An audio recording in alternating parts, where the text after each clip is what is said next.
Welcome. Welcome to another stream, another Monday, another stream, and of course, another quick sketch. First of all, today I want to start a marathon. So my idea was to I've done like one or two likeness sculpts recently. Like one was last weekend, I think, and then the other one was wait, no, not last weekend, but the weekend before that, so 2 weeks ago. And then I did one on stream on, I think it was Tuesday, and today I want to start a likeness sculpting marathon. So basically what I want to do is every day, so from Monday to Thursday, every day I will do a likeness sculpt for this week. Meaning that we're going to start with someone I've been watching for the past few months, called DarkViperAU, that you can also see in the thumbnail. We're going to do a likeness sculpt of him today. I kind of want to pay tribute to the entertainment he has brought me. And then we're going to go over, as you can see under me, right there, you can see tomorrow we're going to do Dua Lipa. And then, yeah, we'll see what we're going to do on Wednesday and Thursday. That's basically the plan for today and tomorrow. Or like the general plan for this week will be likeness sculpts. A lot of likeness sculpts. So every day we're going to finish one. We're starting off with a DarkViperAU, or Matt, what his real name is, or his nickname rather. And then we're gonna go over to the next one. But of course, first of all, we're gonna do our likeness sculpt. So let's go right in. I've changed my startup file a little bit. So now I've immediately, like when I started, I have my focus point and also my depth of field point if I need it. Yeah, and then I've changed a few, I've made a few presets for my final sampling and my sketch sampling. I also went in here and made different resolutions, one for the Instagram file size 1:1 for 50%, basically just making my process faster. And then 1:1, that's the sketch version, 1:1 usual with 100% aspect ratio. Then I also have 21:9, which is for screens, basically YouTube and all that. And then I also have 9:21 for mobile. That's all the renders I usually did, and it's just easier to just go into this list and select it than to type it in all the time. Yeah, okay, perfect. I'm also in the process of creating different, I've done so many procedural textures over the years, or over the last few months even, that I kind of want to make a collection out of them so that I can maybe even use them in these quick sketches. So what I want to do is, I'm in the process of creating a library where you can just pull them from. Right now I have my procedural skin texture and also not canvas, fabric shader that I grabbed from Simon Thomas, I think his name is. That's from him, the fabric shader, and yeah, there are gonna be more of them. My plan is to make them procedural so that I don't have to rely on any textures.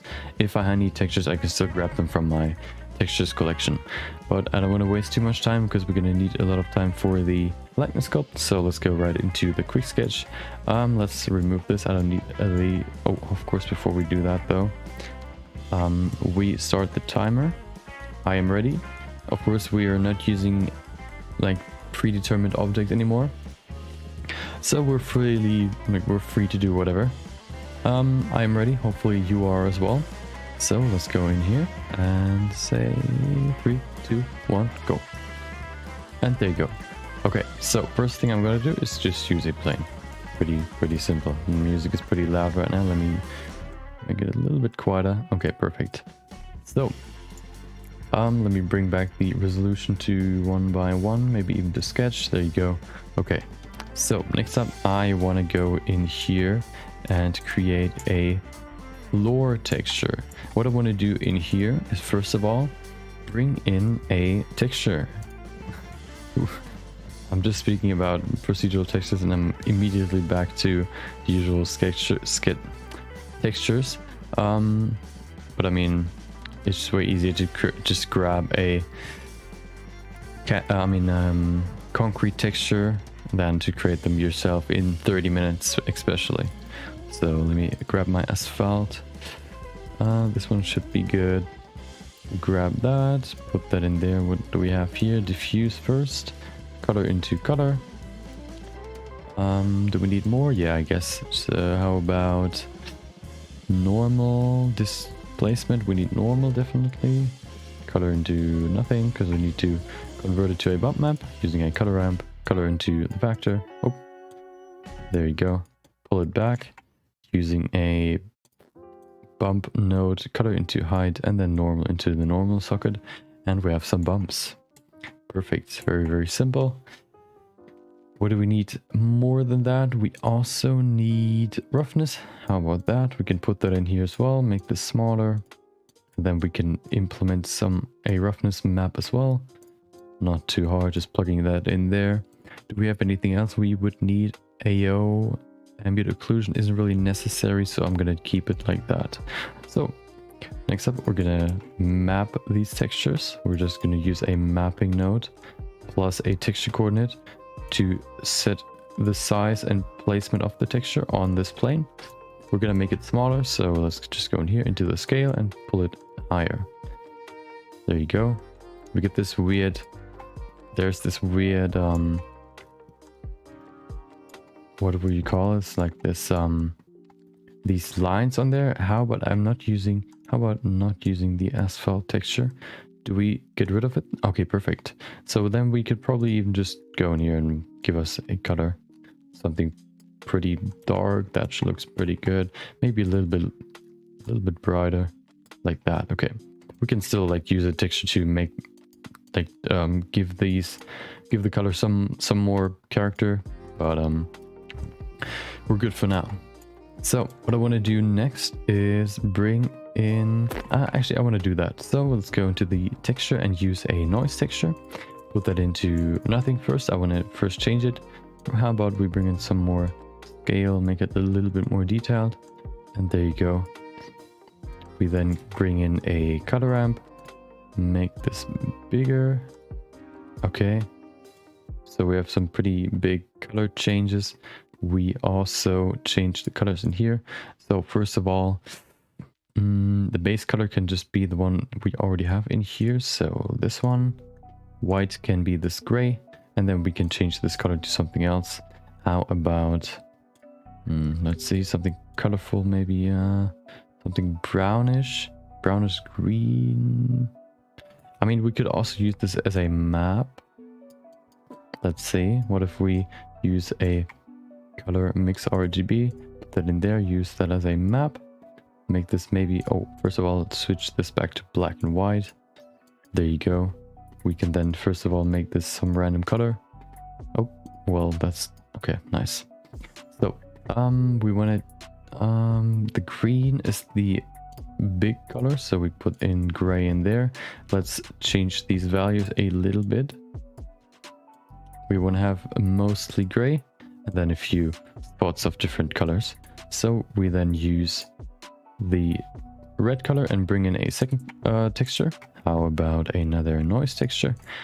Let's see what it looks like. We need some more scale. Make this a little bit smaller. Bring in maybe a little bit more detail. And then we use a color ramp. Put that in there. And then how about something more like this? Make this pretty prominent. And then we can use this. Let's pull it up. We use a second color ramp. Mix RGB. Put that in there. And then we use a few different colors. How about some gray? Oh no, we're good. Okay. Actually, could we use? No, we can't. I don't think so. Okay. Maybe something greenish, maybe something reddish, but we cannot use it like this. I mean, we probably can. We just have to change these values up a little bit. So we bring in some more color in here. Not too bright. There you go.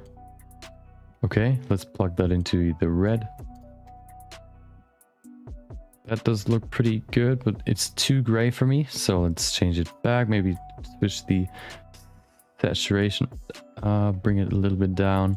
Also, bring this black higher. No, lighter, and then this white higher. So we just have a few spots. That looks pretty good already. So let's put it into the color, and then put the shader back in. And there you go. Now we have some weird, like some spots in there. And then what I want to do is bring in some wetness. Basically, I want to put in some puddles of water. I have to do that by bringing in another roughness texture. So we have to make some space. Let's see, what do we have here? I guess a Musgrave texture could work very well. Looks already like some puddles of water. Maybe make it a little bit, yeah, like this. Detail, do we need detail? I mean, I guess we could use that. And then, yeah, I like this. Perfect. Okay. Do we need this? I mean, yeah, maybe something like this could work. Okay. So that will be our puddles. We can probably change it up a little bit, make it a little bit more. Actually, we can probably keep it like this. So then we have to go in here and use a mix RGB. Where's my mix RGB? Color mix RGB. Put that in there. We combine it with this one. Let's see what it looks like. Okay, we need to multiply. Put that to 1. And there you go. We have... Wait, it was already gray. Oh, we have to switch it up, I think. There you go. So that's the base, this grayish color, and then bringing in the other texture, we can see this grayish color changes because all the, I have to switch it up. I want to have these white parts will be the puddles, so we use a invert node, put that in there, and then we can probably bump up the whites, there you go, to bring some of the puddles back. That looks pretty good. Okay, so that's the puddles. We bring back the shaders so we can see them. There you go. Now, as you can see, we have some nice puddles. The only thing that's missing, of course, water is not like this rough. So we have to bring this texture also into the bump map. So we use another mix RGB. Mix RGB, put that in there. We look at it. 21 minutes left. Oh, hold on. Okay. We then... Of course, we have to bring in the texture. So what we're gonna do is just use a reroute. Put that in there. Color. Reroute that through all these nodes. I just set it up like this because it's easier to see then. And there you go. We should probably put that to multiply and then factor of 1. And there you go. We should have 2. Now the puddle should be smooth. Let's see what it looks like. Loading, and there you go. Oh, it looks pretty... I think it looks pretty good. Looks pretty realistic. What if we go to rendered view? Okay. So, next up, I wanna, wait, is it actually like shiny? Yeah, okay, perfect. Okay, I also want to bring in some more shininess where there's no big puddles, so in here in these rough patches as well. So what we can probably do is roll this down, and then we can, what if we grab this? Just duplicate it. This as well. Color into the color. Fold this back. And put the color into this color. So this can basically just, oh, loading. We can just pull this down. This one's for the bump map. The other one is for the roughness. There you go. Okay, so now if we change that up a little bit, we should get some more puddles where there should be some more puddles. Let's see. Let's look in here.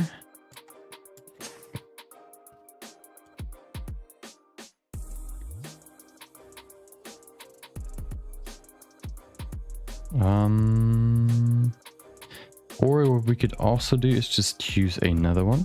Just duplicate this. And then we mix these two together. Before we invert them, we mix those two together. Color, mix RGB. Color into color, color into color. Put that to multiply. Let's see what it looks like. Okay, we make this a little bit smaller. There you go. Put that to 1. And we have some more basically puddles. We can make this way smaller, maybe something more like this. And if we combine it with this one, it should give us even roughness. I don't see roughness. What is going on? Let me see. Oh, I think I have to switch this before oh, let's bring this into the color. There you go. Let's see what it looks like. Loading. There you go.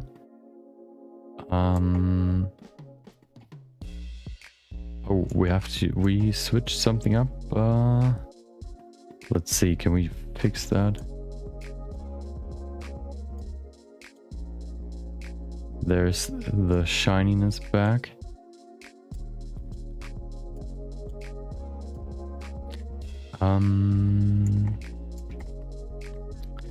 How about add? I don't think add's gonna work. That's just gonna look weird. Come on, load. I mean, we have some. Oh, hold on. It looks pretty good. Now we can see some glossy patches on there. Okay. Looks pretty good to me. What if we go to rendered view? We can see we have some glossy patches on there as well, on these rough parts. So, next up, let's save it real quick. So we're not gonna lose anything. Losing everything would be pretty fatal. Quick sketch a day 43. Create a new folder. Oh, and put that in there.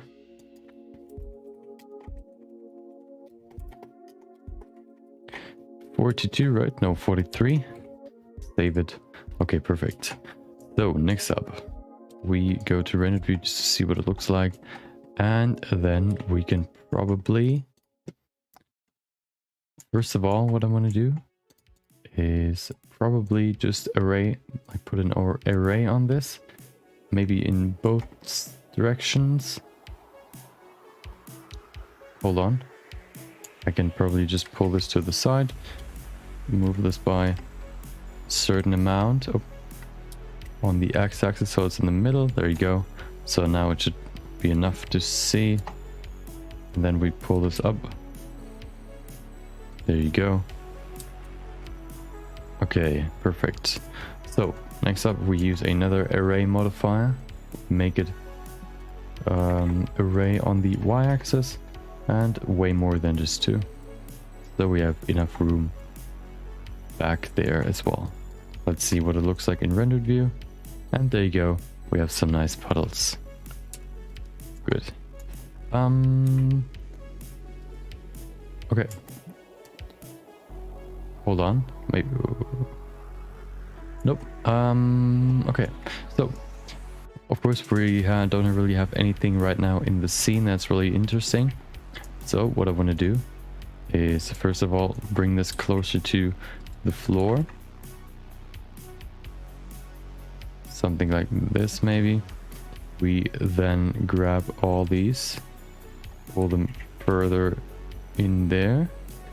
We then also change the focal length. We have 14 minutes left. Change the focal length to 50. Okay, perfect.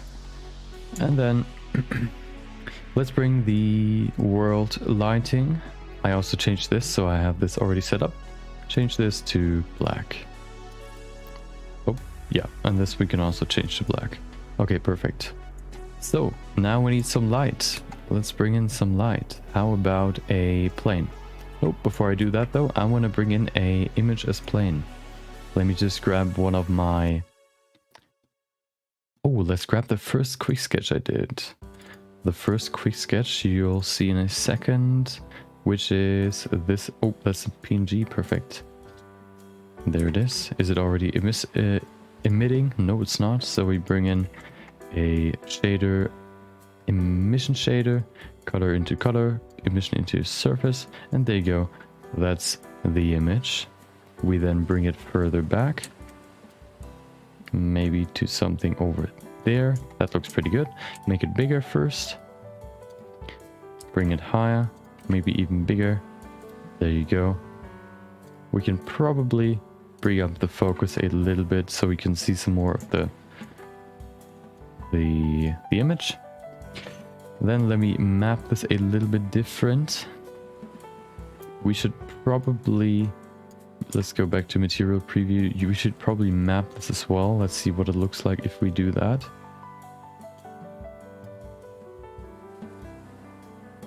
Oh, crazy how long this takes, and in rendered view it's already done. Okay, now we have some more glossiness going on. I think that looks pretty good. So let's play around with this thing. What I want to do with this is I bring in a Voronoi mask first. So we go into the shader, no, texture, Voronoi texture. We use that for these dots. We remove the randomness, use a color ramp, put that in there, set that to constant. We have 12 minutes, or yeah, 12 and a half minutes left. So we should be pretty good. We bring the randomness all the way down, and then we need pretty big circles. We then also need the scale to be way smaller. That looks pretty good already, but I want to have a little bit more. Let's put that to 70. We then need to reduce size of these dots so they're perfectly just next to each other, like this. So, next up. Let me go in here and let me use a mix RGB. Nope, we use a emission. We mix that with a mix shader and put in a transparent shader. We mix the transparent with the emission shader, put that in there, and then we use this Voronoi texture as a mask. So we get this nice dotted image. You can already see it in there. I want to change something though. Let's use this. I want to... Let me see, can you do this in here? Let's see, bright contrast, gamma, saturation, mix RGB curves. There it is. I think we can do it with this. What if we go in here, put that in there. Then we keep the reds up, the greens down, and the blues down as well. There you go. Now we have a red color. We need to... we have 10 minutes left. We should be good. Use a texture node. I mean what do you call it? A mapping node. We then go in here, make this a little bit smaller because we need some space between these dots. Let me see what it looks like when we rotate this on these, not z-axis. How about the x-axis? Nope, even... Oh, hold on. Nope, it's not the y-axis, so it has to be the z-axis. But there's nothing happening. Why not? What is happening? One of them has to be right. Oh.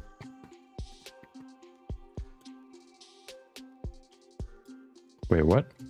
Why is there nothing happening? If I use the y-axis, there's like, it just gets smaller. If I use the x-axis, it does the same. So, and z-axis doesn't work. Well, okay then. How about we do something different? What about moving it? Can we move it? Wait, what?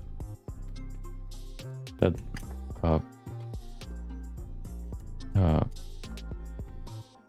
hello? Okay, interesting. I mean, I guess we have to improvise then. We're not going to use... Oh, I have an idea. What about duplicating this, moving this over here, making just a little bit further back, like that.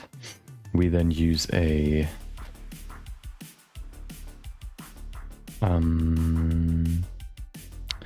we make a new shader and then make this blue can be same, green will be up right here. Remove red, there you go. And then we use another one, duplicate this, make it, bring it further back. And then we make a new shader. Red can be down, green can be down, and blue will be up. There you go. We get this interesting color separation. We then can bring them closer together so the separations aren't as big. There you go. Do the same with this one. Perfect. Okay, the only problem is they're not really additive. They're just, you can only see them through the original, or the most, like the one that's in front. What about bringing this one a little bit to the side? And then the... Wait, did I select the middle one? Okay, I don't want to use that. I want to use the front one. Move it a little bit to the side.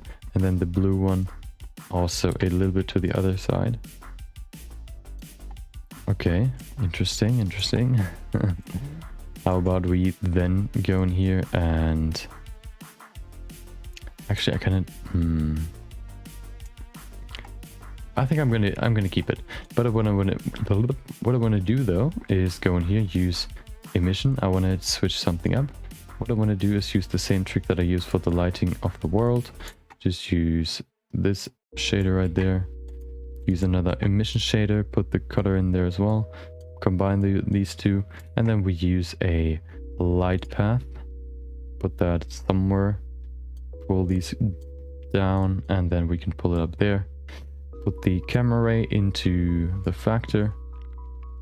Perfect. And now we can bump up the strength. Put that to 10 maybe, so we can get some more like light in there. We then copy these shaders. We go to the next plane right there. Remove these bad boys. Oh, hold on. Remove. Doesn't work. Hello. Oh, of course I can't use delete, the delete key, but I have to use the oh, hold on, the X key. Bring in green, remove red, there you go. And then in the end, it doesn't even matter. So bring in that in there. And then blue up and red down. There you go. Okay, let's save that real quick. So now we have some more color in there. It's still pretty dim, so let's bring it up a little bit more maybe. We could probably even bump up the strength in here, maybe to 2. Which one do we have? I guess the middle one. Put that to 2 as well. And the last one as well. There you go. Let's save that. We have 5 minutes left. So we can put in some more. How about...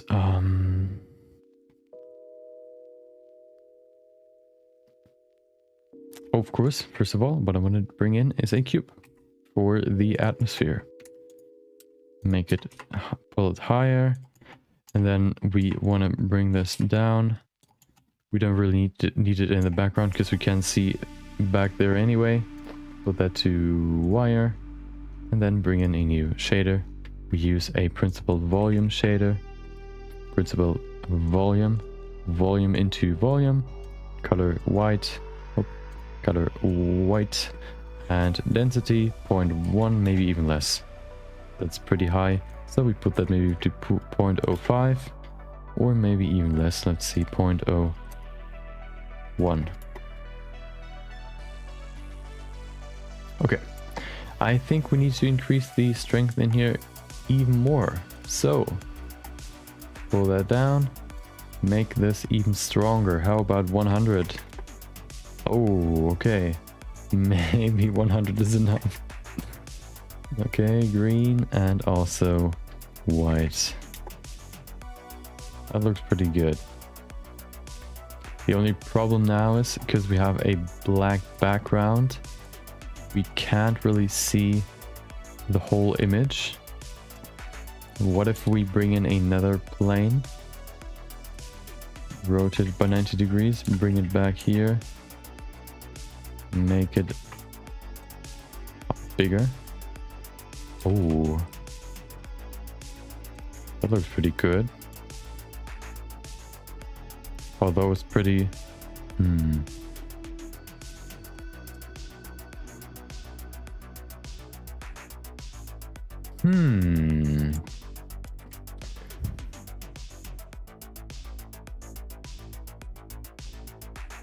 We could probably scale it up a little bit so it fits part of the screen, not everything.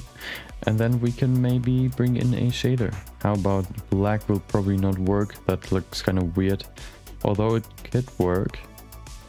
We put the black specularity higher. Okay, let's see. Looks pretty good. Maybe the roughness down.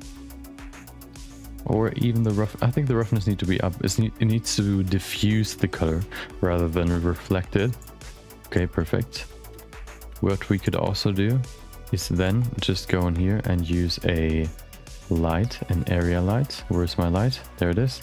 Move it back there. Rotate it by 90 degrees, 180 degrees on the x-axis. Rotate it a little bit more. There you go.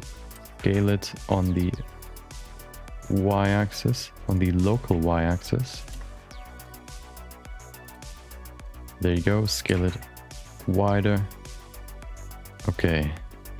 Then change the strength to 100 maybe. Okay, no, that's definitely not gonna work. So let's remove it. We don't need you, light. Okay. I mean, do we really need to add more? I mean, we could probably like...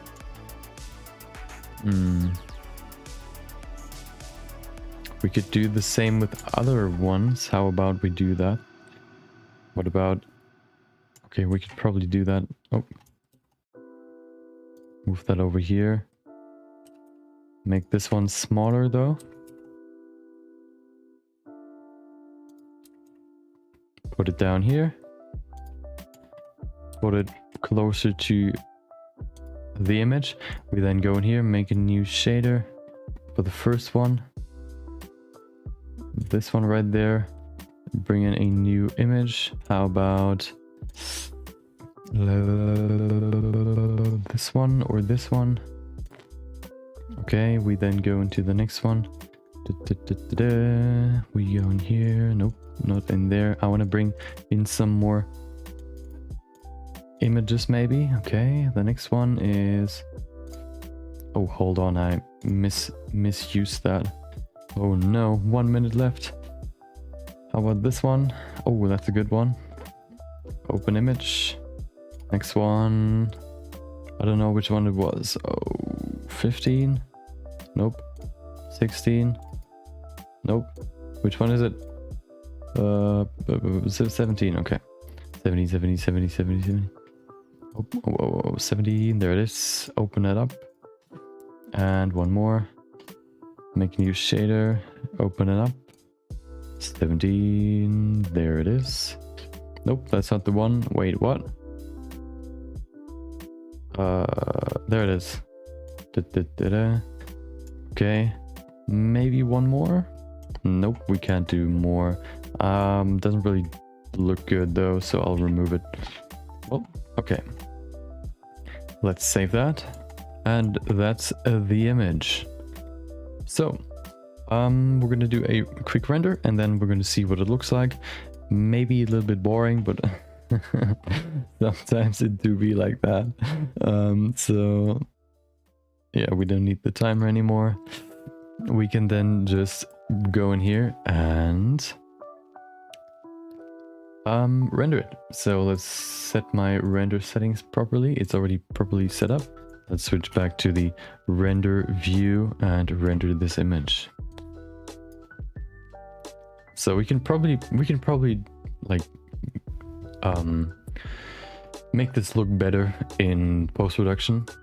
It just looks a little bit bland right now. I think we can make this look pretty good. Okay. Oh, it's almost. Oh, it's already done. Perfect. I also set up this. Oh, we have this seam in the middle. This might be. I mean, we can't really change it now, but well, you can see the seam right there. But well, whatever. I mean, could we probably pull it to the side? Can we pull it to the side? Wait, there's no seam. Oh, yeah, it is. You can see it. We can probably do it like this. Okay, well, that's probably like cheating, but whatever. Let's render it one more time. Shouldn't take too long. Then we can do post-production. Let's switch to post-production right here. Oh, let's remove this. And as you can see, I've already set up this one as well. So I have my glare and lens distortion node already in place. If I need them, if I want to use them, I have them ready to go. And I also like already plugged in my denoise node, so then I don't have to do that all the time, because I do that in every image. So why not like make this a preset? So first of all, glare node, put that in there. We can see some changes, but we want to increase the threshold. I mean, decrease the threshold. Let's put it to 0.1 to really see what's going on. That looks really good. So the main thing that I wanted to get out of this image, or the main idea that I had, was this, like the image was supposed to be some sort of screen, and then you have the like the reflection on the ground with these puddles. Basically, that's what I wanted, and this looks actually pretty good. I also separated these colors just so it looks more old school, like how you would see it in print, where you have multiple colors overlaying over each other. And that's basically the effect that I wanted to create. I think it's called vignette. Maybe we can use some dispersion. What about 0.05 on the edges? Maybe. What about 0.1? Doesn't look too bad, to be honest, so we can use it. Looks pretty good. Let's save it and then render out the final version. We set the samples. Final. There you go. Save it. Look, not save as, but save and render. So this will probably take a little bit more time. I don't know how long it's gonna take. It should tell us 6 minutes. Ooh, 6 minutes is pretty long. I kind of want to make this quick because I want to have enough time for the sculpt itself. Let's see if we can maybe reduce the sampling. Put that maybe to 256. How about 32 times 4? 128. That should be enough, I think. The more samples you use, of course, the longer it's going to take. 3.5 minutes, not even, should be good enough. So, yeah, as I said before, I kind of want to do a likeness sculpting marathon this week. That means I want to get better at likeness sculpting. So I thought the best way to do that would be just to spam some likeness sculpts. So this week we're gonna do 4 likeness sculpts, and next week we're probably gonna go back to some different projects. I just wanted to really improve on my likeness sculpts because that's like one of my favorite things to do, and also my favorite my favorite pieces that I can create. So we're gonna go into Photoshop. Once that's done, I'm gonna upload it, and then we're gonna go over to the likeness sculpt. I'm gonna show you all my references, because usually like the best references of course are either like from shots of the person that are shot with a very high focal length, so the faces appear very flat, so you can really see the proportions really well. The problem is, of course, if you have for example, YouTubers or like streamers and all that, they usually don't really have like shooting photos where they have like a good focal length setup. So usually it's just like selfies with their own phone, which can really produce big perspective distortions because of the focal length of the phone. Usually if you are really close to your, if you like take a photo with your camera of your phone and you're really close, your face proportions are really going to be distorted. Usually, for example, you can really see that on the ears and also the chin. If you look at an image and you can see that you can't really see the ears anymore. The ears are almost behind the head, and also you can't really like the chin almost appears like as if it's round. Like, of course, if your character or your person has like a round chin, that could be the case, but if you are pretty sure that it's not that's not the case, it could sometimes be that the distortion of the lens makes it appear as if your character or your person has a rounded face. So those are a few indicators to see when or when not like this image is suitable, at least to examine the proportions. I think every image has its value, especially when it comes to maybe not proportions, but just in general, like seeing the structure of the face from different angles. I generally save every image I can get. What I did for this one, because he usually just makes like very close-up images or selfies of himself, so I can't really use those for proportions.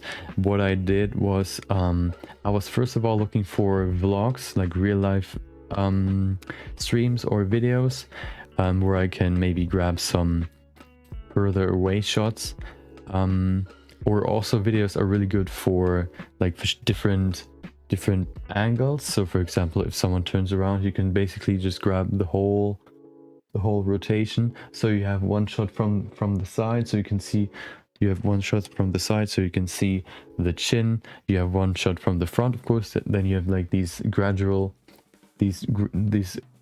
shots that are like from like half of the side, basically, whatever you want to call it. I always call them 3/4 view.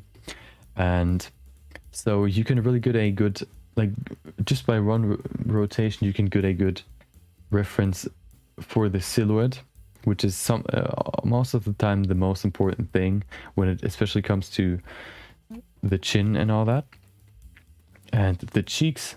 And yeah, so I basically just went through a few vlogs and streams, grabbed a few images, which will serve me pretty well, I think, for this likeness sculpt. So the render is done. I'm going to save it, not as an EXR, but as an PNG. Call that quick sketch day 43. Save it. We're almost at 50. Only 7 days left, so basically next week. Perfect. Okay, let's go back to, go to Photoshop. Photoshop is already open. Let me pull up my image. I don't need the texture anymore. Let me pull up my quick sketch. Where's my quick sketch? There it is. Nope, that's not the quick sketch. Oh, yeah, that should work. Quick sketches and 43. That's my quick sketch. Pull that in here, and there you go. Let me switch my scene. Ooh, there you go. And you can see the image. So first of all, what I'm going to do is use a lookup table to change the look, make it look a little bit more, maybe, oh, this one looks pretty good. This one also looks pretty good. This one's really good. Crisp Winters. Nice. So I want to really highlight these. Oh, film stock also looks pretty good. I think that's so far my favorite. I just want to accentuate and like really bring out these vibrant colors, not only in the image itself but also in the reflections. So I think, oh, bring in some orange or like teal. Perfect. I think what I'm gonna, either this one or film stock. Oh, okay, film stock is way better. Okay, we're gonna use film stock. So next time we're gonna just use a dynamic to bring in some more color. You can see if I pull that all the way down there, you can see it gets more saturated. That is perfect. And then we also use lighting, a lighting adjustment layer. Oh, that could lead to some artifact if we bump it too high. So we have to be careful with that. I think this looks pretty good. Do we need more contrast? Not too much. Maybe like this. That looks pretty good. Okay.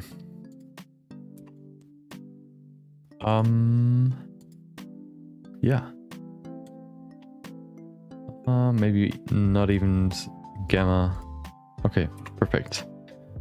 Do we need more? We could, let's see if we can use some difference clouds or some usual clouds. Let's see. Filter, render filter, difference clouds.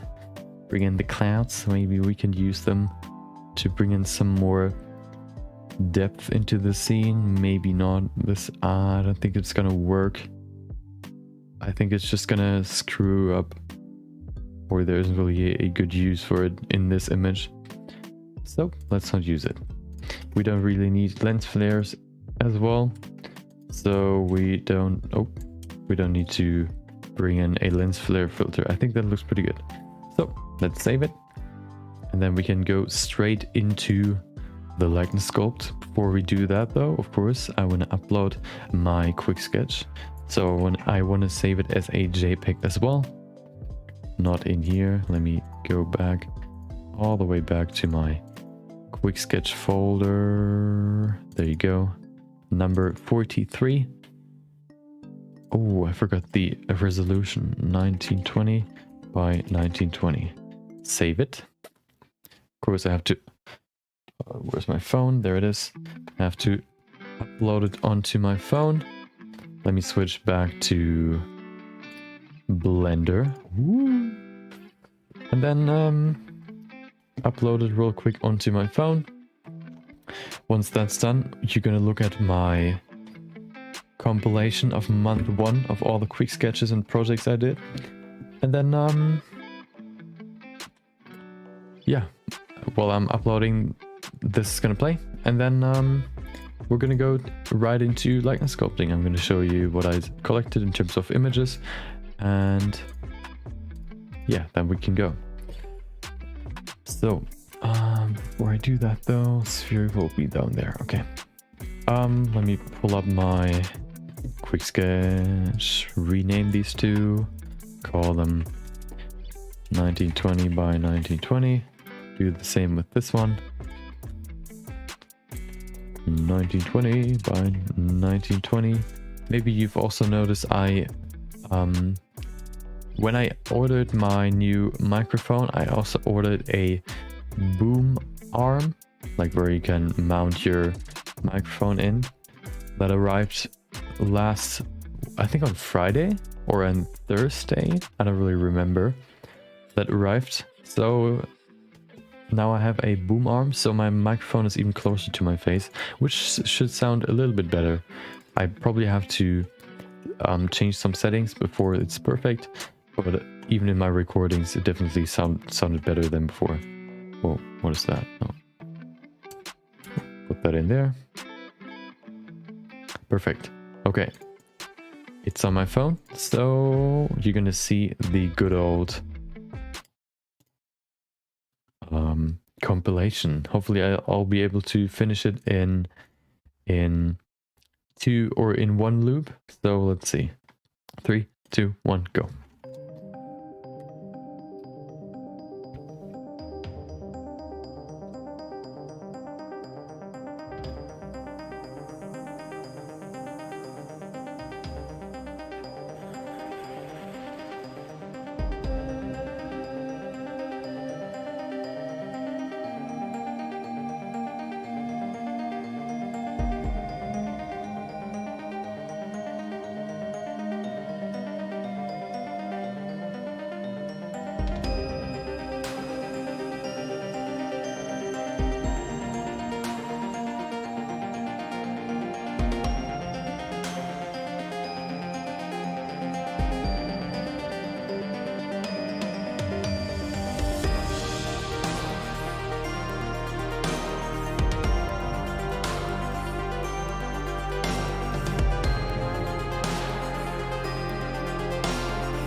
Okay, perfect. Let me bring back the music.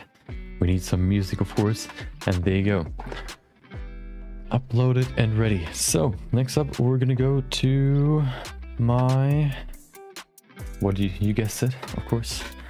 The likeness sculpt. Let me bring you into my world of my references. The world of references. Display capture. There you go. And there you can see all my references. I have one for stuff like the...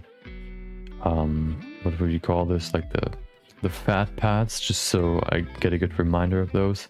Sometimes sometimes I forget how, like, where they exactly are, so I just want to have those in my references as well. And yeah, so this is my reference. I started with, I think this the first one I grabbed. So my process is basically step one: look through Google Images, Google a few keywords. I Google stuff like, first of all, like the name and then face, and then if there's like not enough, I go to face side, face profile, something like that. If it's a female person, I also Google for without makeup, no makeup, something like this, just so I can have a good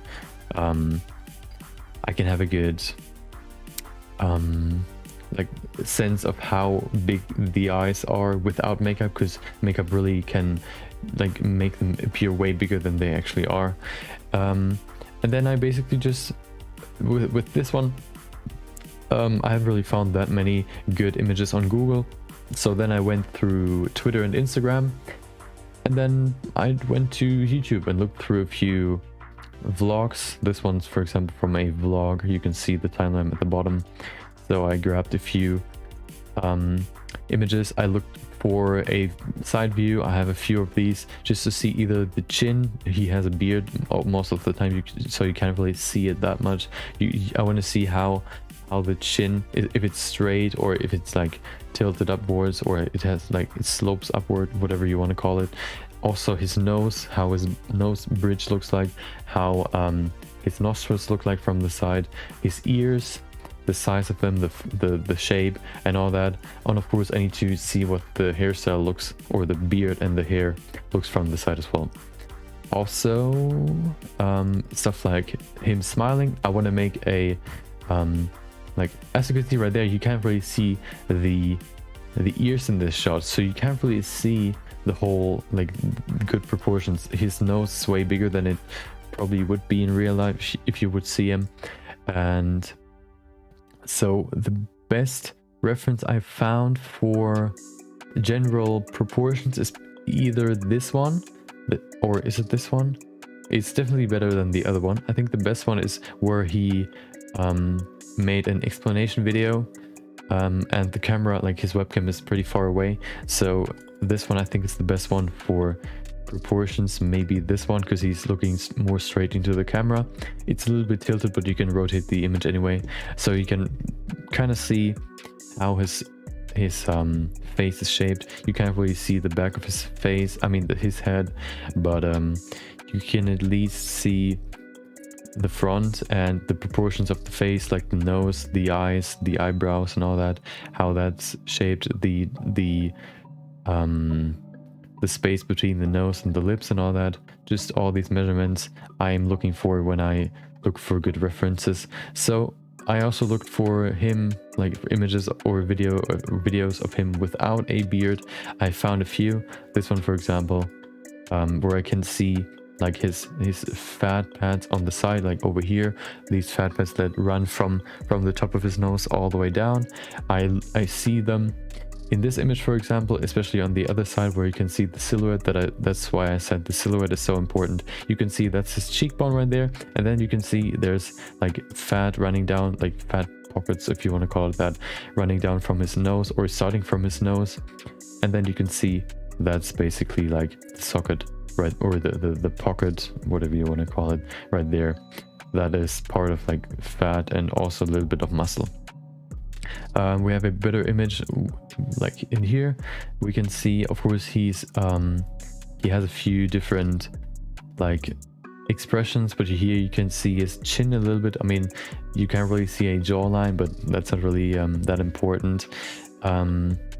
What I'm more was looking for is just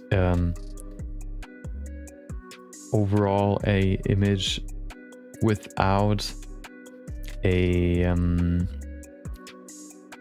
without beard or with less hair, and so I can see the chin a little bit more, so I can see more the proportions of how wide his chin is, for example. You can't really see it in here. The good thing is he's wearing a beard. I'm gonna put on a beard on him as well when I do it in my likeness sculpt, so we can kind of hide how his chin looks in the end.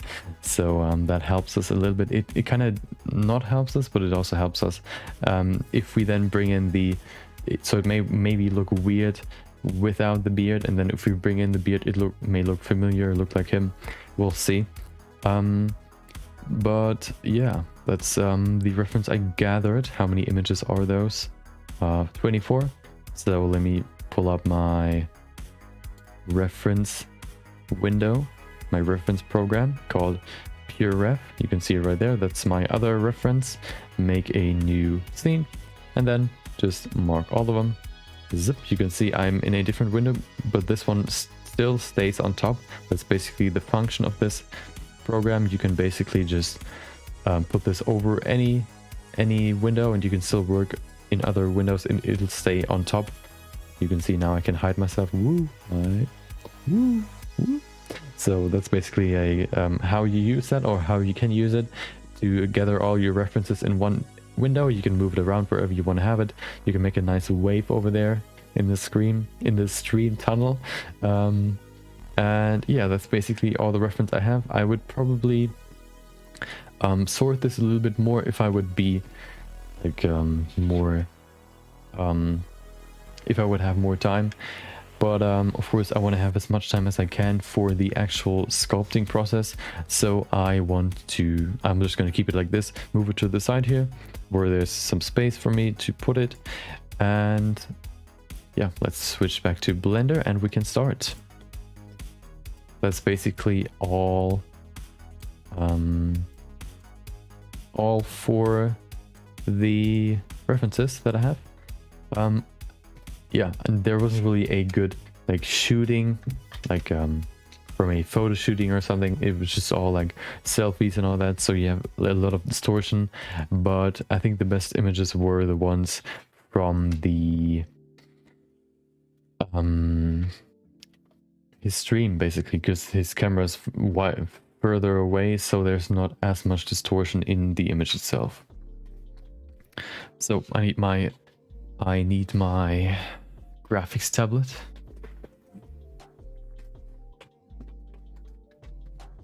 And of course, I'm gonna start with I'm gonna start from scratch, basically just using a sphere. Then create the bust shape first, and then go over to the face and the facial structure and all that, and then go into more and more detail the longer like I go. So the first one, the main process is I'm gonna start doing a I'm gonna shape this sphere into a face or into a head shape. Then I'm gonna bring in a neck and shoulders, and then I'm gonna go into the face itself. First create a skull shape, then gonna layer. Basically, I'm gonna split it up into layers. The first layer will be skull, like a skull layer, so I can see how the skull is shaped. Then I'm gonna bring in some muscles, and over these muscles I'm gonna then put a few fat pads to finish like the layering process. And once that's done, I'm gonna look at the proportions, see if it fits, if it kind of looks like him already.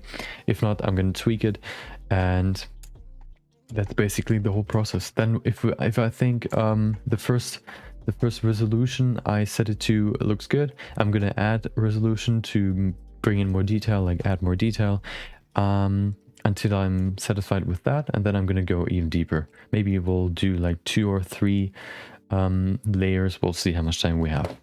So that's of course the beginning. I'm gonna just subdivide this. Oh, let's bring this to flat. Subdivide it. Oh, not solidify. Subdivision surface, maybe 1 or 2. Yeah, 2. I mean, we can probably just leave it at 1. Okay, I just want a little bit more geometry. So let's go to sculpting, and there you go. You can see I have this camera down here just for so I have a second view basically. One of them will be for my actual creation, the other one will be just to have a second perspective to see the face from further away. This will probably, like, most likely helps me, or this helps me when I'm pretty close to the face, and then I can just look down here and see the whole face while I'm working on some details. That can really be beneficial for when I go into more detail, and also just to see the proportions overall. Okay, so let's start. First things first, we're gonna pull this down and create the skull shape. So the skull is usually pretty something like, oh, nice Kermit face, of course. I usually work with dynamic topology when I don't have a base mesh. Put this maybe to 20. Put that to constant detail, and we go in here, and oh, 20 is not, oh, we have put it to 3. How about 20? Is 20 enough? 20 looks already pretty high. How about 10? 10 should be 10 could be too small, so we put it to 20. Oh, not 200. 20 should be good. So let's bring that in here. Okay, we also have to go in here and remove the size pressure. I don't like using size pressure. I prefer to keep, like, to use the whole surface of the brush. As you can see now, I can still sculpt it from the side and see the face from the front as well. That's why I use it that way. Oh. Okay, just making a general shape now. Pull this down for the jaw. Very, very rough, very, very rough. Just looking at the big shapes first.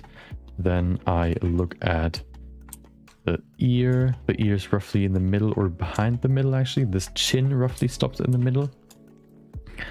Like that. I then can make a nice cut in there just to see where it is. Fill out the jaw. Like that. Bring in some more geometry in here. Also, how I pick these, these people, is either that I watch them and I want to, like, pay tribute and give them something back for all the entertainment they brought me, or it's just a person that I think has a interesting facial structure, for example, or like something interesting in their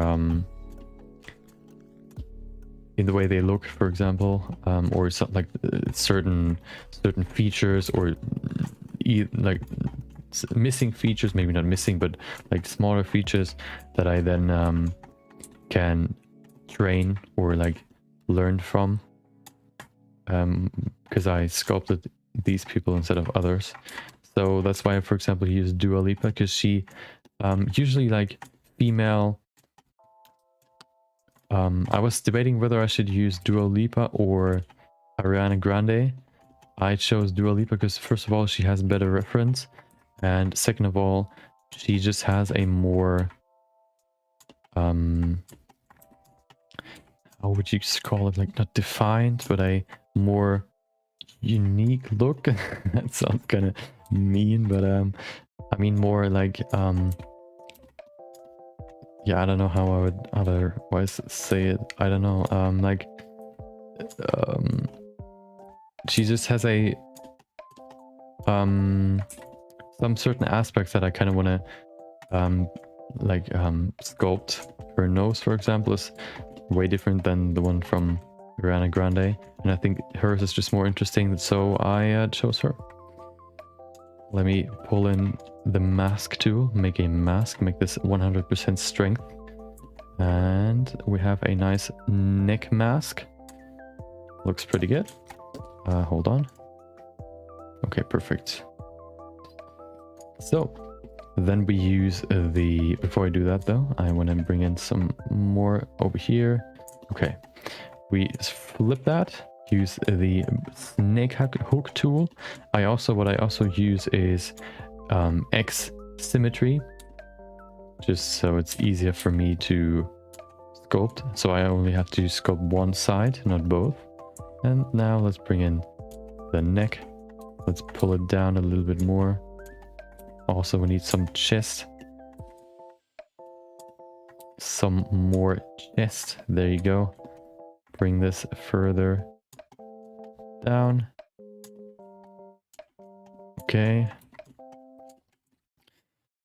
Let's see. We need some more over here.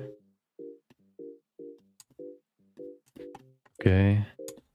Maybe a little bit more over here as well.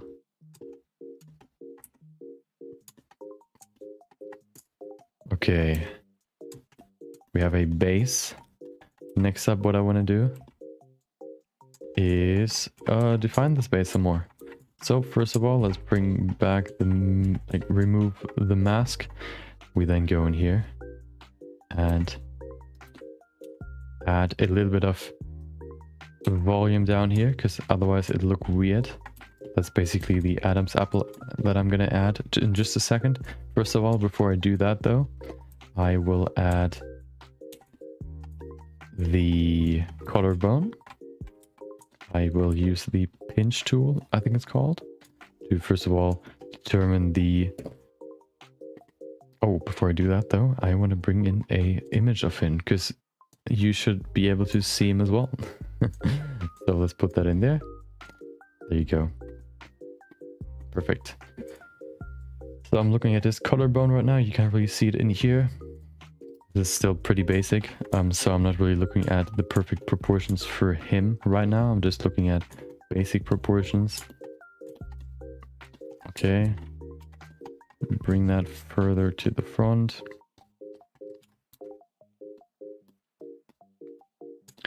Also, pull this forward. The chest is round, so we have to keep that in mind. Perfect. There you go. We need some more volume in here as well. We're gonna cut it off at the end anyway, but just to have it in there will be better for reference. Pull this closer together. There you go. We then use the pinch tool to put in some more detail. Make this deeper. Then we can say the neck muscles go all the way from here, move over here into the neck, or the head rather. Pull this in here and just model this in there. We need some more. This will be deeper in the end, or not only in the end, but like the anatomy says there's a deeper part in here. And there you go. Make this pretty smooth. Okay. We can probably bring in some more volume in here. His neck's pretty slim. Of course, usually necks aren't that defined, so we can probably bring in some more volume to make it a little bit more smooth. There you go. Okay. Looks pretty good. We don't really need his shoulders. I just want to add a little bit of shoulder volume to have something in there. Okay. That probably isn't like perfect, but whatever. We don't need to look for perfection for the shoulders. Okay, let's see from the side. Looks pretty good so far. So I think, oh, we need to add one more thing. His Adam's apple. Put that in there. We put in a hole right there, or maybe not a hole, but like a indent, whatever you want to call it. Okay.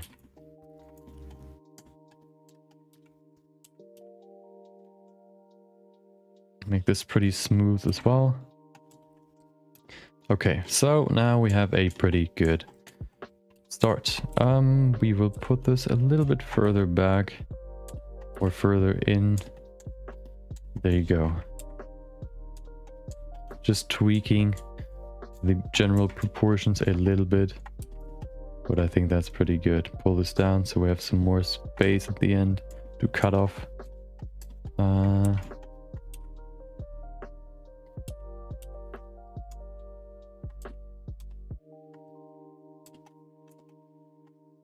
Okay, smooth this out, and there you go. So let's look at the general proportions first. Gonna look at my reference, of course, on my side. Let's see which one was the best. I think this one is pretty good. This one is also a pretty good reference for the general head shape. So what you have to pay attention to is a person is generally looking straight into the camera's height, at least if the nose is at the same height that the ears are. For him, you can see his ears are lower than his nose, so he's looking upwards, so you can see some more. Like, you have to pay attention to that. You can't really see, okay, his eyes are exactly in the middle of his face, because his eyes are higher up than they would be if he was just looking straight into the camera. So, first of all, what I'm gonna do is make this center part a little bit smaller. And then I'm gonna bring in the skull. So, first of all, I'm gonna put in 2 big holes roughly in the center of his face, somewhere or a little bit above center, maybe something like this. Make some pretty big holes for his eyes. His eye socket is basically what I'm putting in right now, like that. Also taper that off to the side. We need some more for the eyebrow. There you go. Eyebrows will be over there. Okay, that's a good start. We then also have the nose, of course. The nose, like the nose goes like this. We then have the mouth, almost. I want to put in some more, like the cheekbone we also have right there somewhere. And then the nose will stop somewhere around there, I would say, at least for now. That's basic. I mean, that's right now, it's just the rough estimate. I'm just trying to get a good skull shape. Then we can go deeper into it to define the shape some more. I'm working with a strength of 1, hopefully.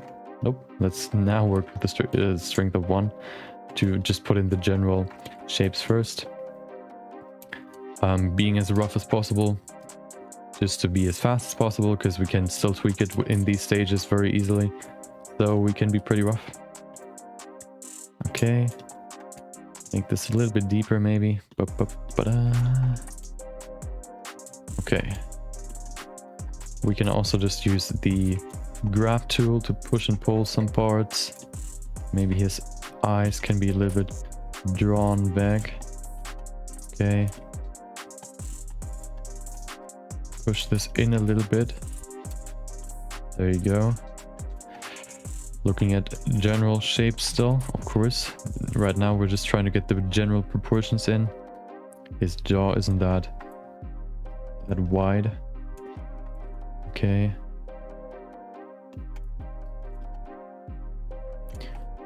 Let's pull this forward a little bit, and also from the front looks more like this. His nose is further up than his forehead and chin. Okay, that looks kind of weird right now, but we're gonna still adjust it, of course. What I want to do is bring in a cut right there so we can separate the lips from the mouth. I mean the lips from the nose. Pull that closer. Of course, he's gonna smile in the end, so we have to keep that in mind. If he's smiling, of course, his expression will be completely different.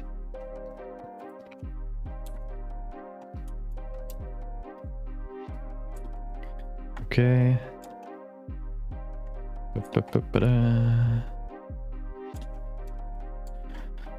Of course, still pretty rough.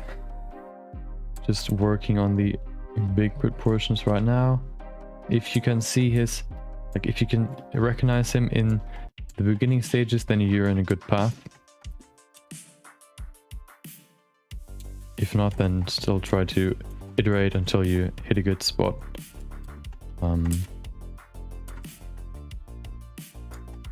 I also have my reference dude. You can probably not see him, but hello. There's this reference dude where I can like look at a few like in 3D at like my base dude just to see the general proportions. Okay. So now I have my basic head proportions in. I then will define them some more.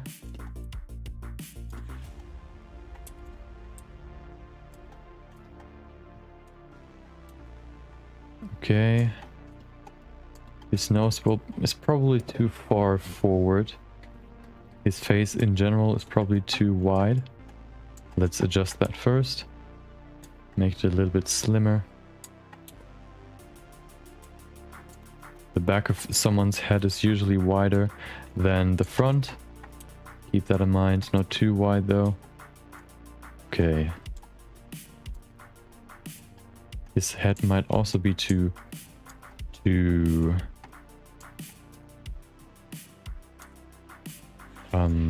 long. Let's see.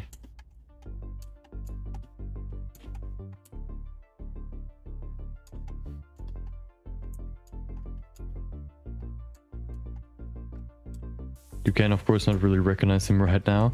Still working on that. There's my side view.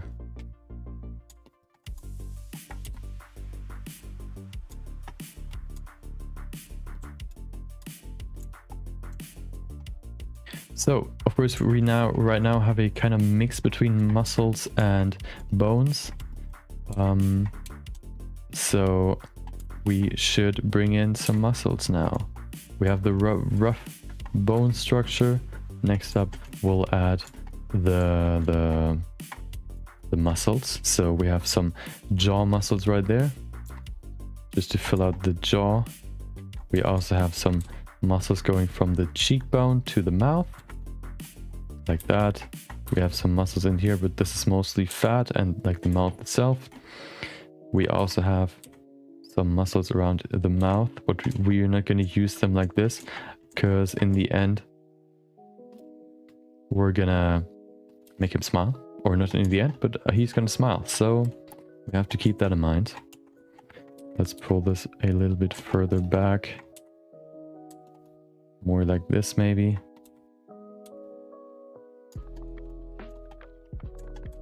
So what we need is some more volume in the cheek region, not in the bottom cheek, but in the top cheek region.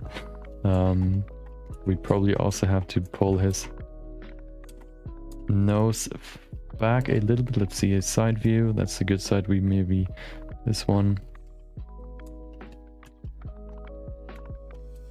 Okay.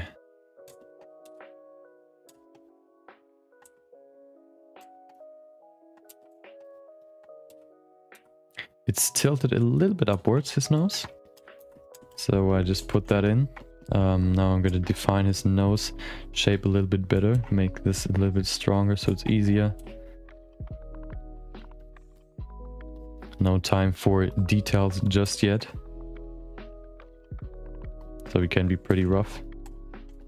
Okay, Also, we're gonna bring in his should we bring in his smile already? I think the first thing I want to add is his eyes.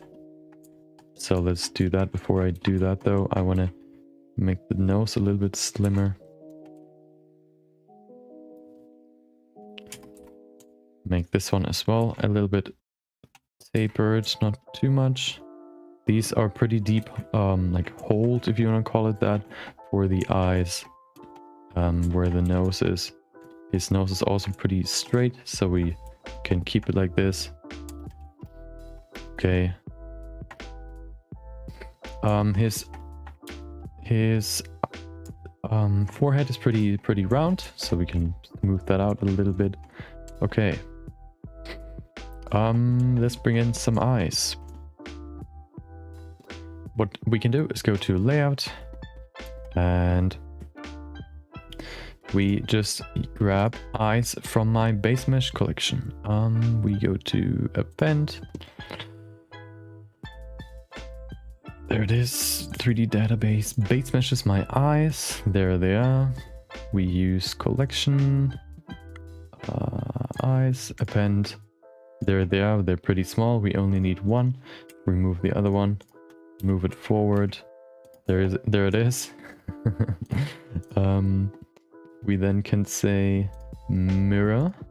The mirror object is this one. And we have some nice eyes. Make them bigger, of course. Maybe not that big. What I'm looking for is the size is basically 7 eyes is the same width of the overall face. So what I want to do is first, before I do mirror, I want to use array, put that to 7, and then go into this view, move it over so it fits by scaling it. It kind of fits. Of course, I'm probably just going to change the size of his face some more. He actually has pretty big eyes, so we can probably make them as big as they are now. Maybe a little bit bigger, like this. Okay, perfect. Now we remove the array modifier. We use a mirror modifier, mirror object this one, and we can move it over. Okay, and we put it into his face. Now he has eyes. Because, I mean, of course, they're still not really properly set up. If we look at it, the middle is roughly like there, I would say. Let's see where his eyes are located. F10. There he is. Hello. Okay. Yeah, his eyes are roughly in the center of the face. Maybe like over there. Looks pretty good to me. Let's look from the side. You can't see it, but I can. Just to see how far they are back in the skull, or the skull basically.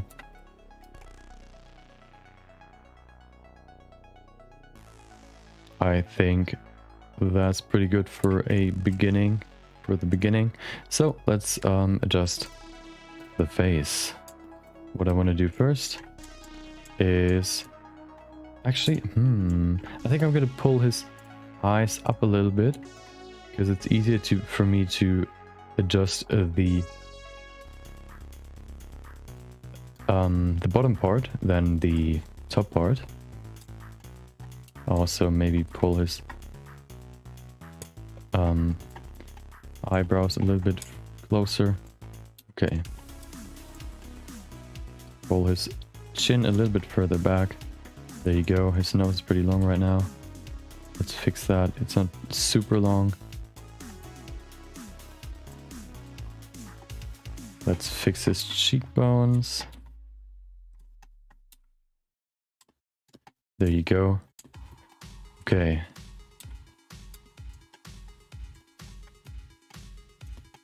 So let's bring in some eyelets and like just shape the eyes a little bit more. Right now they're just balls stuck onto onto a face.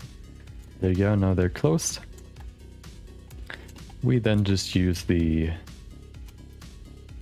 crease brush to open up the eyes. Looks pretty rough, of course. We're still gonna adjust it.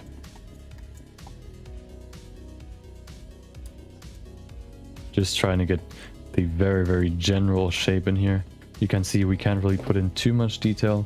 We have to keep in mind that if we switch from sculpt mode to a different mode, we have to re-enable dynamic topology every time. Kinda annoying, but whatever.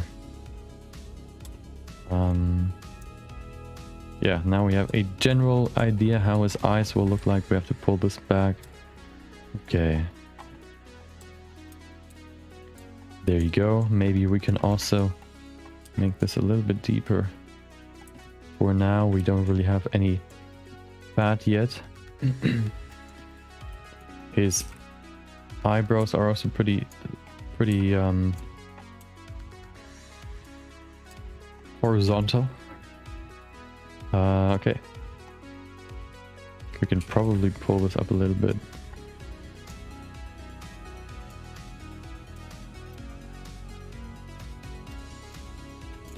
I mean, I can probably like talk about a little bit about why I chose him first.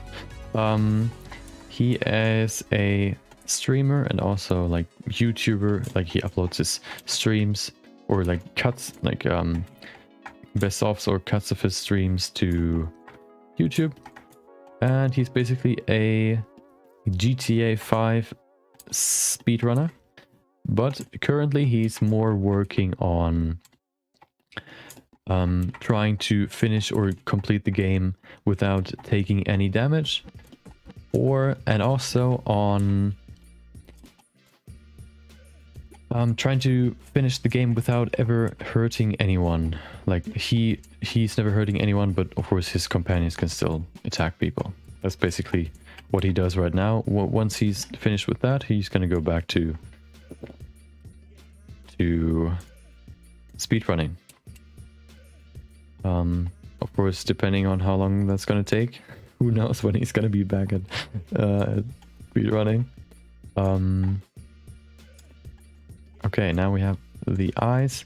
What you can keep in mind is that the nose is almost like it's usually as wide as the inner corner of the eyes are. So if you look at it vertically, this outer nose nostril part right there should be like horizontally on the same height as the inner corner of the eye. Looks pretty good right now. Maybe we'll have to adjust it later. I'm gonna do his mouth first, but what I'm gonna do first is bring in some fat, because right now he's pretty fatless. So, before I do that though, I wanna make his cheek a little bit more, like refine his cheek a little bit more. I'm also gonna bring in his eyes soon. Bring in a cut right there, and then I'm gonna bring in some fat. So, there is the fat, like one of the fat pockets is starting, and it's gonna go basically just to the side right there, and then down here. That's one of the fat pockets of the face. Looks pretty weird right now. We have to still, of course, adjust it, tweak it, and form it. That's the base. Okay. Let's look at it. Let's see his reference. Okay. Do I have a good... Oh no, I have no profile view of him. Oh, well, I kind of have. Okay.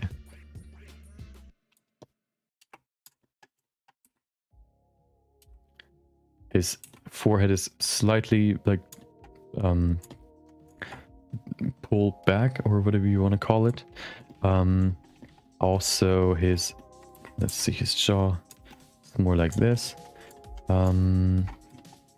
Cheekbone can be a little bit closer. His eye shape, you can see his wait, let me look at it more straight angle. This one's pulled upwards basically. This isn't the perfect one. Where's the other one I had? There it is. Okay, so his lower or his inner corner of the eye is lower than his upper corner of the eye. We have to keep that in mind. Let's look at it right now. Looks pretty good already. We can probably pull it up a little bit more. Like, looks pretty good. Okay, let's go back here. And we have to adjust his head shape a little bit. His jaw is probably a little bit slimmer. His head in general. His eyebrows aren't that wide, I think. Pull them maybe even down a little bit. Okay. That's better. So, next up. Of course, he's going to be smiling, so we're going to bring in his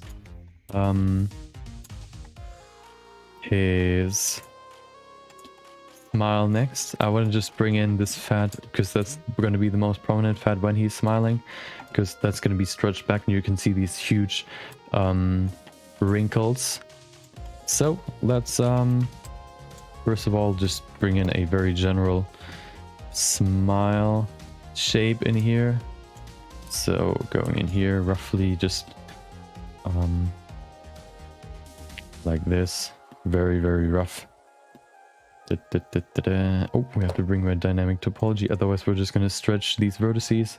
There you go.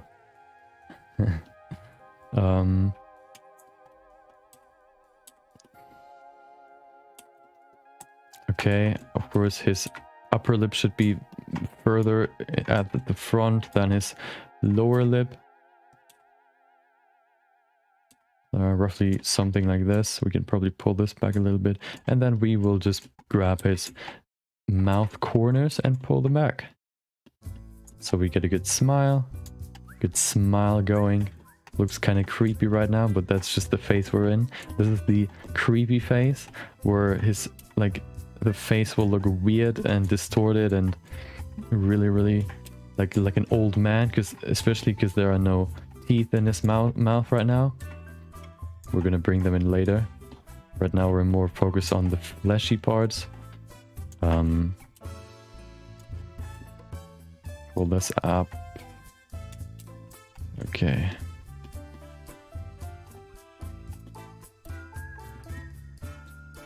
Just trying to bring some more shape in here. This looks kind of rough. Okay.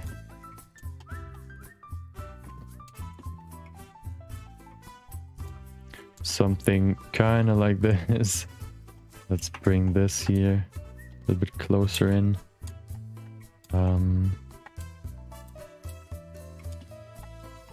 Okay. So, what I meant with the fat pocket right there is usually when you pull back or when you smile, you pull the fat pads like that go from here all the way down here.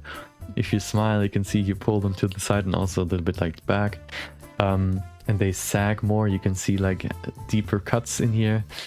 That's basically what I'm doing right now. That's why I was looking for references without any beard, because how the fat will change or will look like when someone smiles can be very different. Sometimes it's closer to someone's mouth corner, sometimes it's a little bit further away. For him it's a little bit further away. So yeah, we have to keep that in mind. Okay.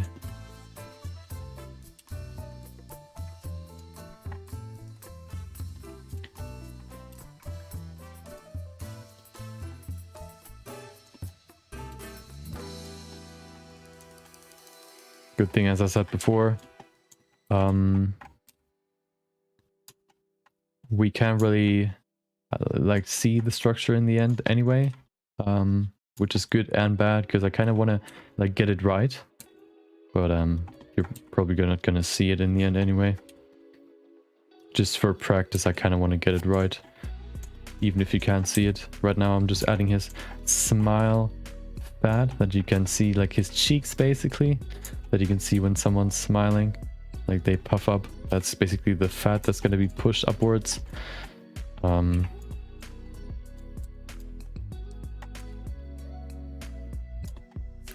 Okay, make this a little bit smoother.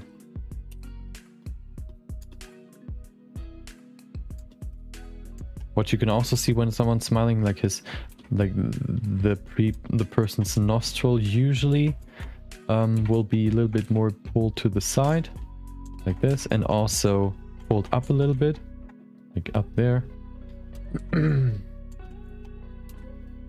Oh, I think that's not enough resolution right now to really add like nose holes.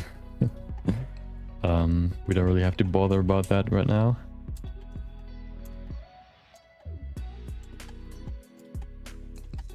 Okay.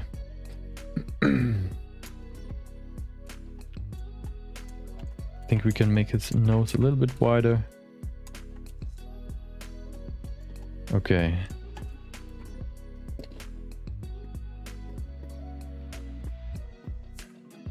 Just looking at reference right now, side view. Trying to get the general shapes right still.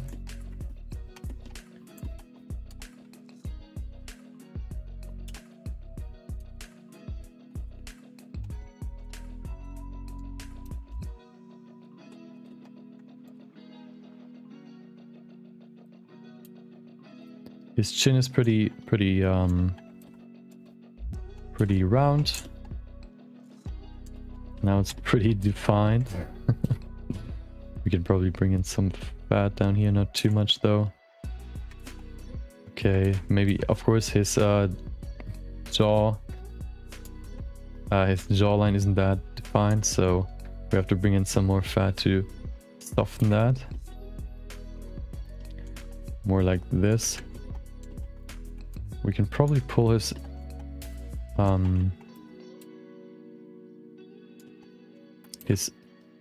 mouth even further back.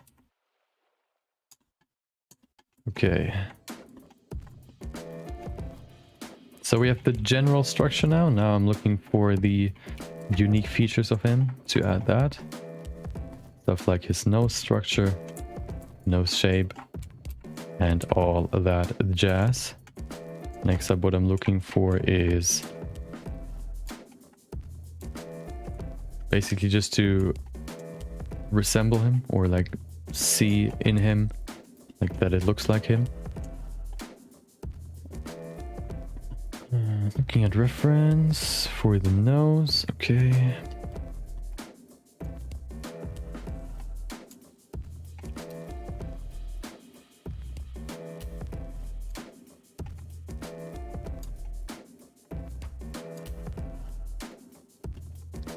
Then I use, like, I'm gonna shape this nose part. Of course, it's still pretty rough, so we can't put in too much detail, as I said before. Just trying to look the general shapes, to add the general shapes.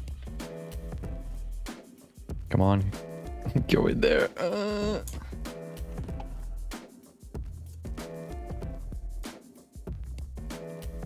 Okay.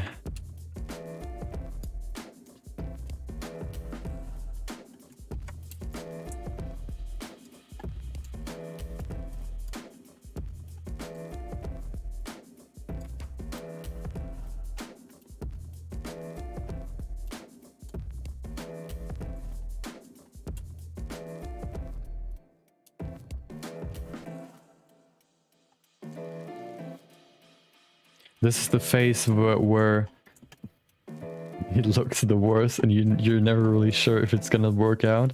But the more you work on it, usually, or at least since, like all sculpts I did worked out in the end. This is just the gray area where you're not really sure how it's gonna end up.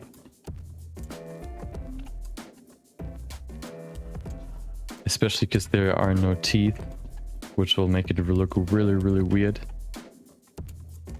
They will come later.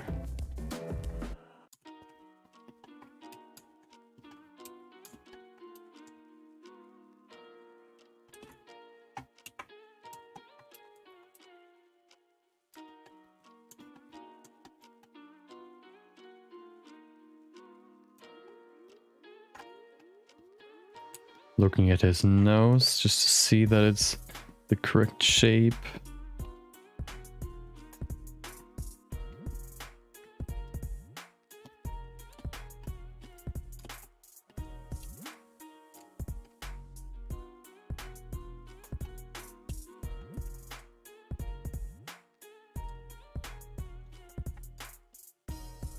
I don't know why, but my control key just keeps not responding. Can I just... do I have the... I do. Okay, hold on. I have these rings on there to dampen the sound, so it's quieter. How about this? That should probably respond a little bit better. Now I don't have to push in as hard. Where's my bag with all of them? Well, let's put it on his thumb. Oh, it doesn't work. Well, I'll just put it down there. Okay. Don't want to waste too much time. I have to work on this. We can probably pull back his fat a little bit. Usually it's more saggy for older people. He's 30, so, or yeah, I think he's still 30. So it's not that saggy.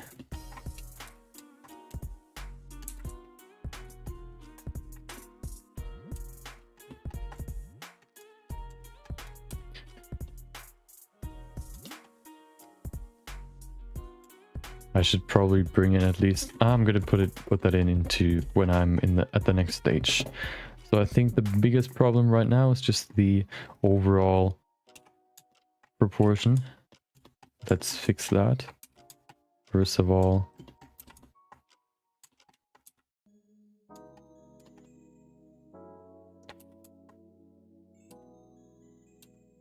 roll this down. We also need some ears. Right now he has none. I need some chin action. Okay.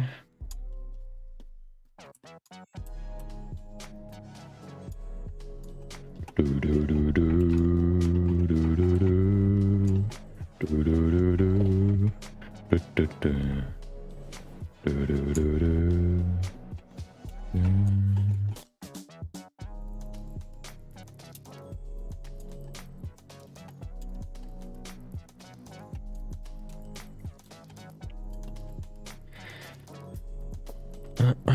Okay.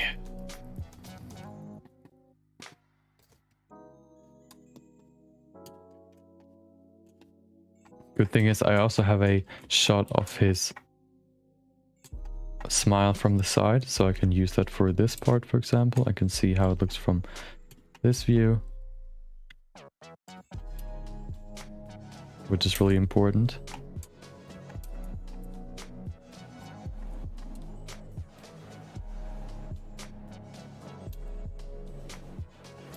It has also a little bit fat right there. Softening that should help. Okay. Should also... His chin looks pretty good. Maybe his width can be a little bit wider.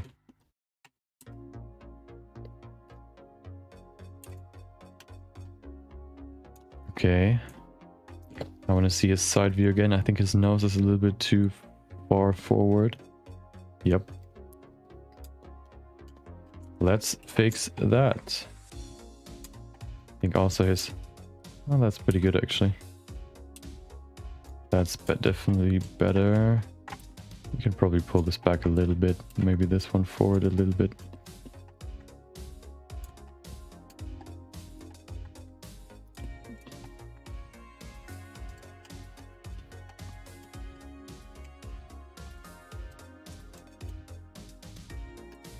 This is the most important part, just because in this, right now we're basically determining how the face is going to look in the end. So we really have to pay attention to the big shapes, make them look right. Otherwise it's not going to look like him. This and the next resolution scale will be the most important ones. The other ones are more like details and all that. So that's why I'm spending so much time just observing and looking at the overall shape of everything.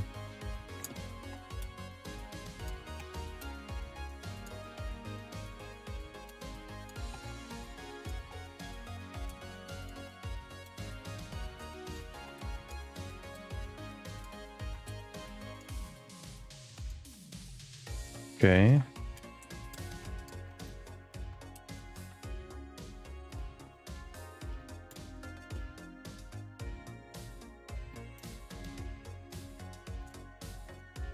We can't really put in any detail in the eyes because they're so detailed or so small.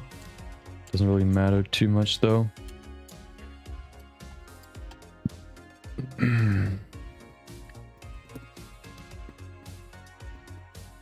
I definitely need to change his smile. I think it has to be wider. That's definitely better. Pull this up as well. Looks kind of weird right now, I know. That's just how it is. Okay, maybe it's a little bit too wide. Okay. The lips, of course, wrap around the skull or the teeth, so we have to keep that in mind. They're not too wide.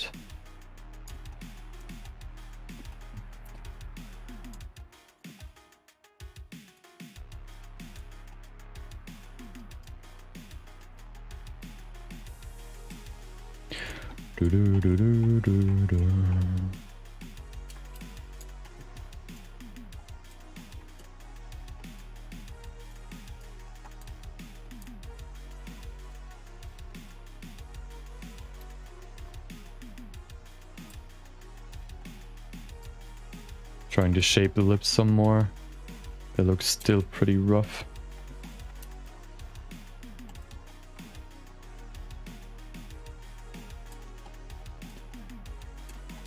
I think it can be even wider. Okay. That's pretty good.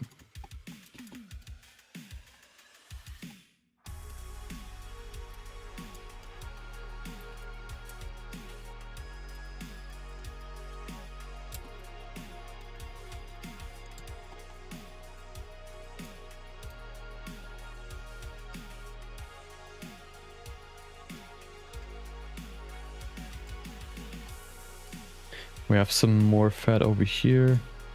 Just adding that.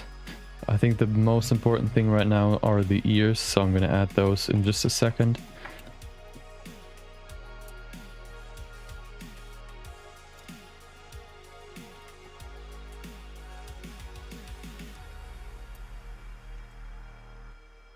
So, let's bring in the ears. Oh, I see a problem. We have to pull this back. That's definitely better.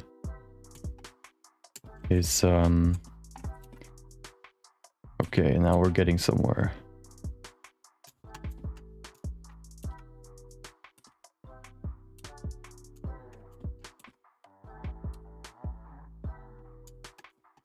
Okay.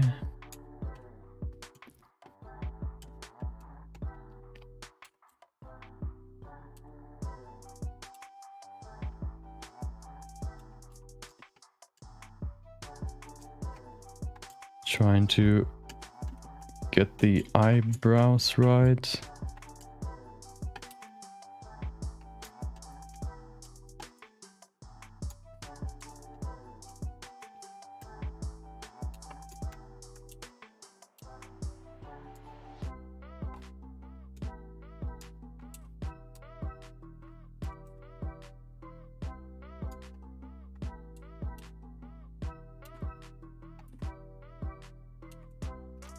Okay, so we can probably smooth this out a little bit, the transition between the cheek and the jaw, I mean cheekbone. Okay, that looks pretty good.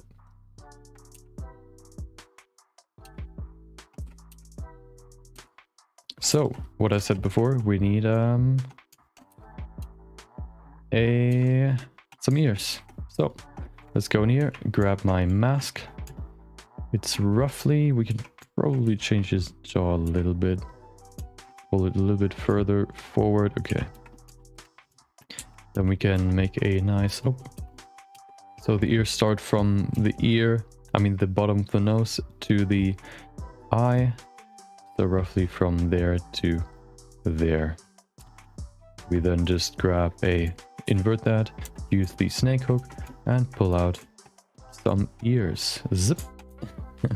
And there we have some ears. Of course we have to shape them some more.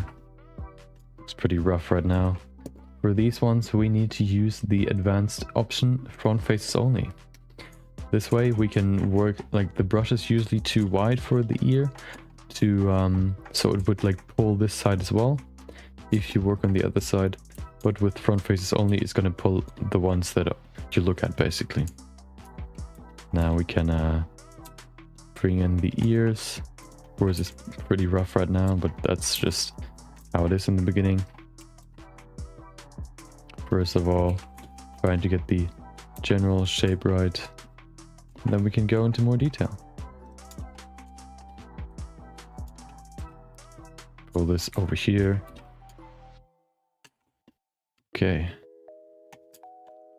Oh, let's maybe adjust the ears a little bit. Usually ears are pretty small, actually. His ones, I think his is also pretty. His ears are pretty close to his skull. Have to keep that in mind.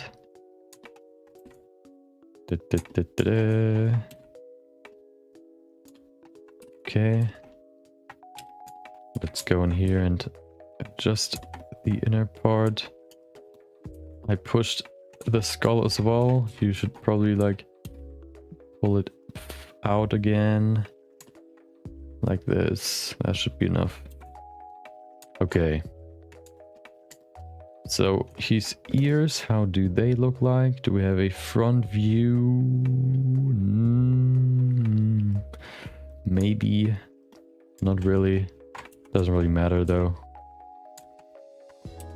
They should definitely be a little bit higher.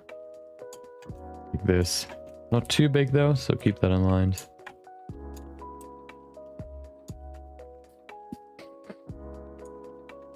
What a great tip. They should be big, but not too big.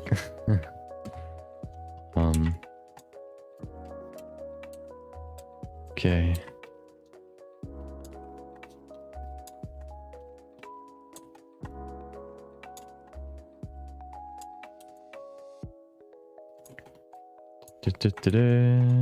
Just trying to add some more volume. Oh, wrong way.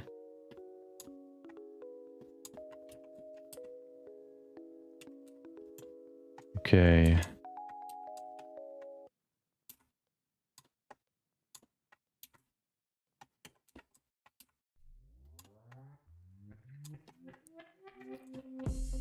There you go. Looks pretty good for the beginning, just to get the general look right. His jaw can probably be a little bit slimmer. Okay. His ears.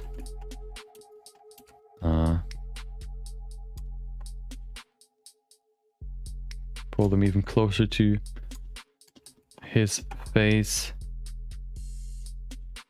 Okay, that's better. I think they're pretty big. Let's make them a little bit smaller. Let's make them small. Small little ears. Okay.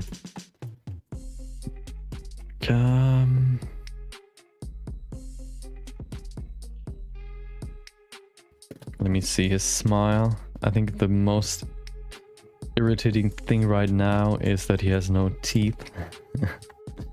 I think... nope, let's bring in his teeth. At least like the shape of teeth. That should help a little bit.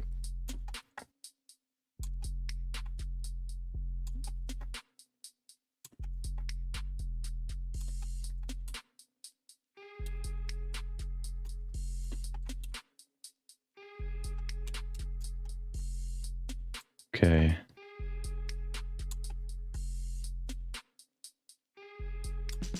There you go. We can probably pull this out a little bit more. Okay.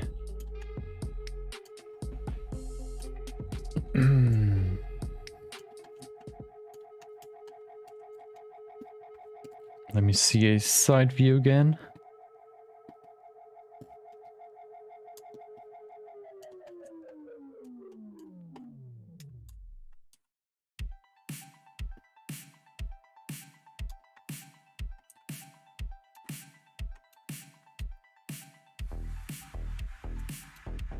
Okay. Use number 2, the crease brush, to cut in some detail. Define the edges some more. Okay. Do I have a like 3/4 view?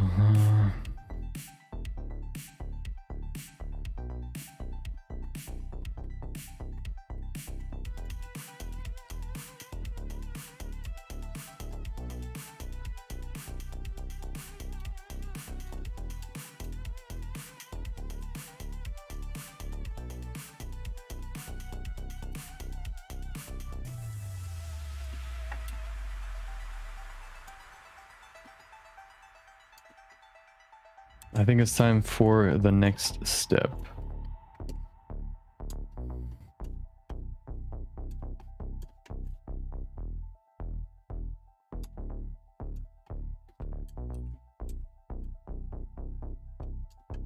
So, next step is more resolution.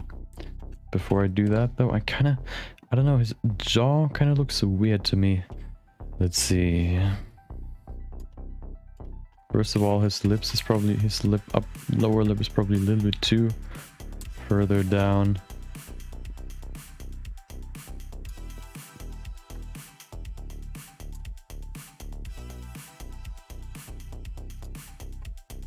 Okay. That's better.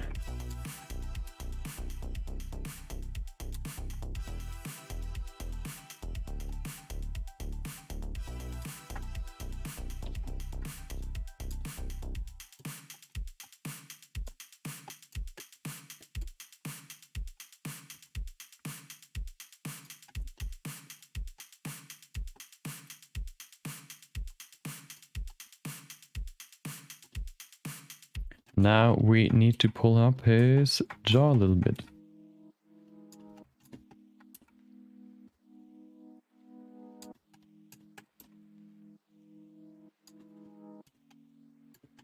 I think his neck is a little bit too thin or too slim, whatever you want to call it.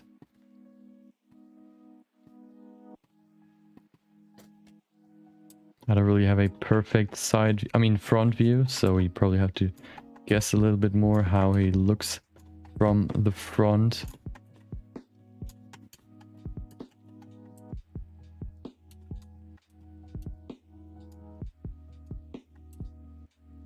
Okay.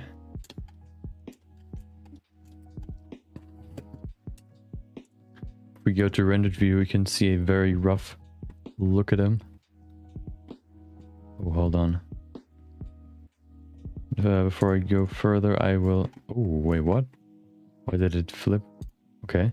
I need to bring in the eye textures.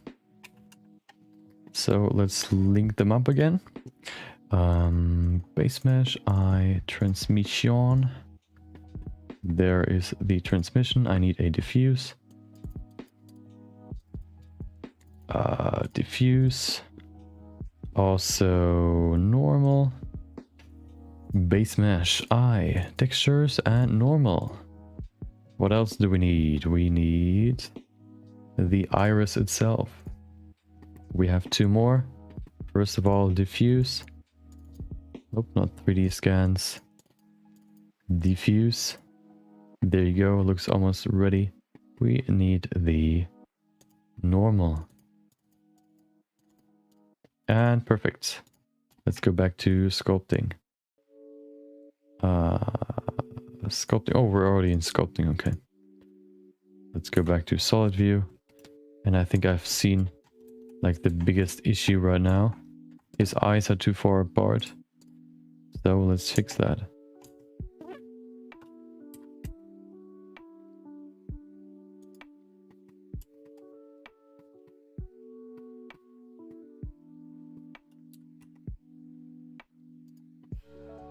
Yeah, I think his eyes were definitely too far apart. Maybe like this.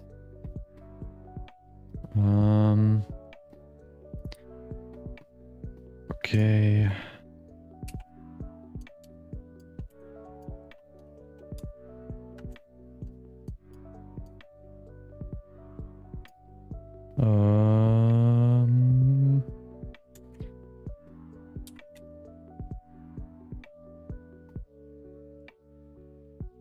Okay, go back to sculpting and let's adjust the head.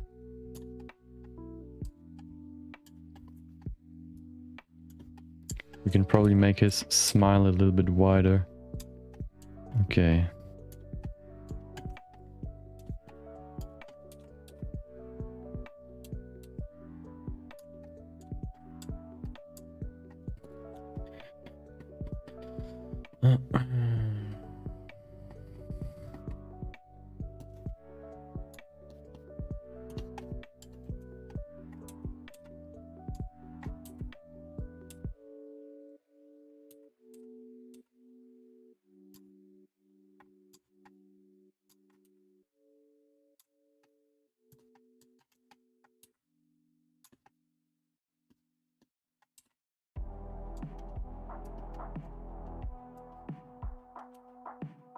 Okay.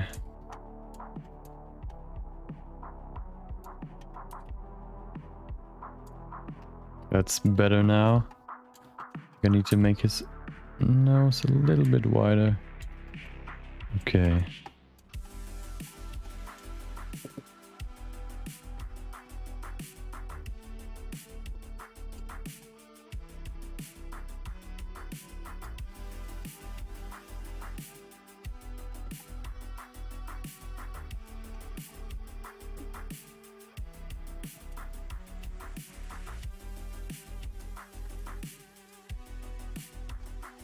This is the most important part, so I spend the most time on it.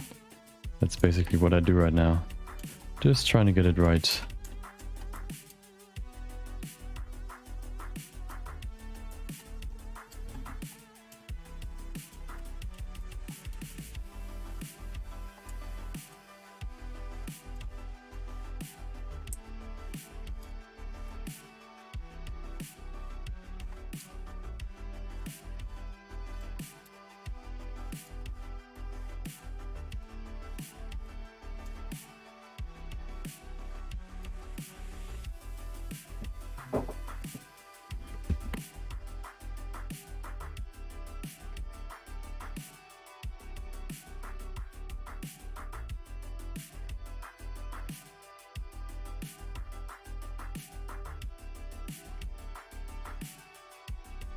Okay, let's keep going. Of course, when he's smiling, not only will his cheeks be pushed up, but also his this fat right there.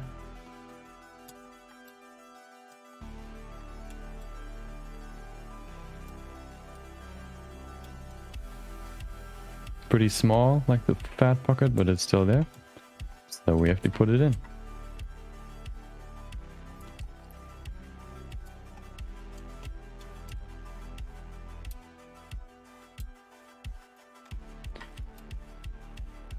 Okay. His eyes are pretty close. Like if you smile, usually your lower eyelid will be a little bit more close to your upper eyelid, usually also. Like your lower eyelid will be pushed up. That's why you can, for example, if you just look at at eyes, and you should like tell which expressions they have. You can usually see if they're smiling, if they're like sad, if they're like just normal, like looking at you regularly. You can usually tell from just looking at their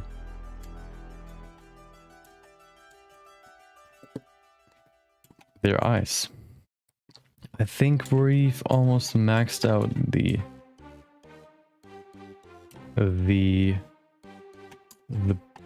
potential in this view.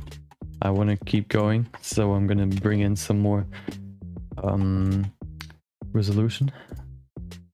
We have to keep in mind that we also have to add the hair and beard. So yeah, resolution, put that to 50. 50 is a good value for the next step. This way we can add some more detail, make everything smoother. For example, in here, we can definitely bring in some more detail. Eyelid, upper eyelid, inner eye part. There you go.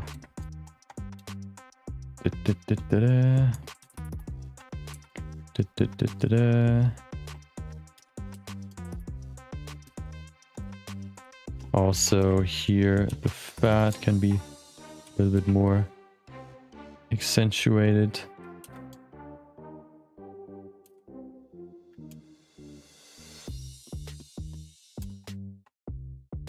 Like that. Smooth it out.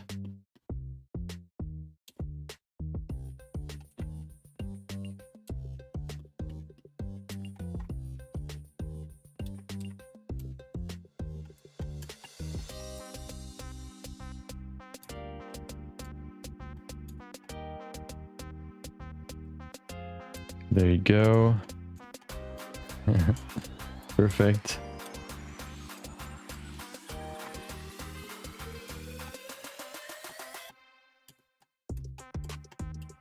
His forehead should be a little bit further down. Bring in some more resolution.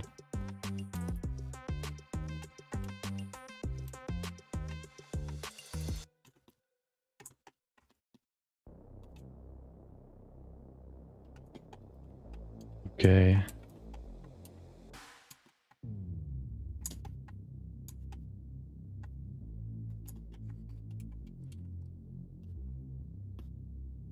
Bringing in the divide of the eyelid and the fat around it.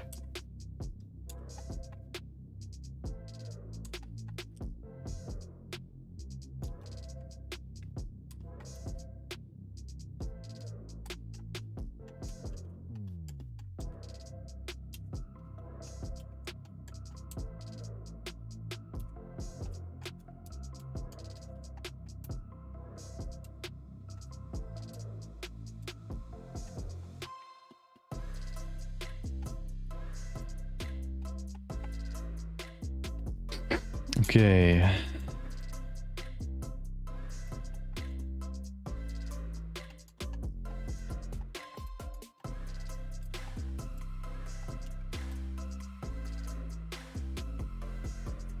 Now we can add some more detail, as you can see. Going deeper and deeper with more and more resolution. Adding more and more detail, defining the shapes more and more. That's the name of the game. Now we can also finally put in the nose holes.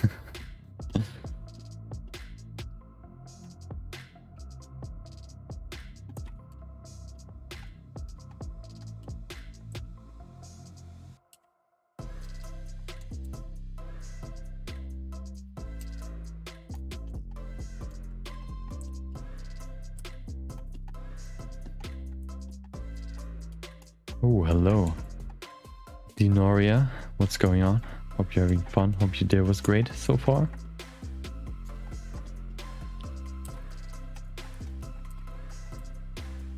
I am working on a likeness sculpt, as you can see from the title and what you can see on screen.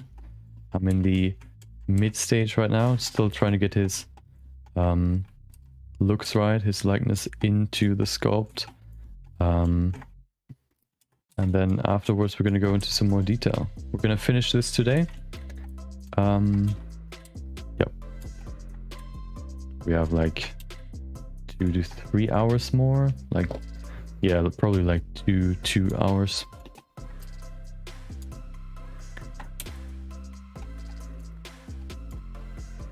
Okay.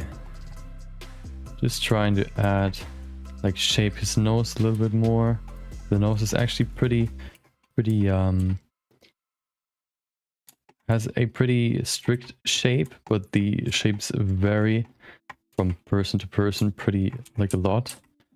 So we have to keep that in mind just to see what the shape looks like.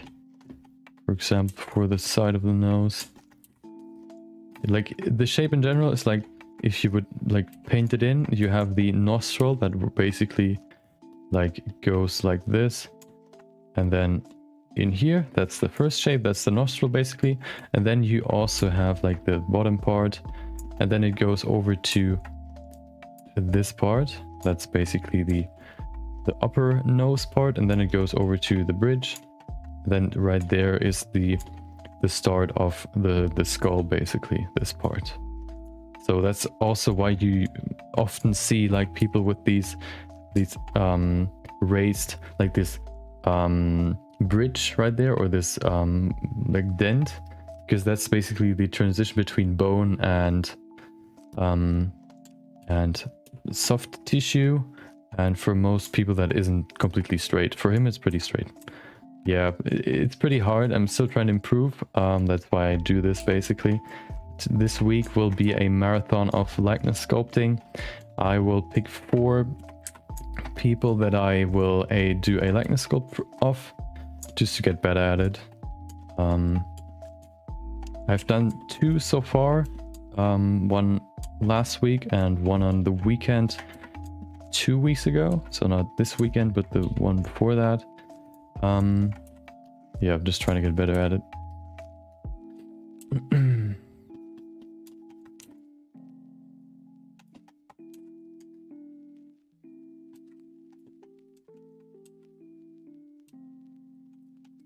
So, putting in, still trying to work on these general shapes, just putting in some more detail to make him look more like him. Because with these very big triangles, you can't really, like, you can't really recognize someone because it's just too big. So this part is really used for, or this resolution, 50 resolution on constant detail, is probably the best to really determine or to finish out the looks. Next up, we're gonna work on the details once we have his likeness, basically. His likeness can still change a little bit, but not too much. What I mean with big shapes is shapes that change the silhouette.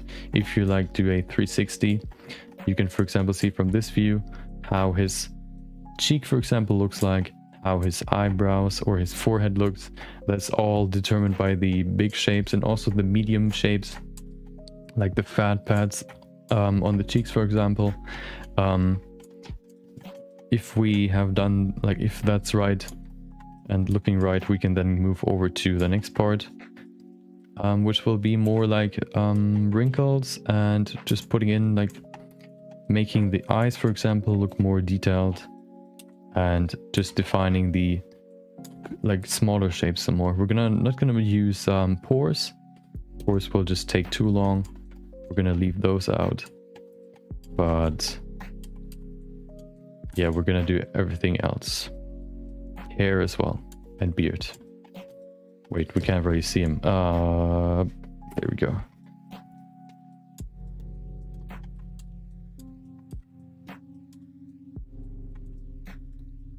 Okay, his teeth we're not gonna detail just yet. We're just gonna keep it like this for now.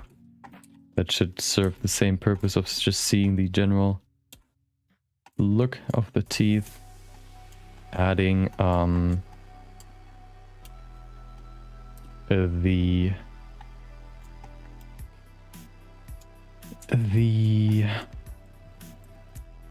teeth, or the individual teeth, just yet won't really do much for us. More looking at the overall look of the teeth. Okay.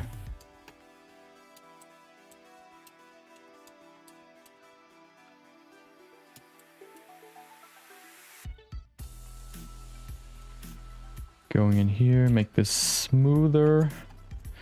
Okay.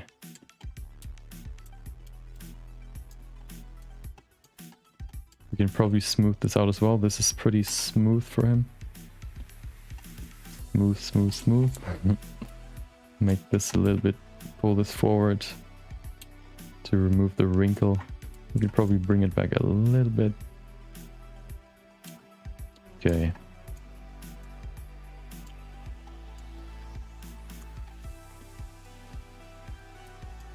Usually you have a little bit of fat right there, like a small little pocket, but for him, because he's smiling, you can't really see it that well. We can still add it because it adds some, like, this is basically the one pocket that really can help make your character look more real. If you just add this little thing right there. I don't really know why, but it just adds some kind of effect. It has some kind of effect to the whole image that I can't really explain.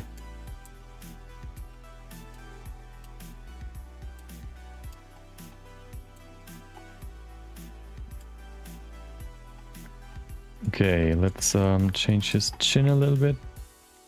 Now we can add more detail, of course. So let's do that. Make it a little bit rounder at the bottom. Actually give it some shape. Okay.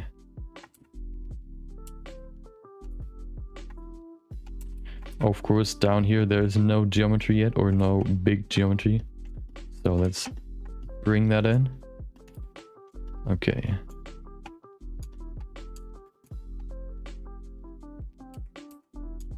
Yeah, so this is, so the one I'm sculpting right now is so the first two I did was Gary V and Mark Cuban. Maybe you know them. This one's a content creator I pretty often watch. He's called DarkViperAU. He does stuff like he started with GTA speedrunning, and right now he's doing more stuff like challenge runs and all that. So that's what I watch from him. I don't really watch his streams. I watch more his YouTube content, where he does like compilations or like supercuts of everything he did in a stream. So yeah, this is a content creator, not actually a like Hollywood person or anything. That's also was kind of like my idea. I think I kind of want to more pay tribute to the people that I actually watch, and like make something, like recreate them, make a likeness of them, rather than actually like just sculpting someone that is like famous.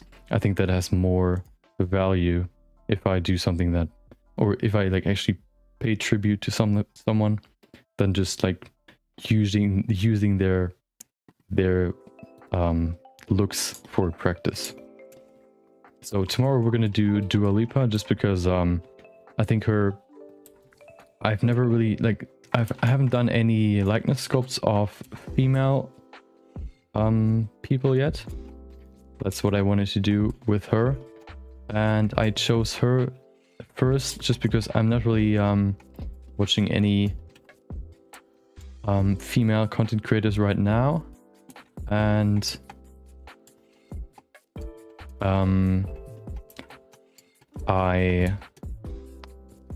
thought her like facial proportions and shapes looked pretty interesting, so I kind of wanted to do her. Yeah, I mean, there are so many, so I don't really blame you for not knowing him. I think he's more like pretty niche, I would say, because he only does like GTA, no real other stuff. I mean, he does some variety, but mostly GTA. He's not really known for variety.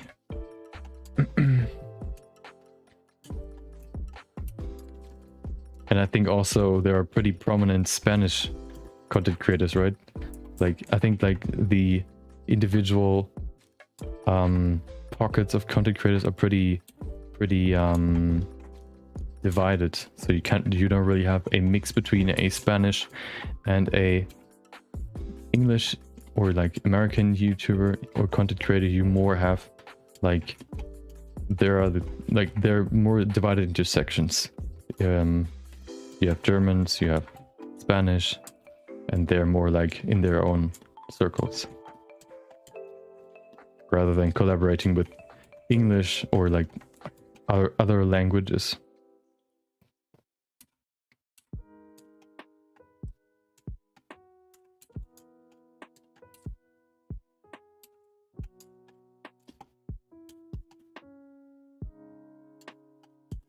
Need some more volume down here. Okay. Maybe we could make this a little bit deeper. Okay. Looking at his smile reference, that's probably the most important one I have. Make this a little bit less.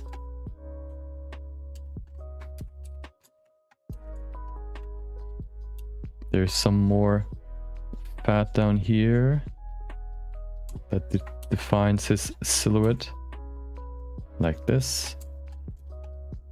Yeah, and a little bit more. I think this part is just the one that's most like pushed out the most from the corners of the mouth. That's why it's so far out.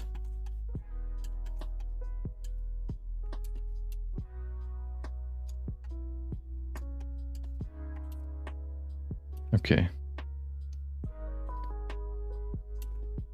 Smoothing, adding more volume and smoothing. That's the process.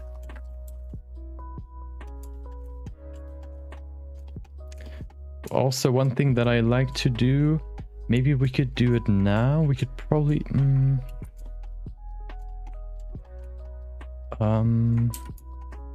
his eye corner, the outer corner should be a little bit higher.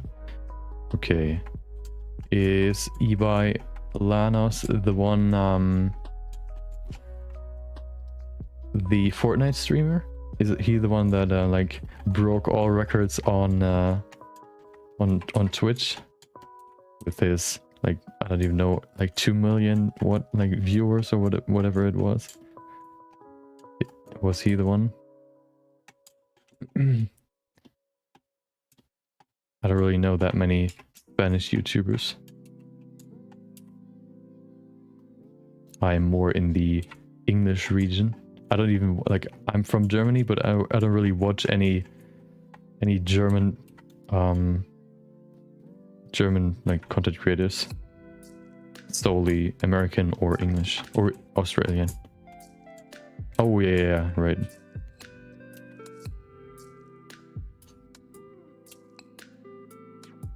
Yeah, see, we know, at least we know, we have one in common that we know.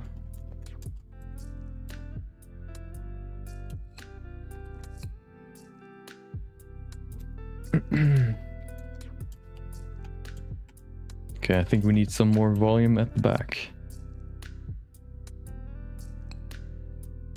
It's all about volume. Okay. Maybe smooth this out a little bit. Okay. We could probably...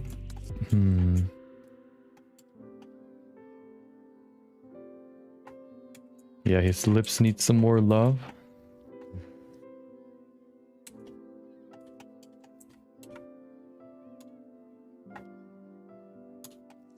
Okay.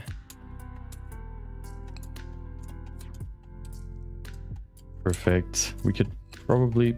Should we pull it back a little bit? I don't think so. We can just smooth it though. Okay. What we can do to basically determine the lip shape, we can just like make it sharper so we can actually see it. Okay.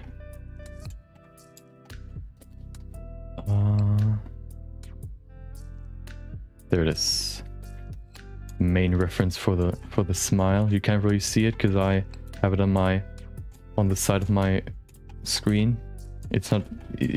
I can't record it because if I want to record it like as a window capture, it just tells me that it's like pitch black. So that doesn't work. And I'm usually like just capturing my stuff with window capture, because then you don't have to see my other windows. I think that just looks better.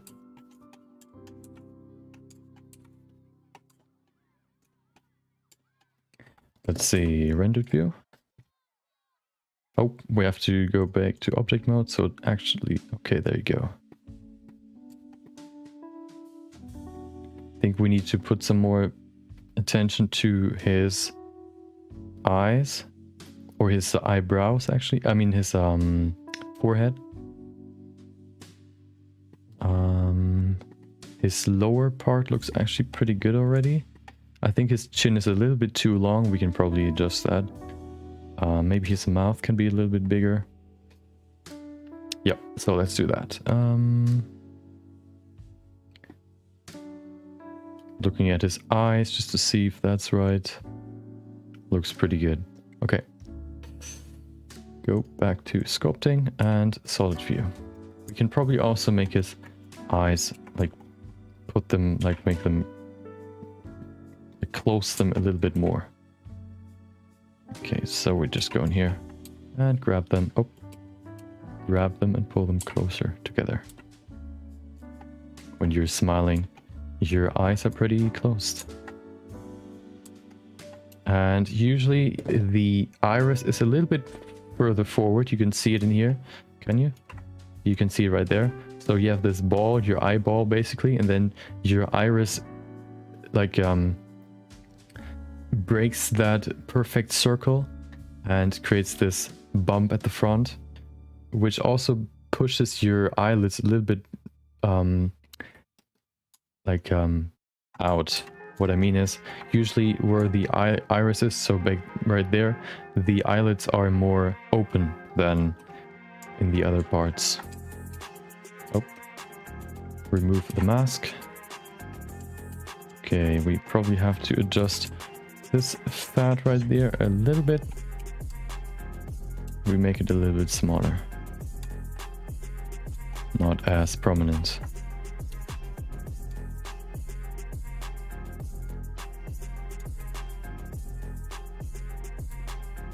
Okay, just smoothing that out. Okay, that's better. Looking at the reference just to see if everything looks right so far. I think his nose can be a little bit wider right there. Not too wide, just a little bit. A little bit more. Okay. Yep. Perfect. So what we can also do before I do that though, I want to adjust his chin. Pull it down, I mean up a little bit. Not too far. Just like this. Also put in a deeper cut. Okay.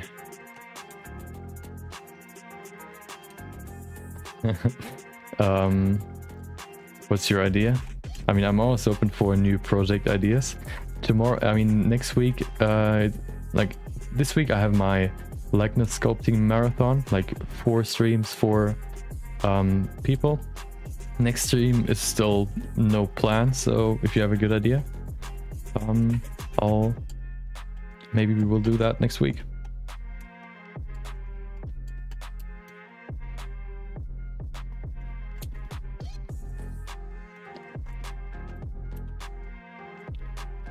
This was basically just a... Oh, we have to enable dynamic topology again.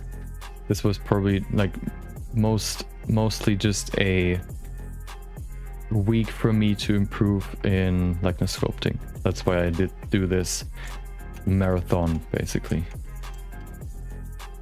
Because I want to get better at it. Okay, we should probably also add some more detail to the ears in a second. I think his nose looks good. Just looking at... Okay, hold on.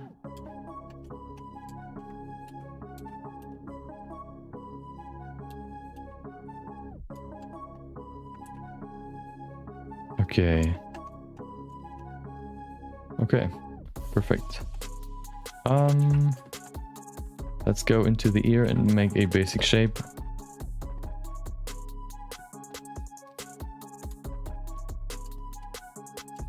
Yeah. So I have a stream channel. That's basically what where we are on right now. I also have a channel for edited videos, basically from my stream. So my structure is I have my streams, 4 streams a week. From these 4 streams, I usually do 2 projects on Monday and Tuesday that I use for videos for the following day. I mean following week. So I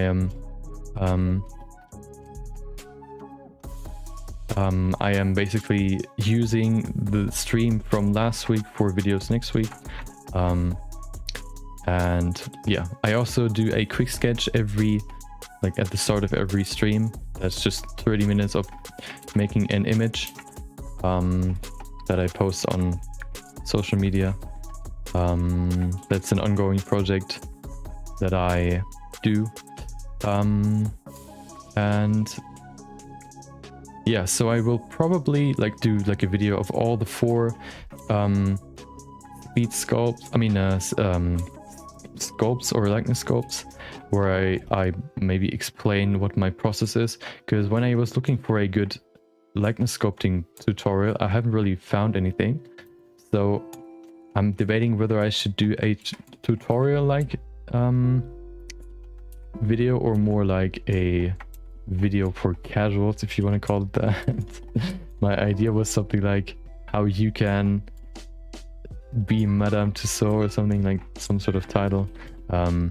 Yeah, I'm probably just gonna use all my sculpts that I do this week to basically show off how what my process is, and explain that either for people that really are into Blender sculpting, or are just looking for entertainment. I'm not really sure what I want to do just yet. Maybe I'll do both. But yeah, that's basically my structure.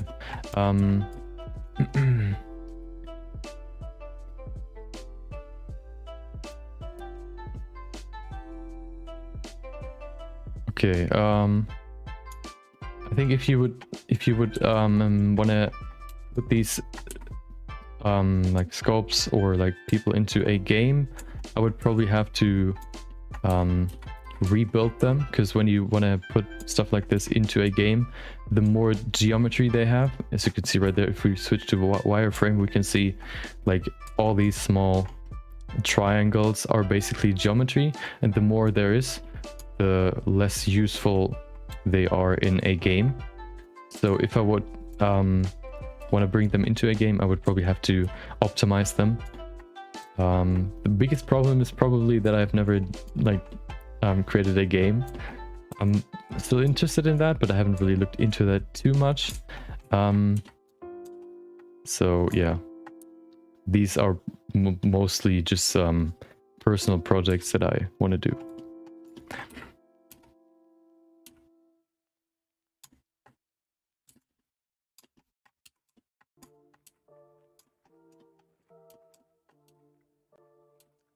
Ears are so weird.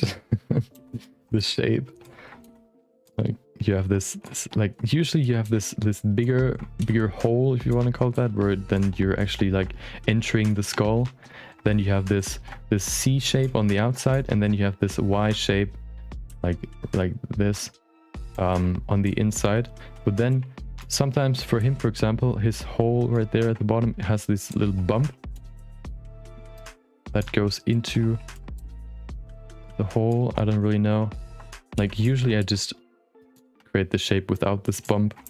And then you have the Y in the middle that goes something like this, connects with this outer C. You have then a little hole right there.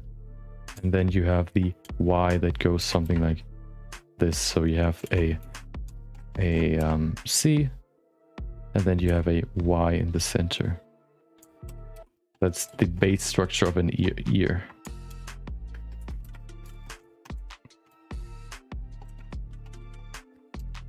Okay.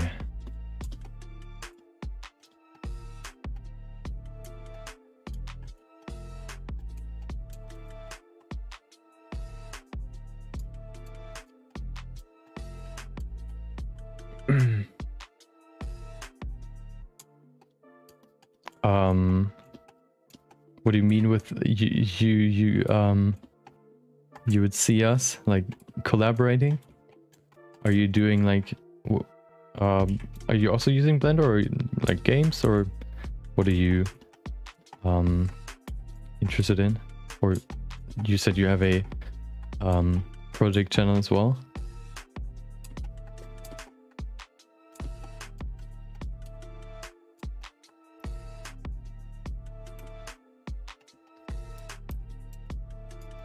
Also, if you like, okay, no, never mind. That was a little bit off topic. I have a few base meshes, for example, the eyes. Some people, for example, have asked me for my animation ready like rig that I've done like a few months ago. And also a VJ loop that I did at some point. If there's anything you see on stream that you would like to have yourself, feel free to ask. I'm not like trying to keep that away from someone.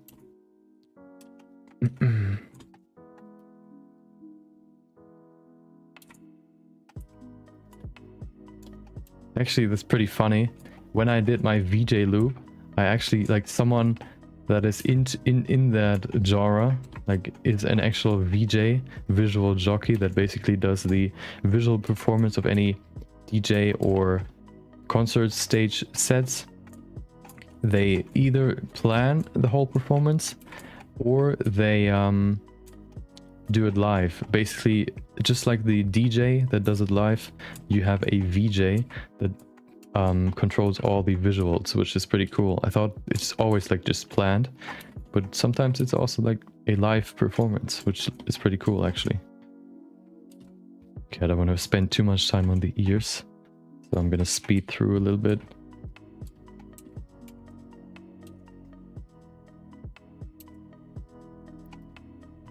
Maybe like this. Okay, that should be good for now. Maybe push this.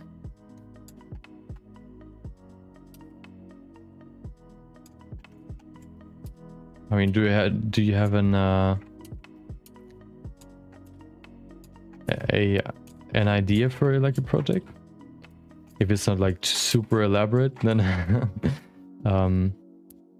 and it doesn't deviate too much from my usual content of like using Blender, then sure, why not?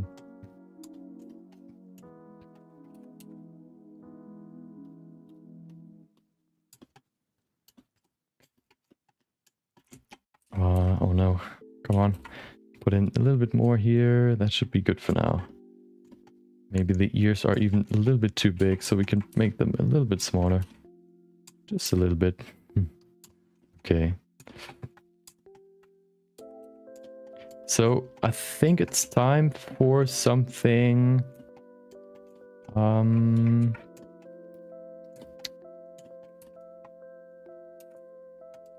that is called hair. Before I do that though, I will go and add a mask so I can put in the eyebrows and the general hairline and head beard, and that can help me see if I'm on the right track. So first of all, his eyelashes are pretty long, so I'm gonna put in some black right there. Like this. Then the eyebrows, very, very rough first. Just looking for the general shape.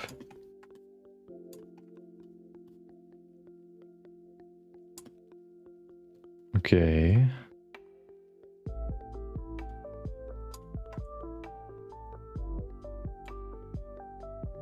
Something like this, I guess. Let's see from the side. Okay, that looks a little bit different, so let's adjust it. Okay. I mean, if you have an idea, you can contact me in like either like if you have like a whole wall of text to explain what your idea is. You can probably do that best either on Twitter, or I don't even know, can you send direct messages on YouTube? I don't think so, but either on Twitter or on Instagram would probably be the best way to, or on email, doesn't matter, to send me the details. Okay, let's see.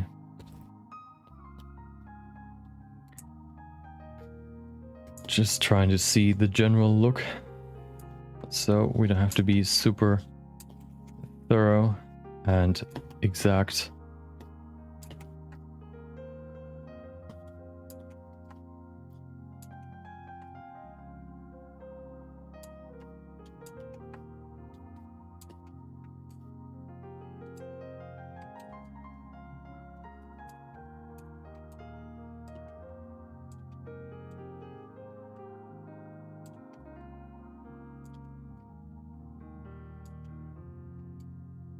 Yeah, sure. Well, I'll look at it when I'm done. Give you feedback.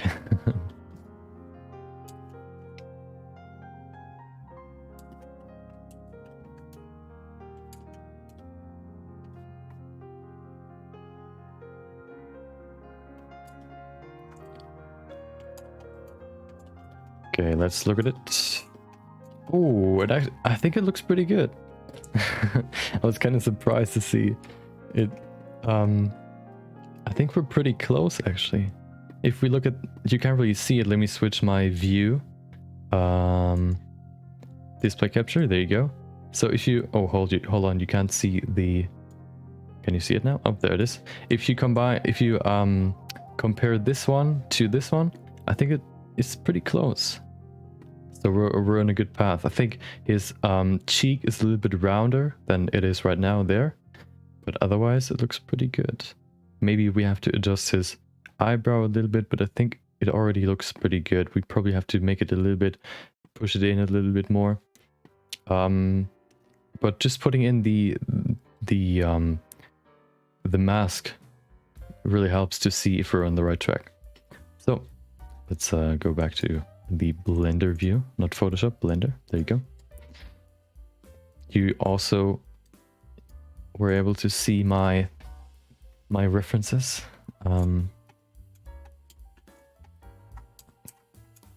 That's basically all the references I have. The more references, the better.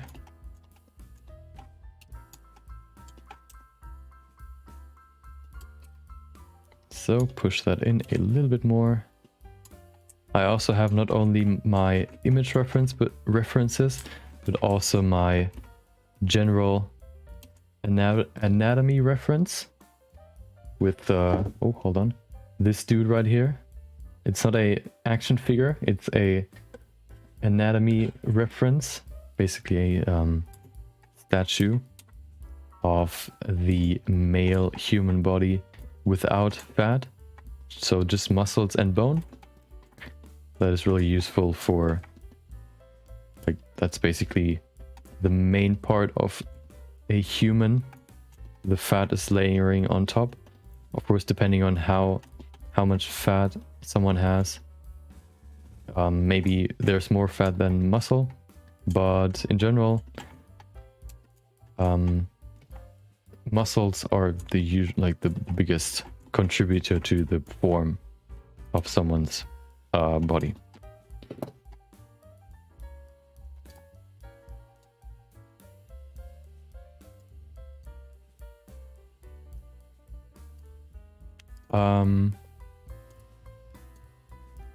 Hold on, I have to resize my okay. Yeah, so we're gonna add a beard. So I was so he right now usually has like a pretty thick beard. So I was looking for videos of him not having a beard. I just found like 1 or 2 that I use for my reference. But we're gonna add a beard in the end. That's why I painted in that mask as a beard, just to see what it looks like. Of course, it had no volume, but that wasn't that important. You were able to see a better resemblance anyway. Or yeah, it was better to see, like you were able to, or I at least was able to recognize him better when we painted in the eyebrows and the beard. Pull this down.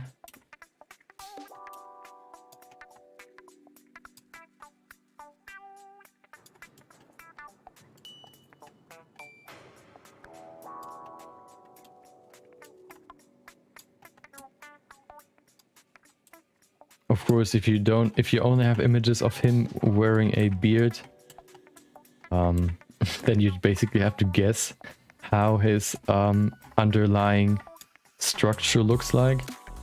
Good thing with that is, though, you also can then just put it on a beard, and you'll not see like the underlying structure anyway. So you kind of like, it's a double-edged sword. It's good on one side and also bad on the other. Because I'm generally looking to get like the likeness right without the beard. But it's pretty hard if you don't really have any references for that. Luckily, I was able to find at least some.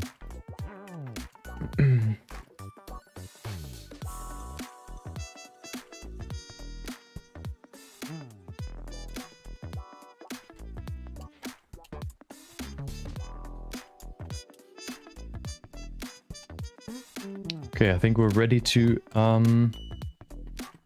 add some hair. Just to...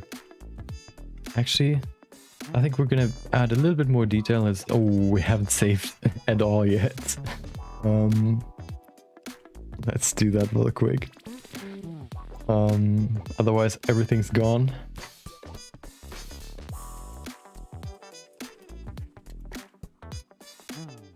I had that happen before where I just was changing like some random stuff, and all of a sudden Blender just closed itself all of a sudden, like without any like reason, or at least like visible reason.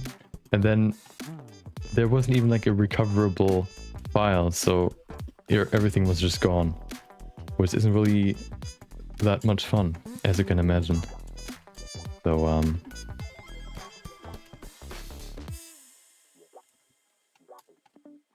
let's save.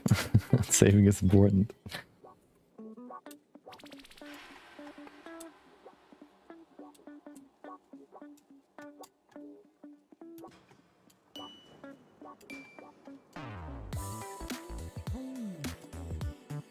Okay.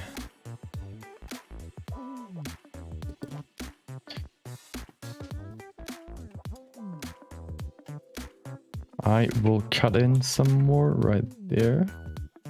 Not too much, just a little bit. Okay. That's basically the, what would you call it? The eye socket of the skull. That is like going from up here somewhere all the way like this, and then you have your skull right there. you have your teeth right there, of course. And that's basically the skull shape. Yep. That's why you have this deeper part in there, because that's basically just soft tissue lying in this eye socket.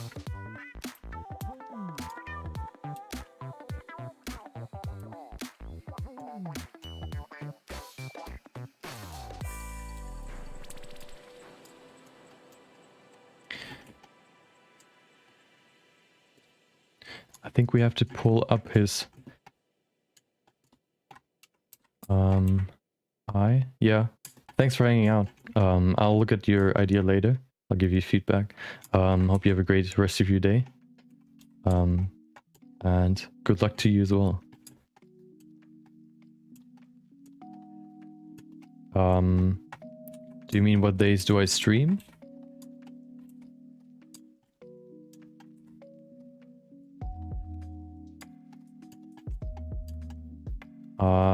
You should, I think there's like this text on my webcam, but otherwise I stream from Monday to Thursday. Usually, at least in my time, or UTC, that is the universal time, is 6:30 p.m. is the start of my stream. So where I do my quick sketch the first 30 minutes, do some post-production for the first hour basically, and then we go over to tomorrow we will do Dua Lipa. That's tomorrow's plan.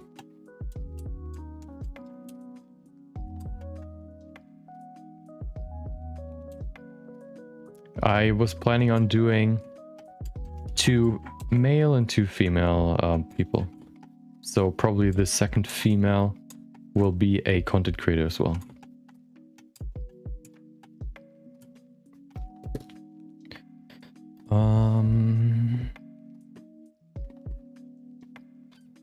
Okay.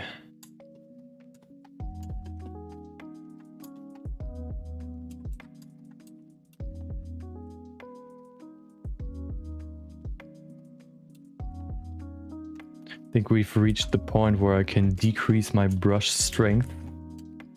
It's pretty strong still. So we can put that down to 0.3 maybe in here as well. From 1 to maybe 0.4. There you go.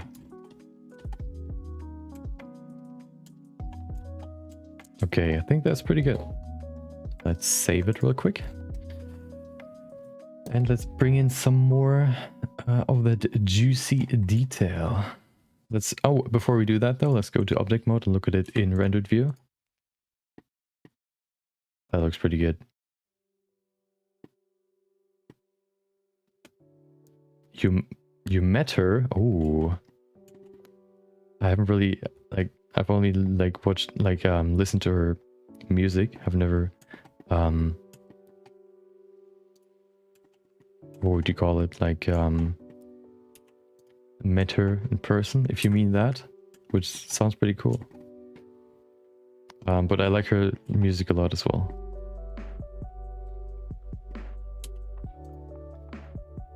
I think his eyes, are they too far apart still? I think they are. They should be a little bit closer. I think that's the biggest problem right now. Usually, oh yeah. Usually there should be one eye size. You could probably even make this bigger. Okay, yeah. I was wondering, in person would be pretty crazy. Or you mean on a concert? I like on a stage. Maybe like you were in the crowd. She was on stage. More like that.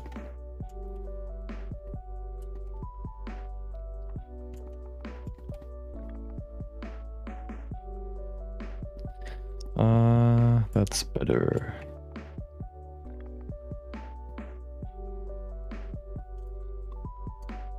Or you mean you seen her first for her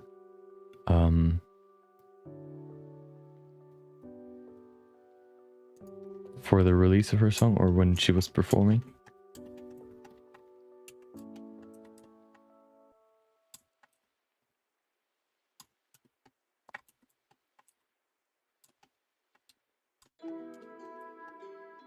Okay, I think it's better now. Let's look at it real quick. Of course, still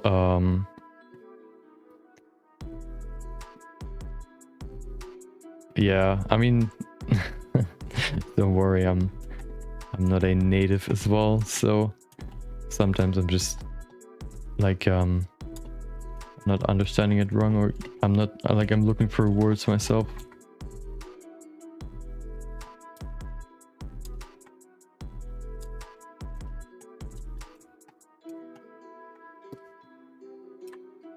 Okay. Oh yeah. I think the first song I heard of her was One Kiss, I think it was. The summer song. I think it's already like a few years old. I think that's the first song I heard of her.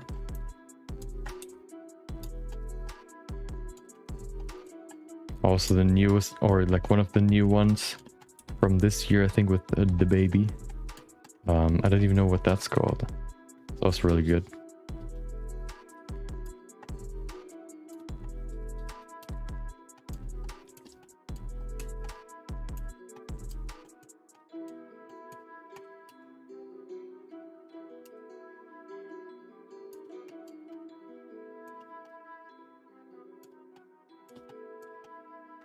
Okay.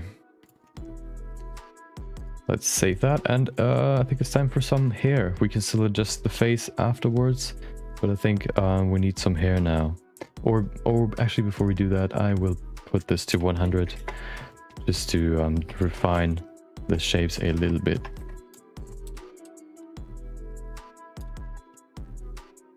We probably don't have to go further than 150. With Mark Cuban and Gary Vee, I went like further just because they had more wrinkles that I wanted to put in as well. And with wrinkles, you need more geometry just to really flesh them out, make them look more like wrinkles rather than like deep cuts. That's why I went deeper with them.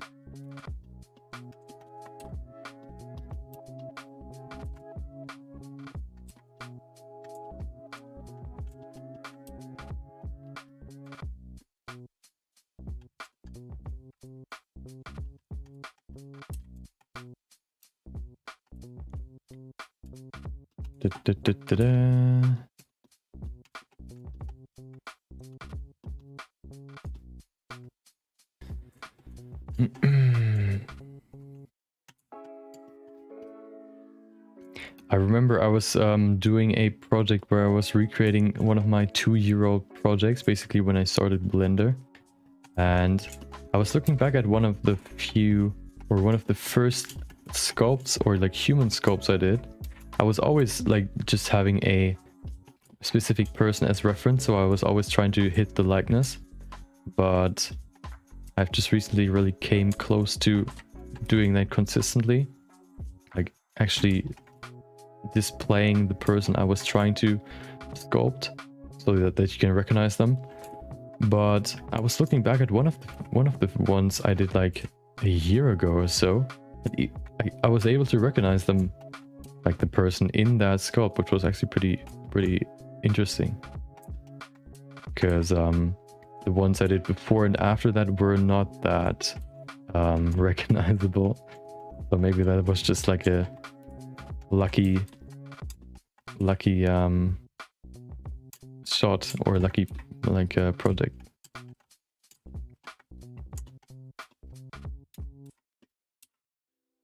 And I didn't even add any hair, so that was even more like crazy, because usually hair really dictates how someone looks. If you remove all the hair, you can really make someone look completely different. But I don't know.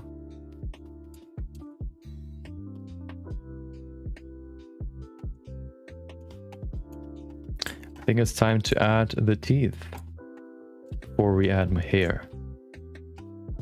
I want to have enough time for the hair, so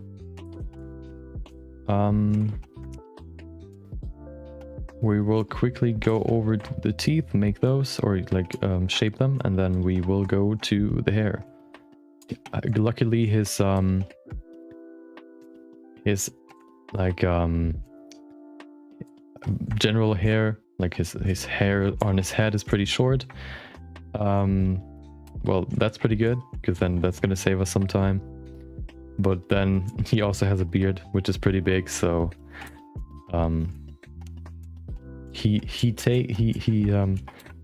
what does he say?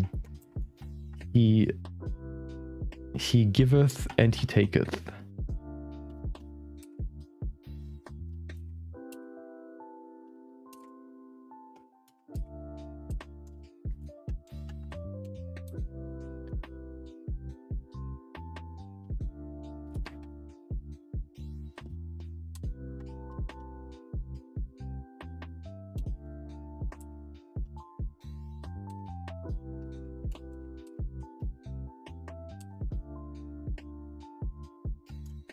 Okay.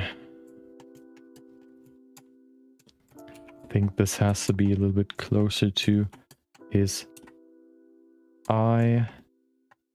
Pretty thick. I mean, the eyelids are pretty thick, but I think they're a little bit too thick. Okay.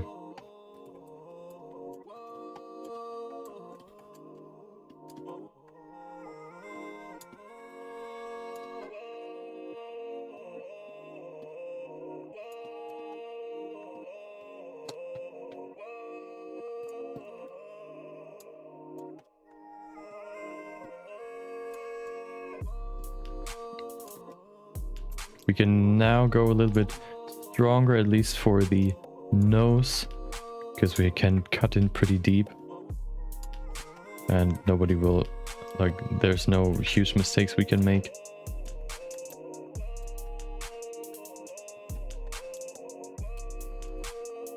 The crease brush is really good for stuff like adding more details, because it can really like make things sharper, or also like make these really nice deeper cuts that really can frame or shape a a shape.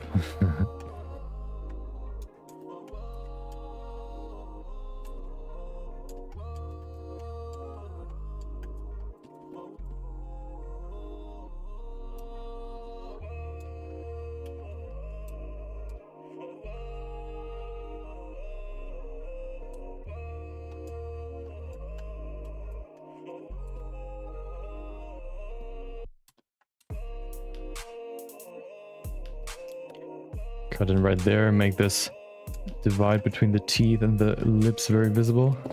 One thing he has is that he pulls, or like his smile is like not really completely straight, but he pulls up his like middle part of the lips when you go from the middle to the outer region, like this spot right there. He pulls his lip up a little bit. One characteristic of his smile.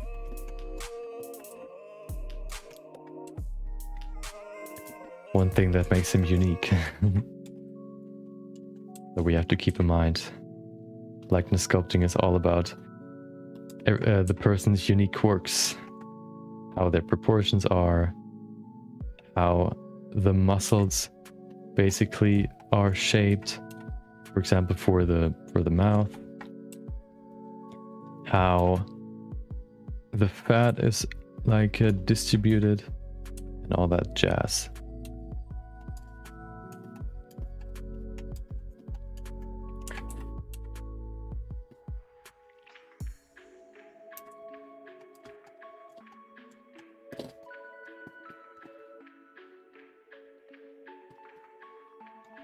Okay, you can't really see his middle part. I don't even know what that's called, like this spot between the nose and the lips, but he has a pretty cut out upper lip region that then goes back here.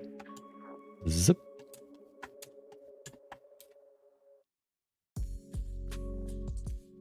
Perfect.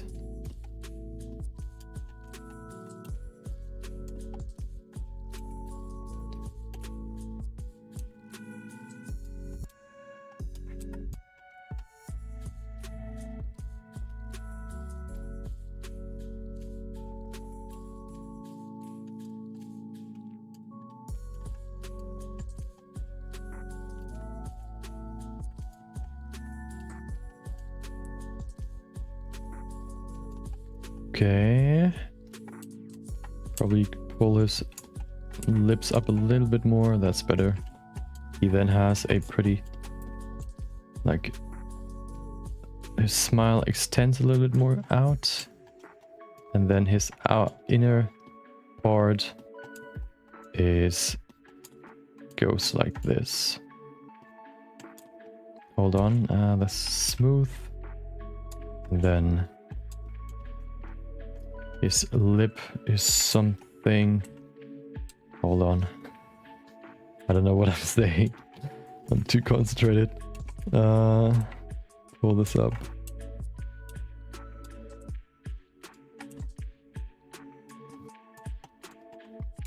Okay. Put in some more detail.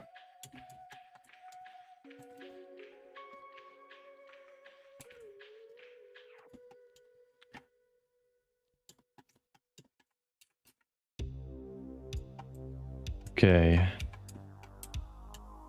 The lower lip isn't as sharp, but I will make it sharp right now just to look at the, like, determine the overall size, basically.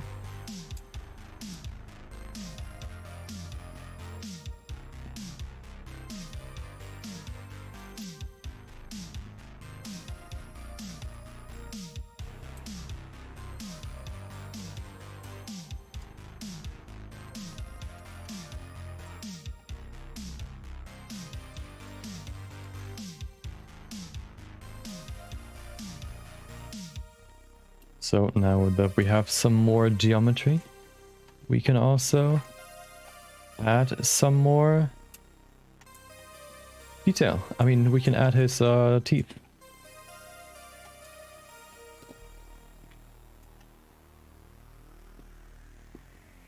So we can see a little bit of his what do we even call this? His teeth. We can probably add even more geometry. 150. His teeth, like flesh, whatever that's called. So we have to cut right there, roughly. Okay. Then the teeth is something like this. His front teeth is pretty big. Okay. Next one is a little bit further, but also pretty. This one's a little bit smaller, something like this.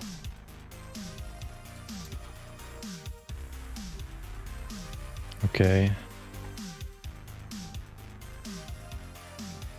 There was a side view. I think that's better to look at.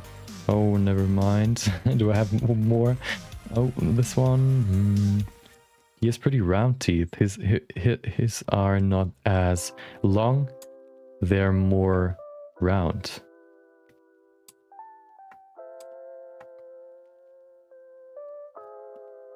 Okay.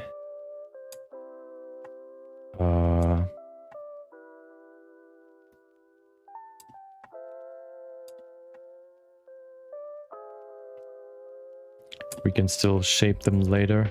Right now I'm just looking at general the big shape, as always. First the big shapes, then we can go into more detail later.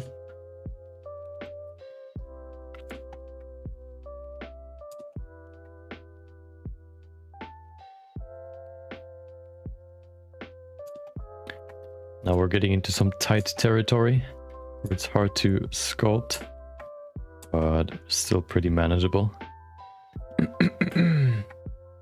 Okay.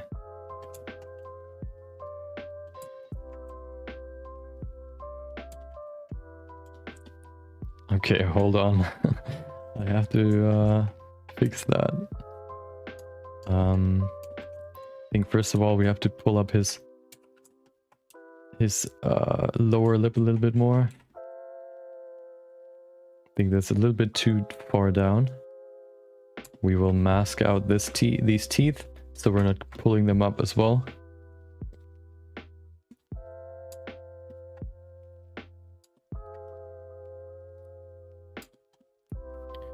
Let's add the upper lip as well, just to be sure. Let's remove these mask pieces. We want to remove the lower lip, so we have to remove the mask on the lower lip and then just grab a big brush size, pull it up.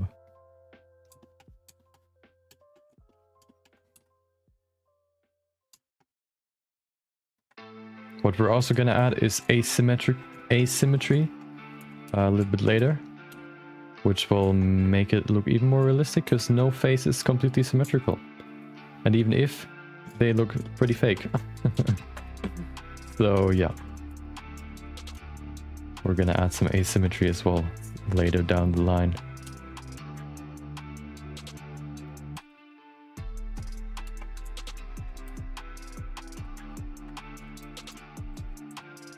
Of course, keep in mind, teeth are round, so we have to make them actually round.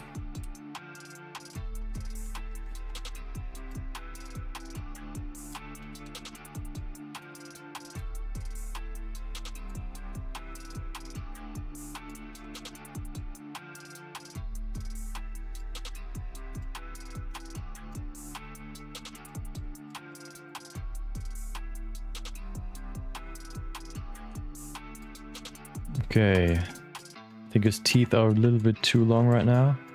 Let's fix that.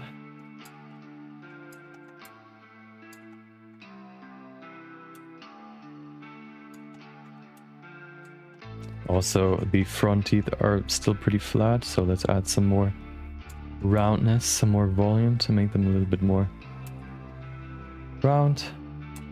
There you go. Now they don't look as drawn on anymore, which should help. Plasticity will look better. Okay.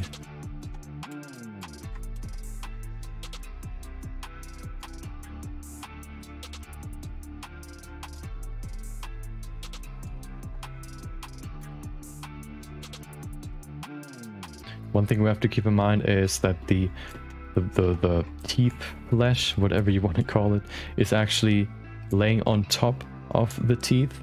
So the teeth are more below, like, as of course, if one's on top, the other one's below. I think we have to adjust the shape a little bit more. Or we should add a tongue at the bottom. First of all, I want to cut in here so I can make the shape of the lower lip a little bit more visible. Okay. Then I want to bring in a tongue. Small little tongue right there.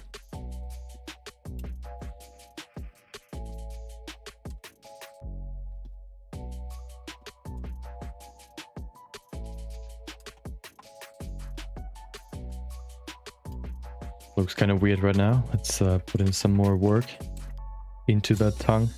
Work that tongue. There you go.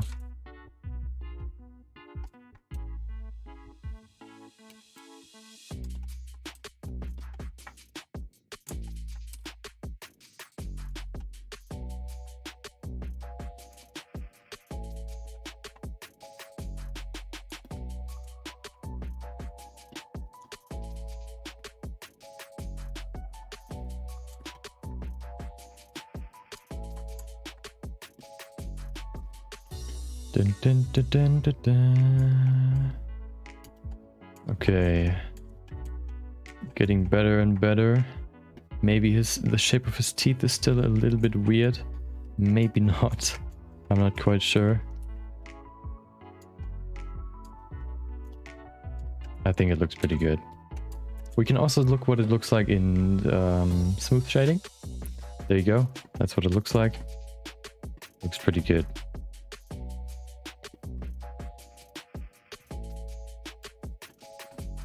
I think the outer teeth needs some more shape.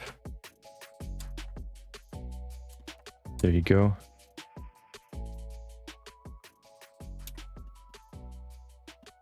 Okay. What we can also use is the pinch tool. So if you make a deep cut in here, hold on, I want to make this smooth.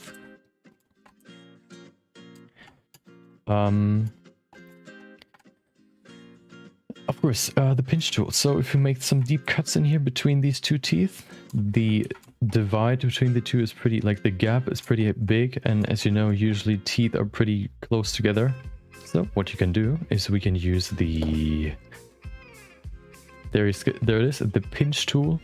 Just go in here and just rub it over there, and it pinches this, like these two, the geometry together basically, which makes the gap a little bit smaller, makes it look a little bit more pleasing. Okay.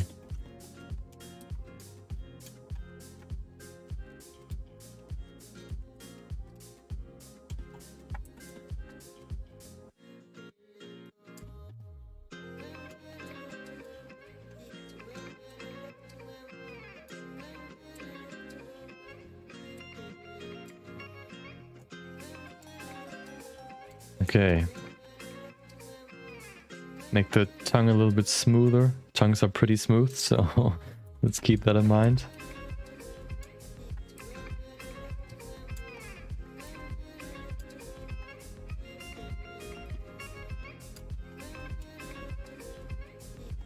Let's look at them in rendered view.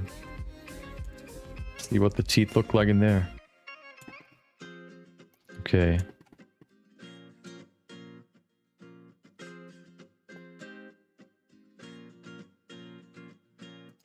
I think we have to, hold on, go to solid view, go back to sculpting.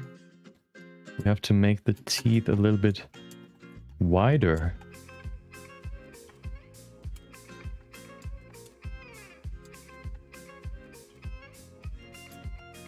Let's just pull them back a little bit more.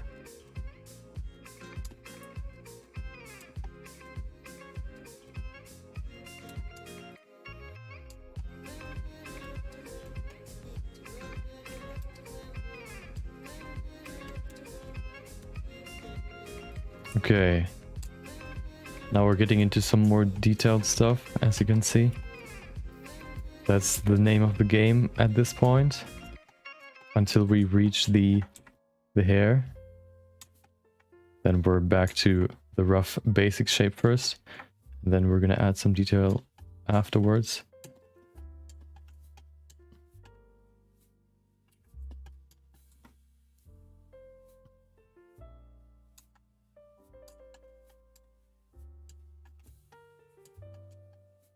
Okay.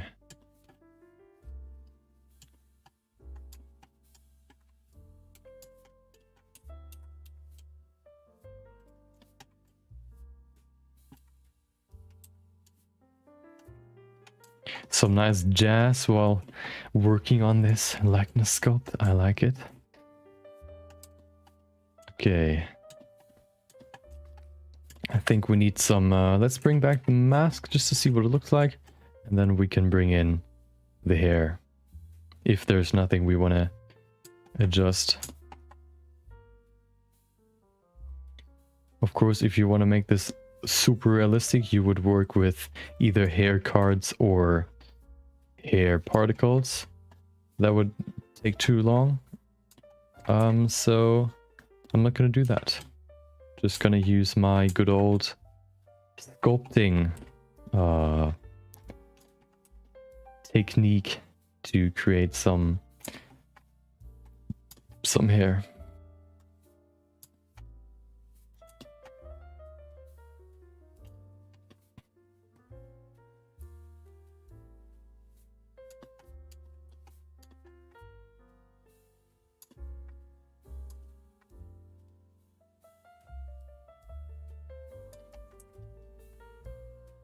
Okay.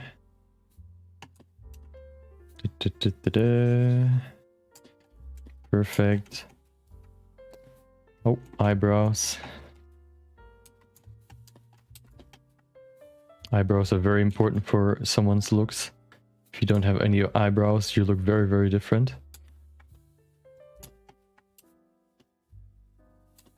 They can really frame the top of your face.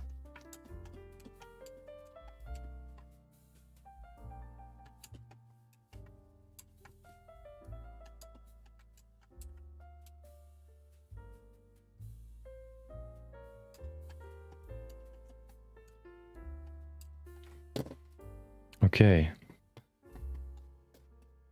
I think that's as close as we're gonna get. So, what I want to do though, because we have a little bit more time, I want to put in some more effort into the eyes, the ears, just to make them a little bit more pleasing on the eyes. Right now they're pretty rough. I want to fix that. Dynamic topology on, of course. Oh, that's pretty, a lot of geometry, but that should work. Was lagging for a second there, but for this ear, shouldn't be too crazy. Oh, let's save real quick. Sometimes I'm like saving every second, and sometimes I'm completely forgetting saving overall. The concept of saving escapes my mind, and I'm just sitting here in full focus mode, just working on the thing. And then at some point, bam, everything's gone. Of course, now we've saved, so we're safe for at least like 50 minutes, but yeah.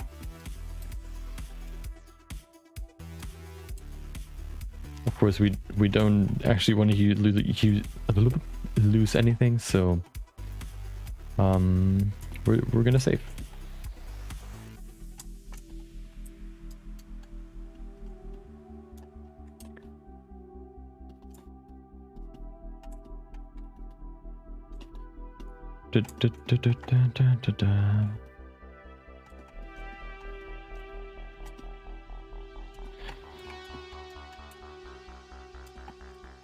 Let's cut in right there. We're not gonna see it, but I want to.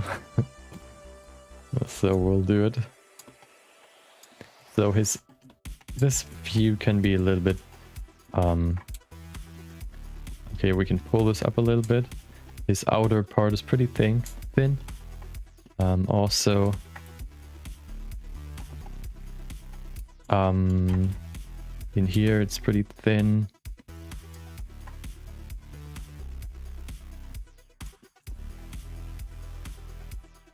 Okay.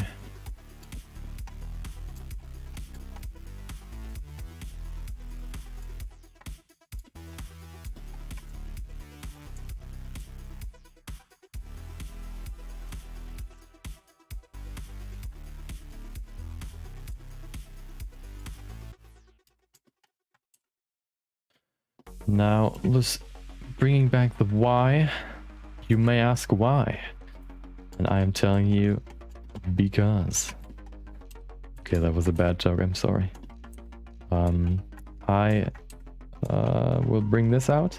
Some people have this pretty far out, some people don't, and then for him, this is further in, like behind the Y actually.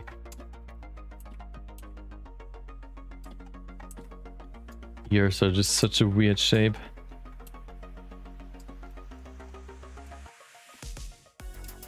I think the weirdest are ears, followed by noses probably, and then eyes. Just in terms of their structure, anatomy. Okay, that looks pretty good.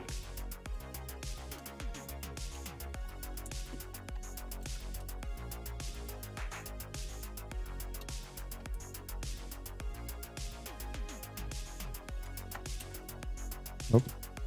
Hold on. Wait, what? I want to remove stuff.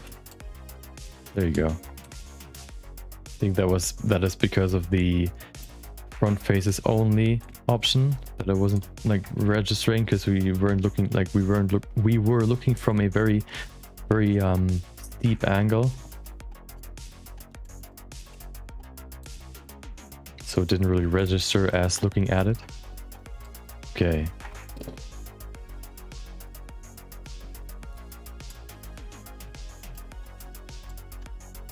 I think we can pull this down a little bit.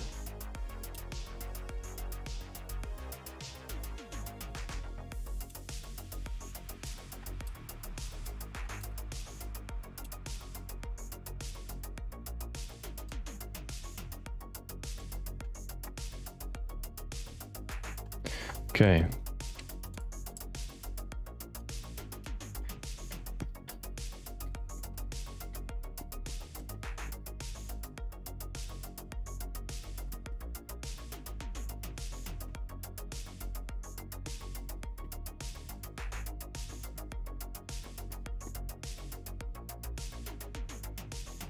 I think we have to bring in his cheek a little bit, and then, oh, hold on, I removed his eyes.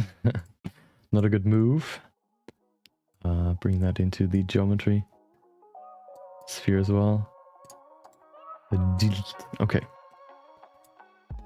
That's the last thing I'm gonna do. Sculpt mode.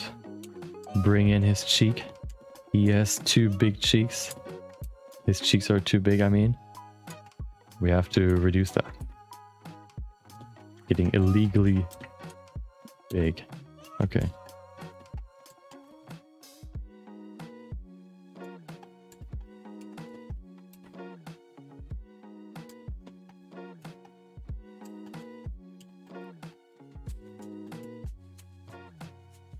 I think that's better now.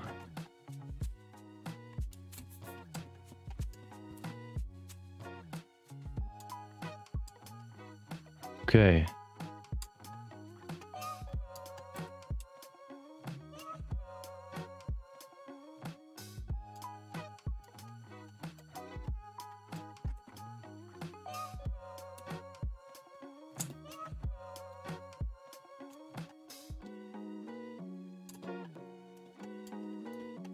Let's cut in here. Give this some more detail. There you go. Okay, we're not gonna be able to see it anyway, but I want to have it in there. So we'll put it in there.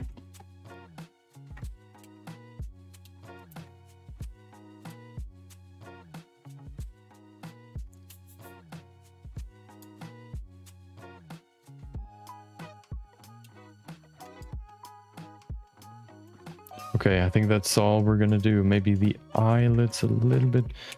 Do we have more? Do we have dynamic topology off? Of course. Okay.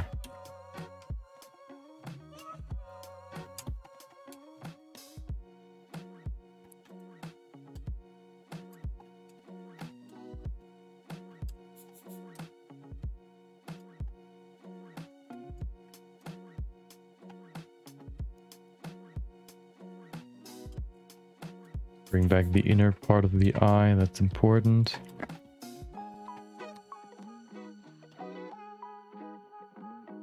Okay.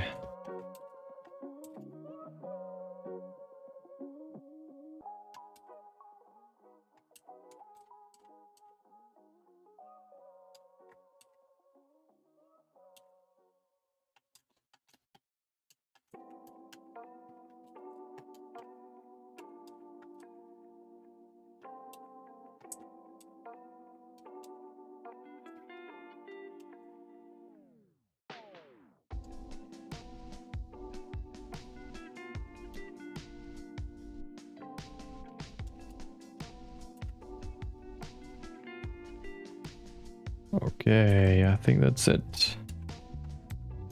I said that a long time ago, but now it's actually it. I promise. So now we have to add some hair.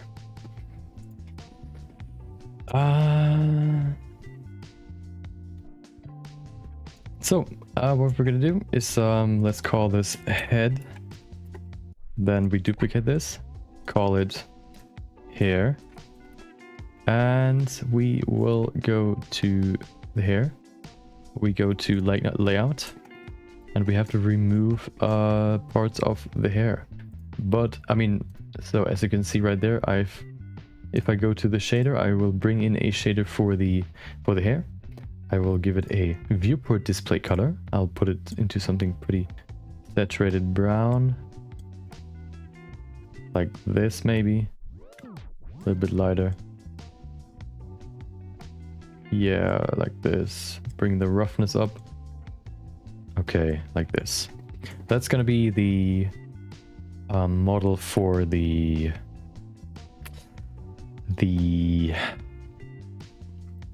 hair. So what we have to do is go into here, use a UV sphere, make this smaller, apply a mirror modifier, set this object as the mirror object, so we have them on both sides, make them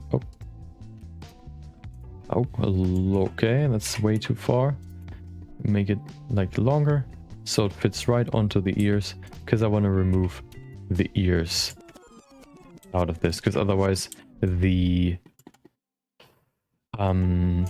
brown will even be visible on the ears, but of course there are no hairs on his ears, so we have to remove his ears just using a Boolean modifier, saying okay, this object sphere should be the one that will remove the ears.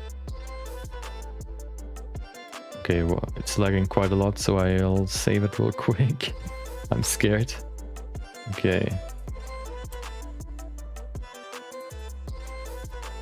Just trying to remove this little fiddle thingy down there. Okay, apply. First one done. Let's go further to the front. Now he has no ears anymore. We have to remove his nose as well. We don't need the mirror modifier for this. Only this. Okay. Maybe something like this. We can also go in here, just grab these two vertices, use proportional editing, and then pull them over there.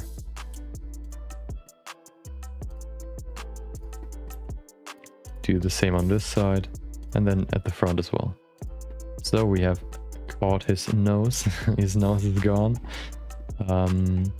We then just go in here. Boolean. Which object? Of course this one. In the silhouette you can see he has no nose anymore. Apply. Easy peasy. There you go. So one thing that's still missing is his eyes. So we use another mirror modifier. Which object? Of course this object. And we rotate it, make it smaller, bring it right onto the eyes, cup the eyes basically. That should be good. Maybe in here some more.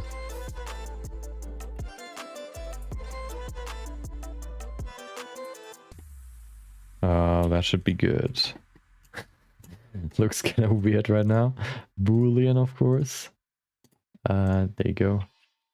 Difference, yep, apply. And that should be all. Maybe the mouth, but no, the mouth will not be removed. And we bring it back, and there you go. The hair is underneath the skin. I'm going to scale it down a little bit so it's actually completely underneath the skin. There you go. And we're going to go down here as well and remove it down there as well. So let's go to sculpting. We sculpt on the hair, right? Yep, perfect. So let's go to dynamic topology, put that to 50, and then we remove it, like remove the teeth down here first.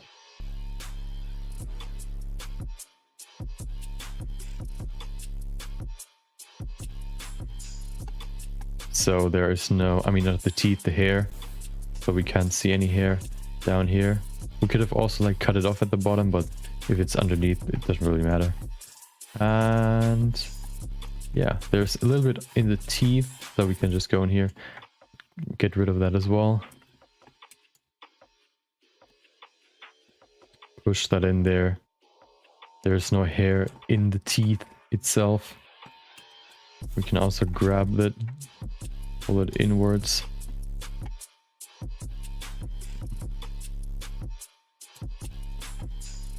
There you go. More, there's a little bit more. Okay, there you go. Is there any more? Oh, there's a little bit more. Okay, perfect. So let's bring in some hair. First of all, I'm gonna do his hair first, and then I'm gonna do his beard and his eyebrows. So let me look at a side view so I can better see what I'm looking at. That's why the side view is good, for the hair especially. Not only for the ears, but also for the hair.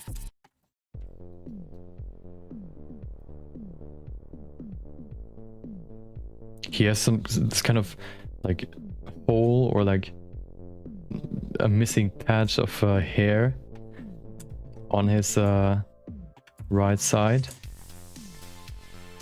And I'll try to add that as well, because that's one of its features basically. You can't see it from the front.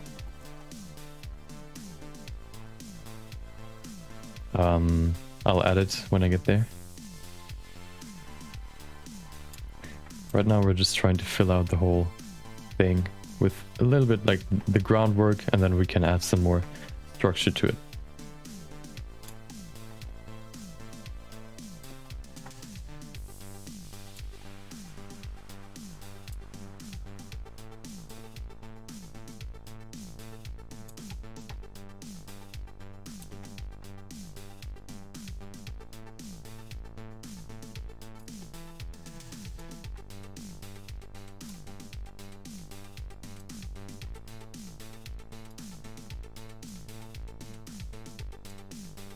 So that's basically the base of the hair, how the hair is like always like growing. If you have like, even if you're like a female, the base of the hair always like has the same shape, especially back here. Yeah, like it goes together in here. Then you have like this shape right there, someone like this, something like this, not someone. Then he has these corners. In Germany we call it Geheimratsecken. Basically these corners, depending on how far they are. You either get mocked more or not, or less. There you go. That should be good. That's the base.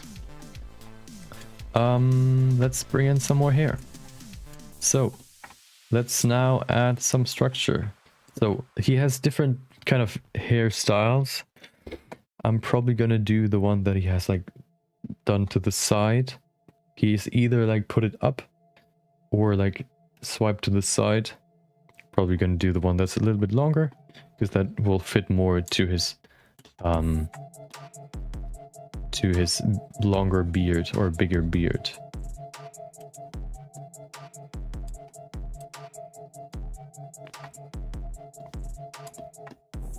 So we need some volume here first, and then we're going to swipe it to one side. So that means we have to remove the symmetry, but that's just how it is, especially for hair. Hair isn't symmetrical usually.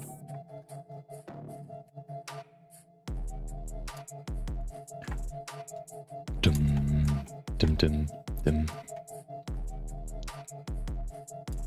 Usually there's this twirl at the back. Try to keep that in as well. Also dictating the flow of the hair with these strokes right now. Kinda, because it's still symmetrical, so it's still kind of weird.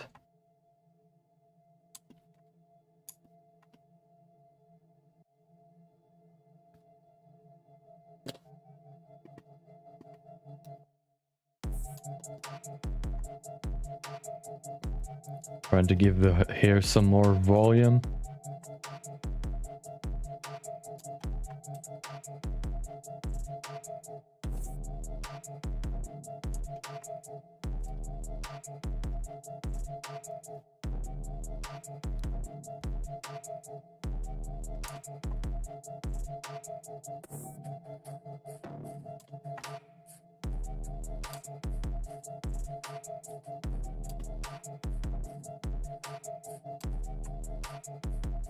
Okay.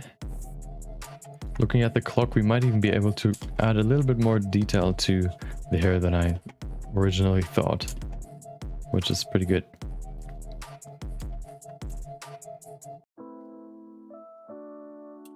Now adding the little hole right there. Like this.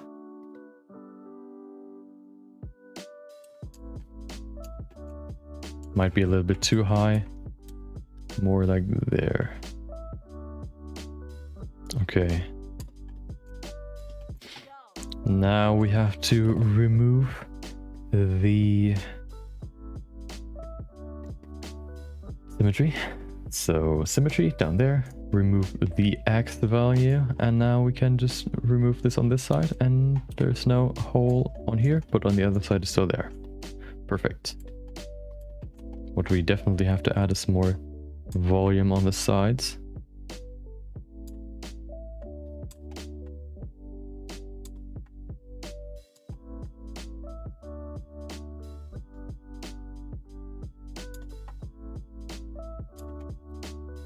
Okay.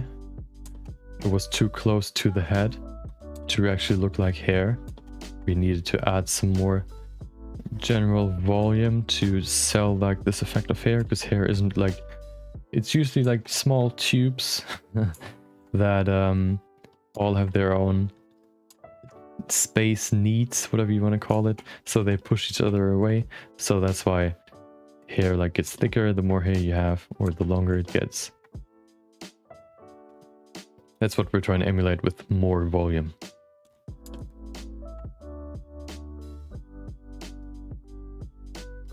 One of my favorite words in these sessions, more volume. We always need more volume.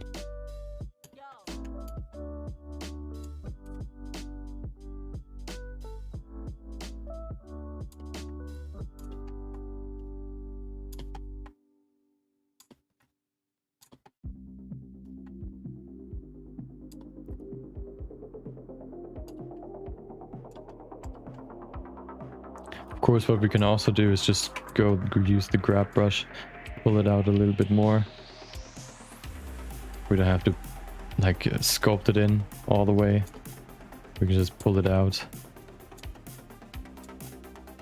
Probably easier.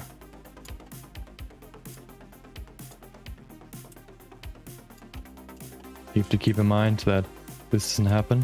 We don't want to pull out too much.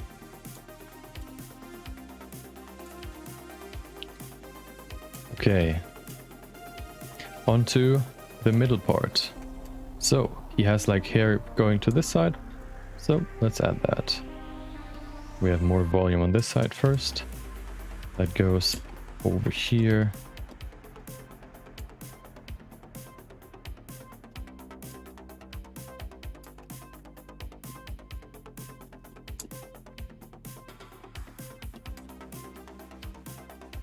Dictating the flow of the hair with these thick strokes. You can really see now how the flow will be of the hair in the end, with these very cut in like cuts right there. What I want to do is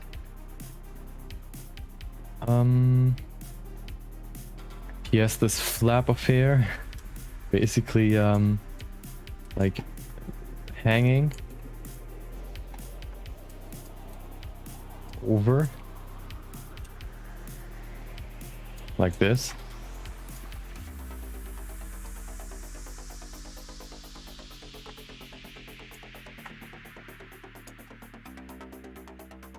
And then falling down a bit because of gravity, who would have thought?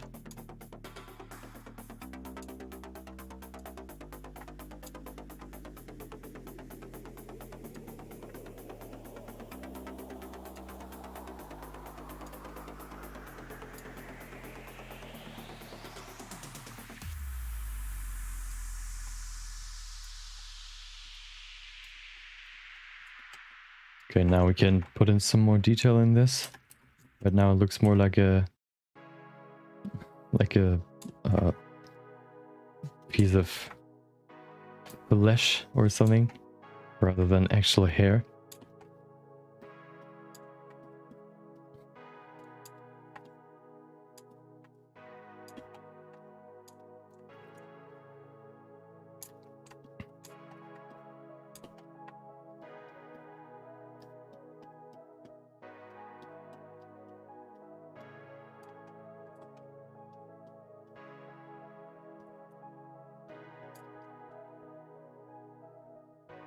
Just like me, when I have longer hair, his hair tends to go to one side.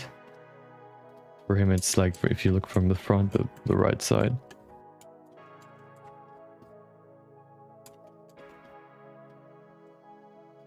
Not the wrong side, but the right side.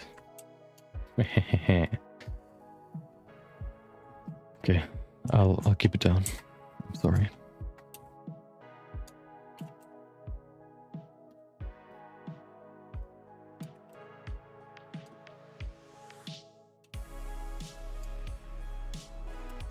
Now just adding a few smaller cuts in there should sell the look of hair. Some more.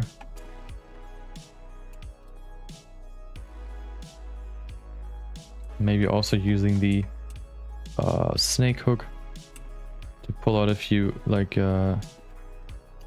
thingies should help as well. Now we can use the crease brush, pretty strong, to add some more strands or like dictate the flow even more. We can, no, never, 100, is that too much? Let's see. That's pretty small. We'll try. The first one I did, I spent too much time on the hair. I want to avoid that for the next ones. So, I don't want to go too detailed on the hair.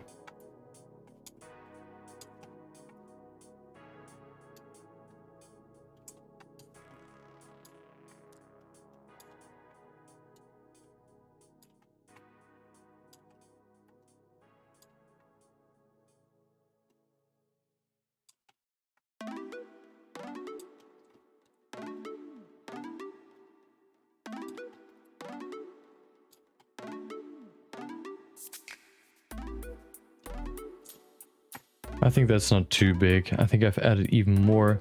Like, I've increased the geometry size or resolution even more for the other one. And also we don't have to go too deep back here.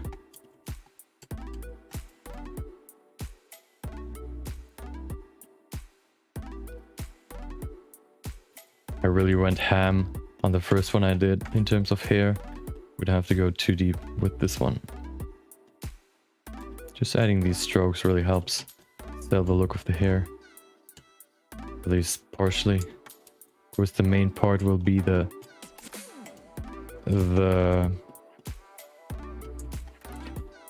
face, but if the hair looks off or weird, then it can really distract.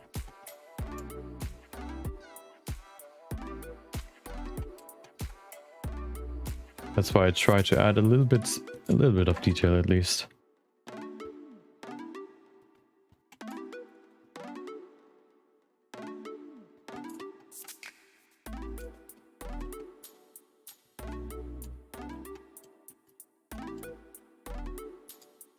I think we have to pull his hair down a little bit more. Oh, hello.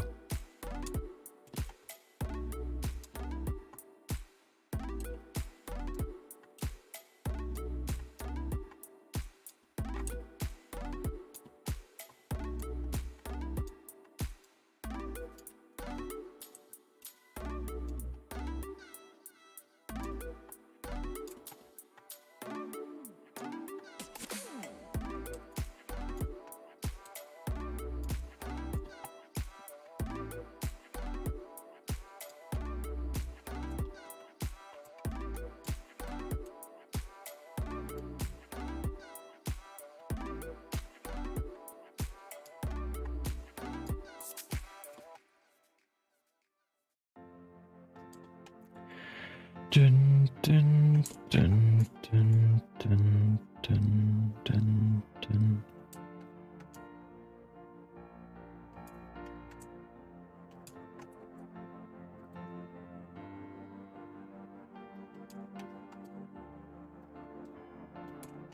Okay, trying to add a little bit more to the lower part as well. Not too much. That's where I really went ham in my first one. That's what I'm trying to avoid for this one.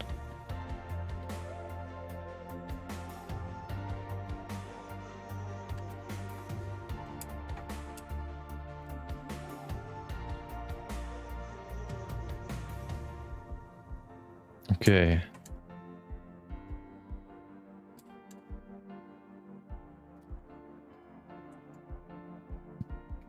Biggest problem is if you remove symmetry, you have to do everything twice for both sides, which is the most annoying part about the hair. We can probably avoid that for the eyebrows and the beard, but not for the hair, because it's asymmetrical. And good thing is, at least with this one, there's no long hair, which saves us at least some time.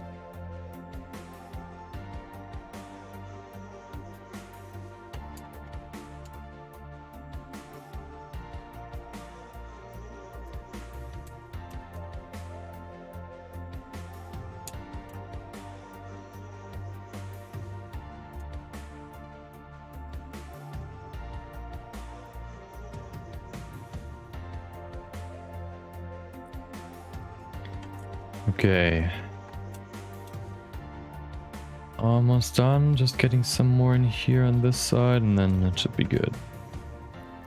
That should be good. That should be good. And then we can go to the eyebrows first, and then the beard.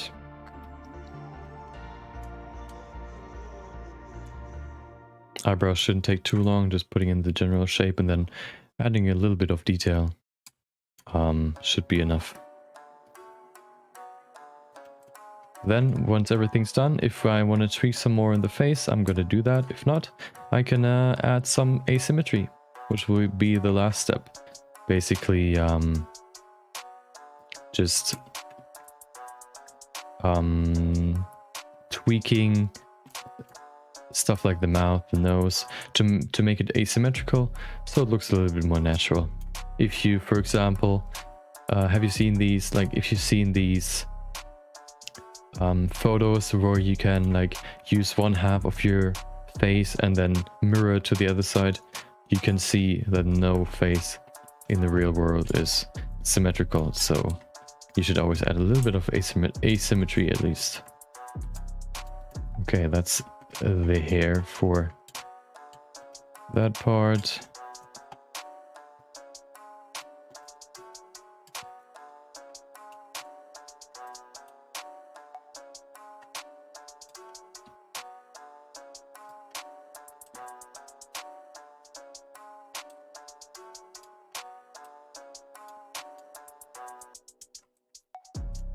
Need some more detail in here, just a little bit.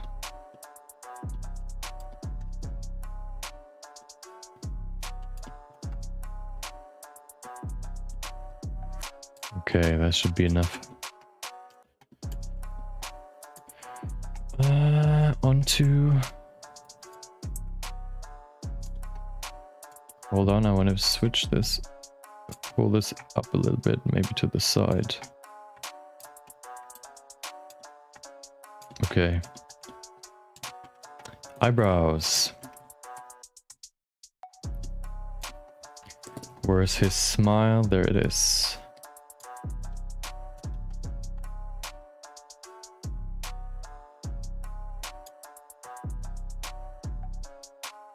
The nice thick eyebrows.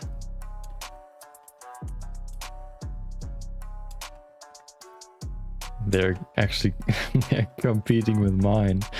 So, like how thick they are. I think his are even thicker than mine. Mine are actually pretty thick. Like, my hairs are so thick. It looks like he has more smaller or thinner hair, and I have really thick, but less hair.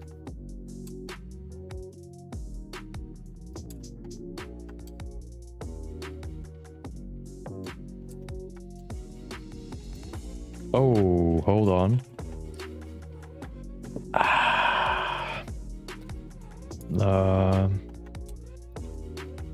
Let me remove that real quick and then bring in symmetry. That'll be easier. Okay, perfect.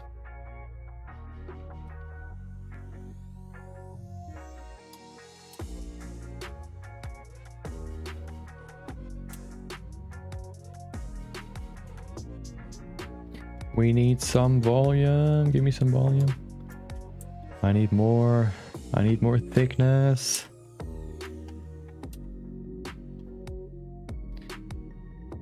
Let me see a side view. There it is.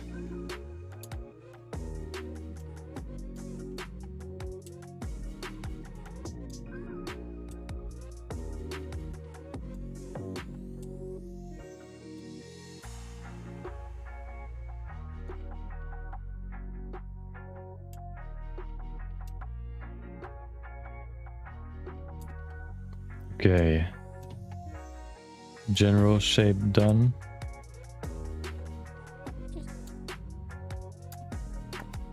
Let's refine it some more.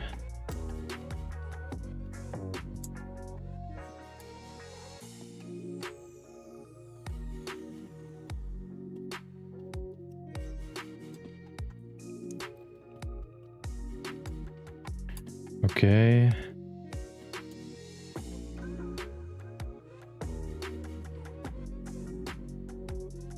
We can bring in some strokes to define the flow of the eyebrows as well. So let's do that. Usually they go up until you reach the end. Then they switch and go down. And in the front right there you have this twirl where it goes like this.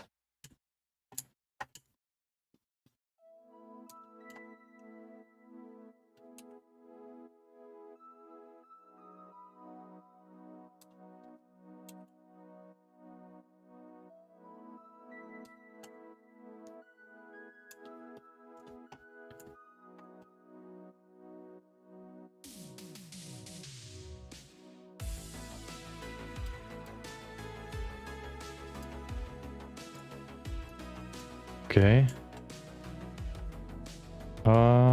Beard.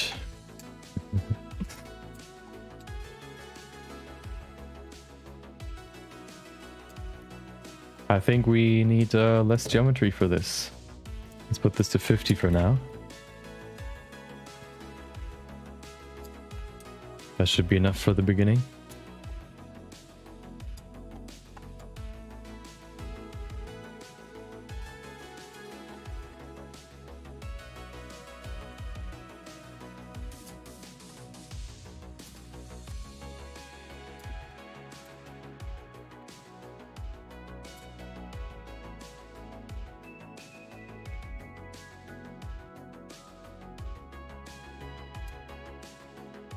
Okay. Just trying to get the basic shape in first, and then we can add more volume. Just how we did it in for the hair. I mean for the hair.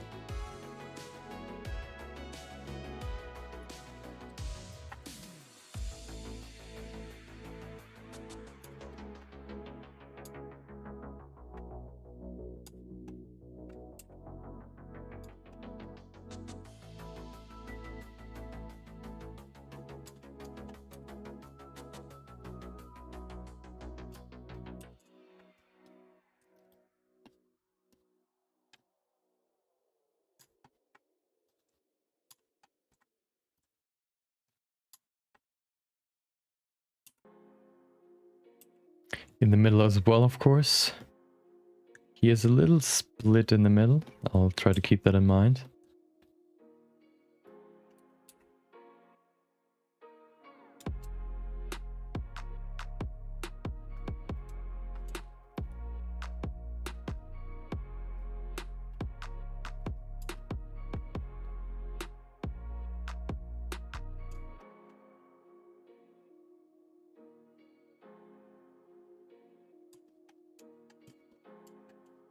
Okay.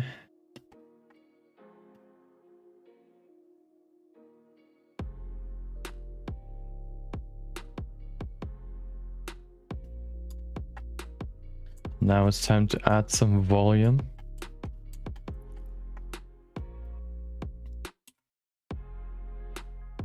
laid on thick. He has a pretty thick beard.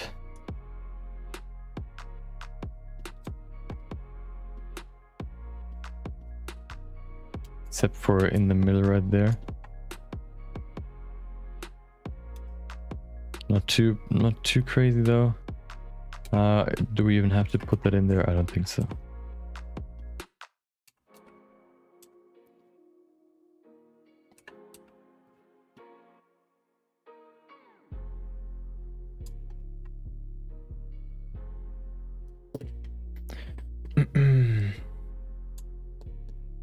Of course, we're not gonna do like super individual hairs, although his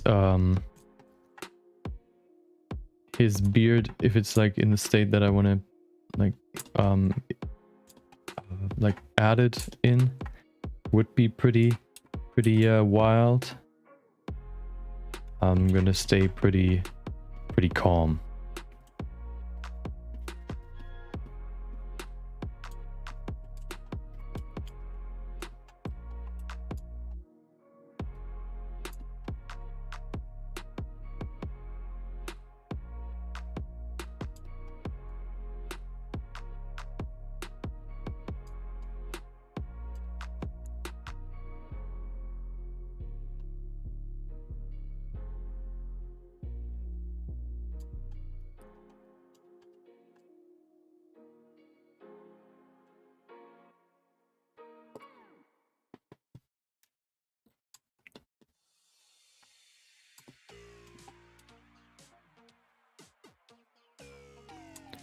Actually, this is the first character I modeled with I sculpted with a beard, I think.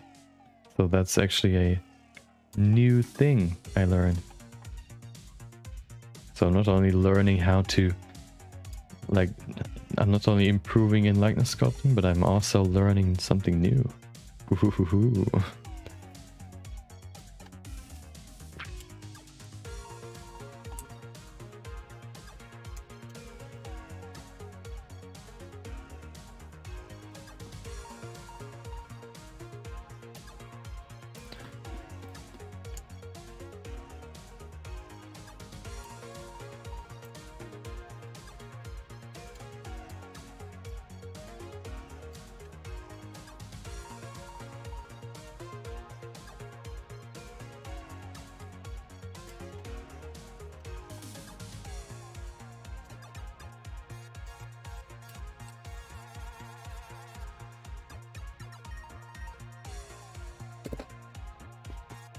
Okay.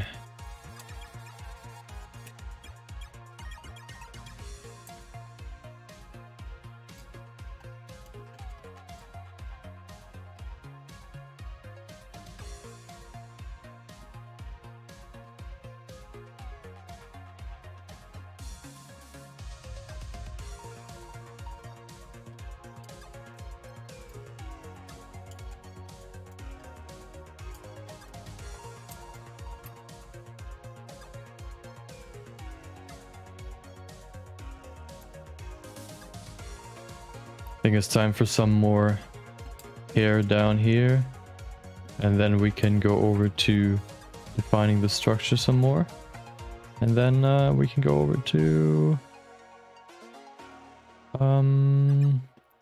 maybe tweaking the face a little bit more, and then adding asymmetry. So let's bring in 100 and go in here and just a little. Oh, before we do that, let's save and let's keep going.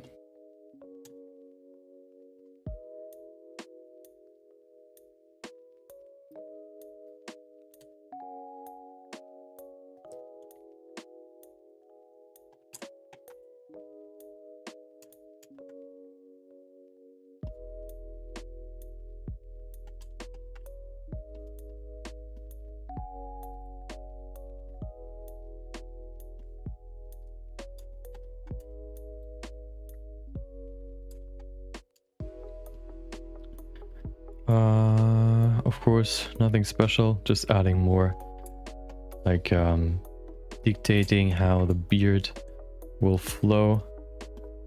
His is pretty wild, so we can be a little bit wild and wacky. It's kind of laggy because there's so much geometry being added that it's starting to become slow, or yeah, get slow. But we don't have to add too much, so we'll just push through and then we're done. Almost.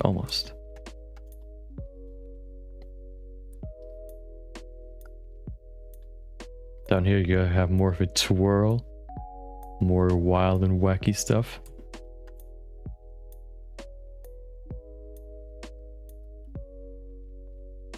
We have to remove asymmetry. I mean, we have to bring in asymmetry for the beard as well at some point, just to make it look a little bit better. And then that's basically the beard.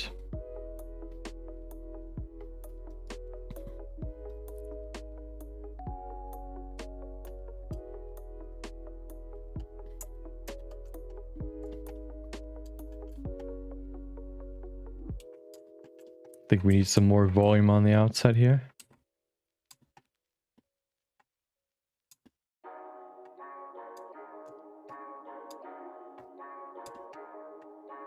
Down here as well.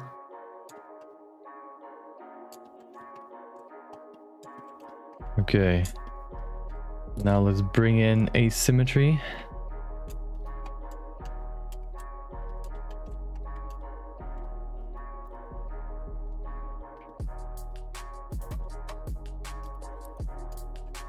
Changing not only the silhouette, but also the low, especially down here, because there's symmetry right there, which looks kind of weird.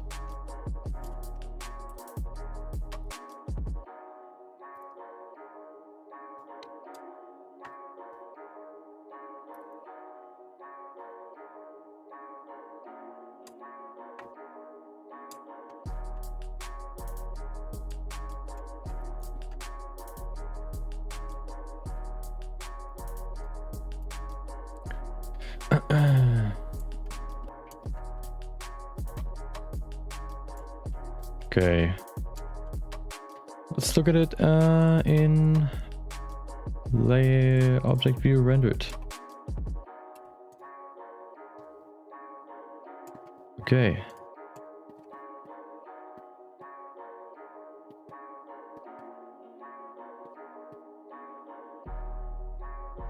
I think his beard is too thick right now to really be recognizable. Maybe we can add some let's see, first of all, what I want to change. Let's go to the beard.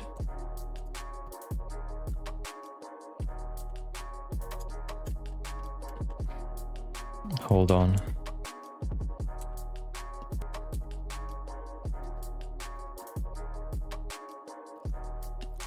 If we don't have dynamic topology on, we can go a little bit more wild and wacky, as I like to call it.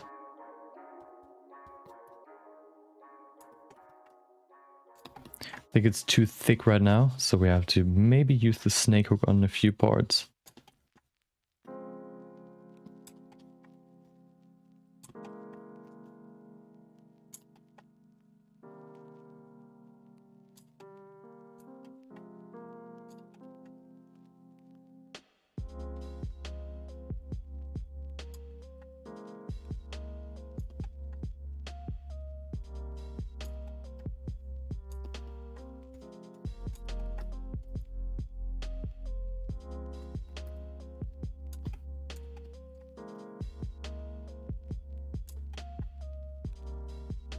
Okay, let's see if we can grab something over here.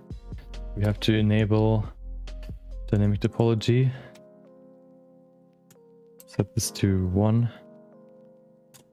Let's see if we can grab a few. Okay, that looked kind of weird.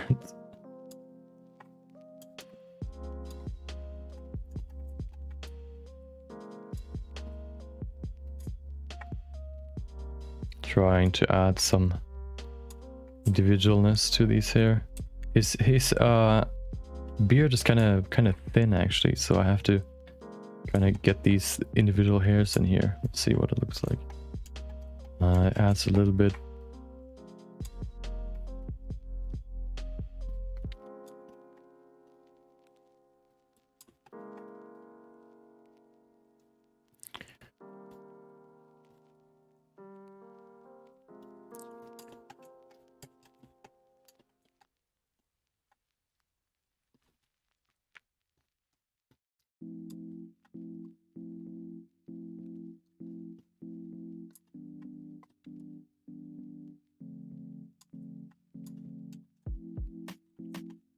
I think that helps.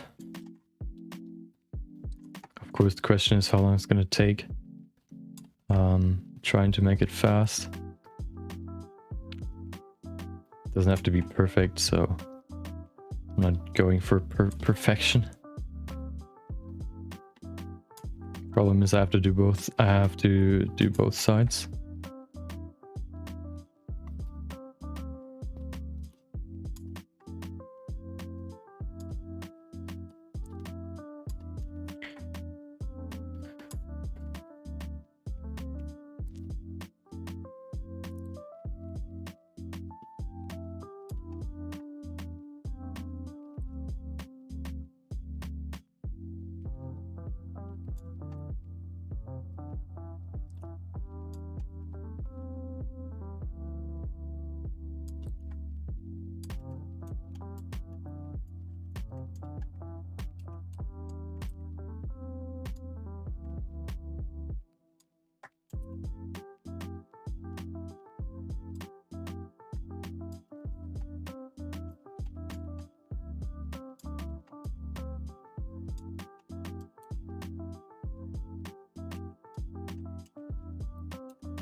Okay.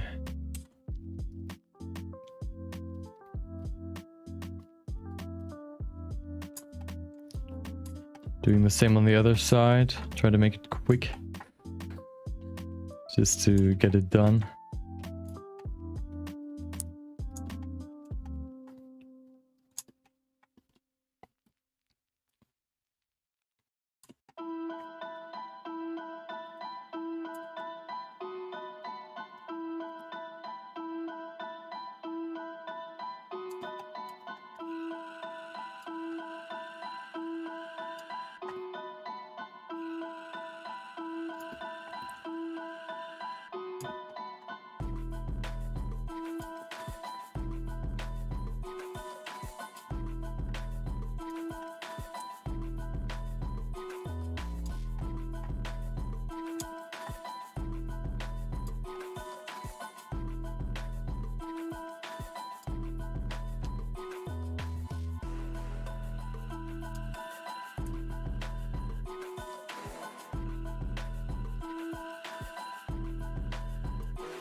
Okay, that should be good now.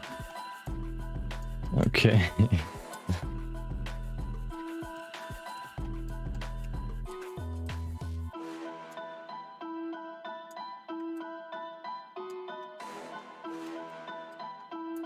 Pull his eyebrows down just a little bit. Okay.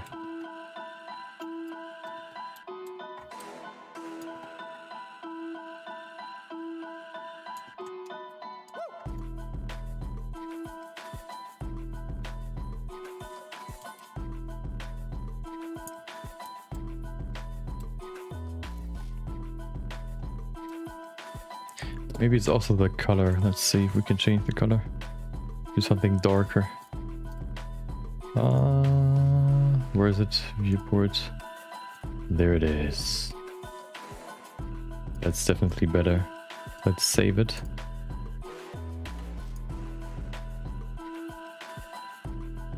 Okay.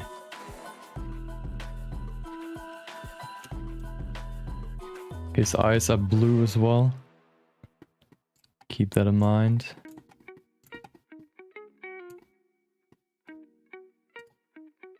Let's tweak a few things in here. First of all, his eyes are closer, like more shut.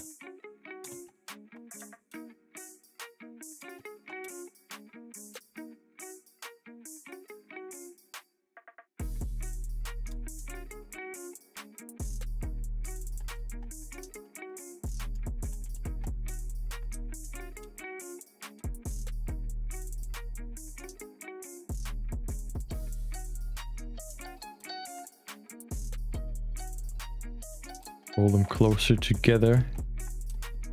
Okay.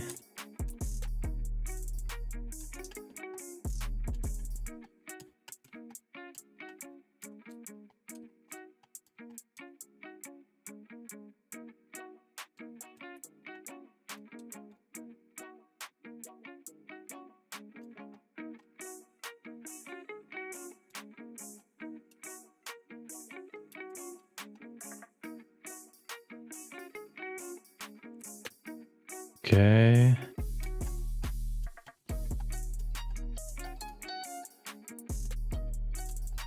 Flush this out a little bit more.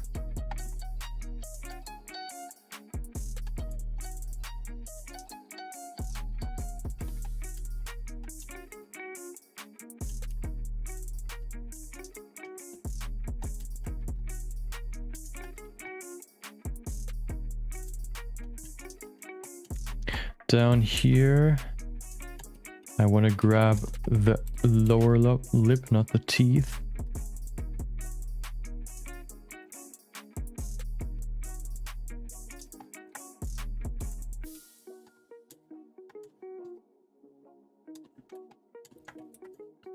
Let's see if I can remove the teeth, at least the most part. Okay. Invert and pull down.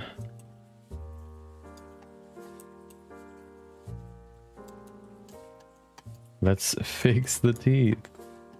Or the tooth, it's just one.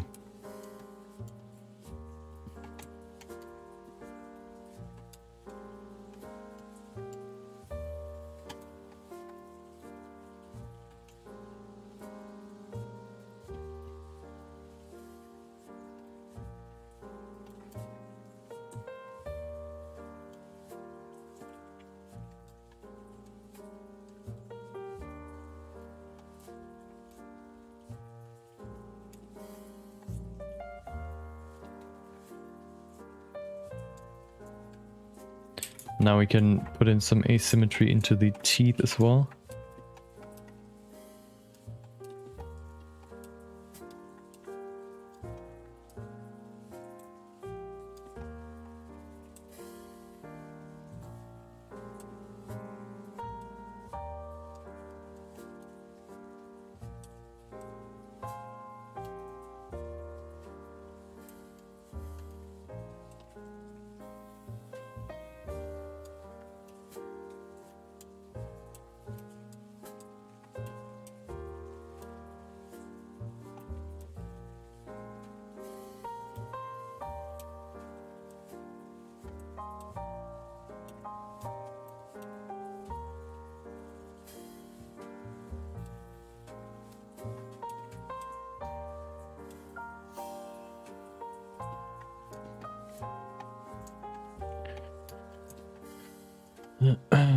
Okay.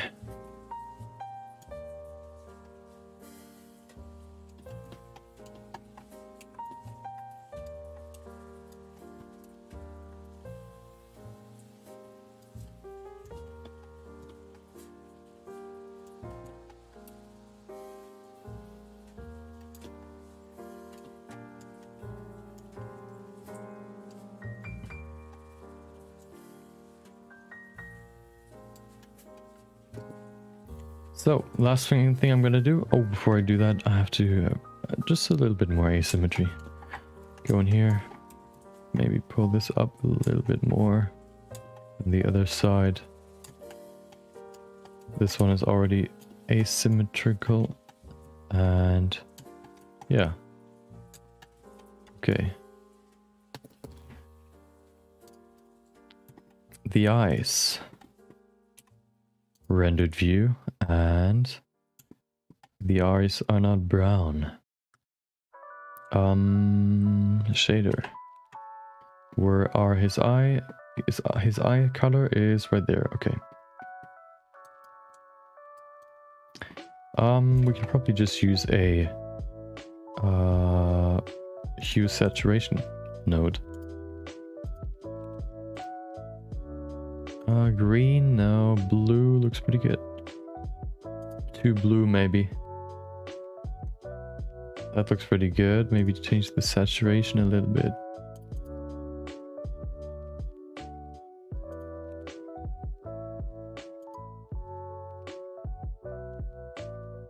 Okay, perfect.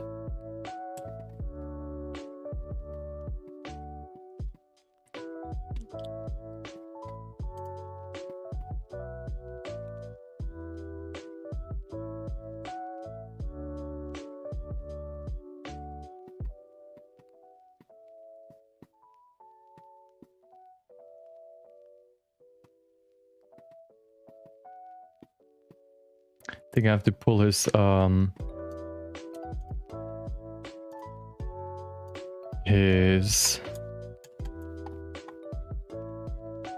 eye corners, whatever you want to call it, a little bit down. It was too high up.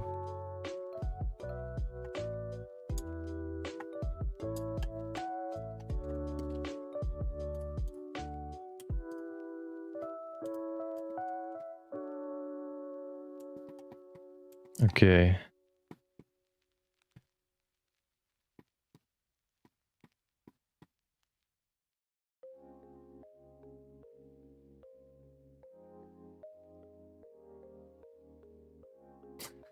His beard. Okay, one last thing. Go to layout. I have to cut his, like, the whole thing into shape. So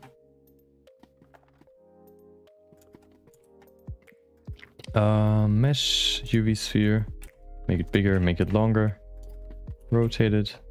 There you go. Make it a wireframe. Pull it down to roughly like there. That should be good. Go in here. A boolean. This one right there. Put that to intersect. And do the same for the hair. Boolean intersect. This right there. And there we go. Now we have a perfect bust. Apply. Head. Apply. There you go. That is the final version. Let's put it to smooth. Hair not too smooth. Save it one more time. I'm gonna put in an HDRI so we can look at it in different lighting environments. Oh, especially in white. I mean in magenta. HDRIs.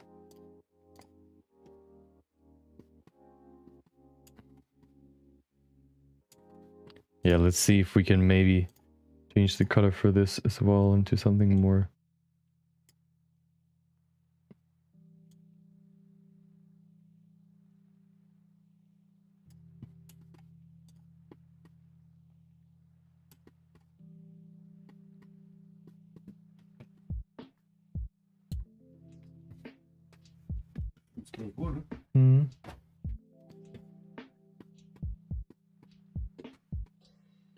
Okay. Yeah, I'm gonna render this tomorrow, and I'm gonna upload this. That's basically all for today. Hope you enjoyed it. I don't really know if I hit the likeness fully, but I think we came pretty close. I think the hardest part was the beard to get that right.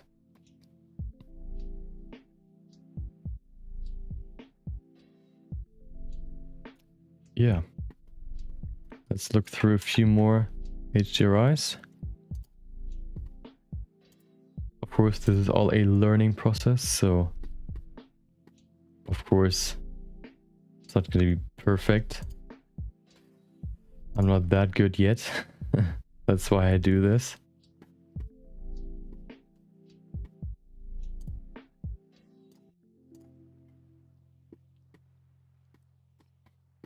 I mean, we could also... Hold on, do I not have... Oh, no, I don't. Okay. I mean... Wait. Gonna at least put in a little bit of a shader material. This one right there.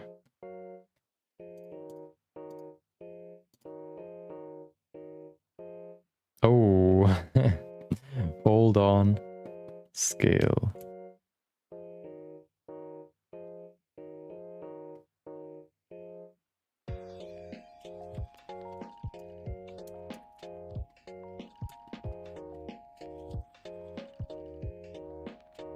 Yeah. I think we came pretty close. Of course, the teeth are orange right now, which doesn't really fit. But yeah. That's all for today. Tomorrow we're gonna do the same. Tomorrow we're gonna sculpt Dua Lipa. I'm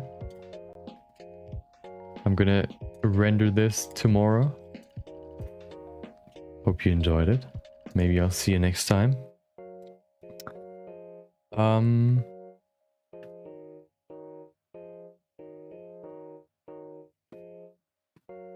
Yeah. So, hope you enjoyed it. Maybe I'll see you next time. We've roughly been working on this for 3.5 hours. So we're definitely like, I'm definitely on the edge of working too fast, but well, the faster I go through these, the more I can do. So if I would do these like in 2 sessions, that would probably be too long. So I think doing these every day for this week will be pretty good. Yeah, so hope you enjoyed it. Maybe I'll see you next time. If you want to see more, you can always look through my old VODs or look at my videos channels. Other than that, I hope you have a great day. Hope you enjoy the rest of your day. Maybe I'll see you next time, and until then, take care.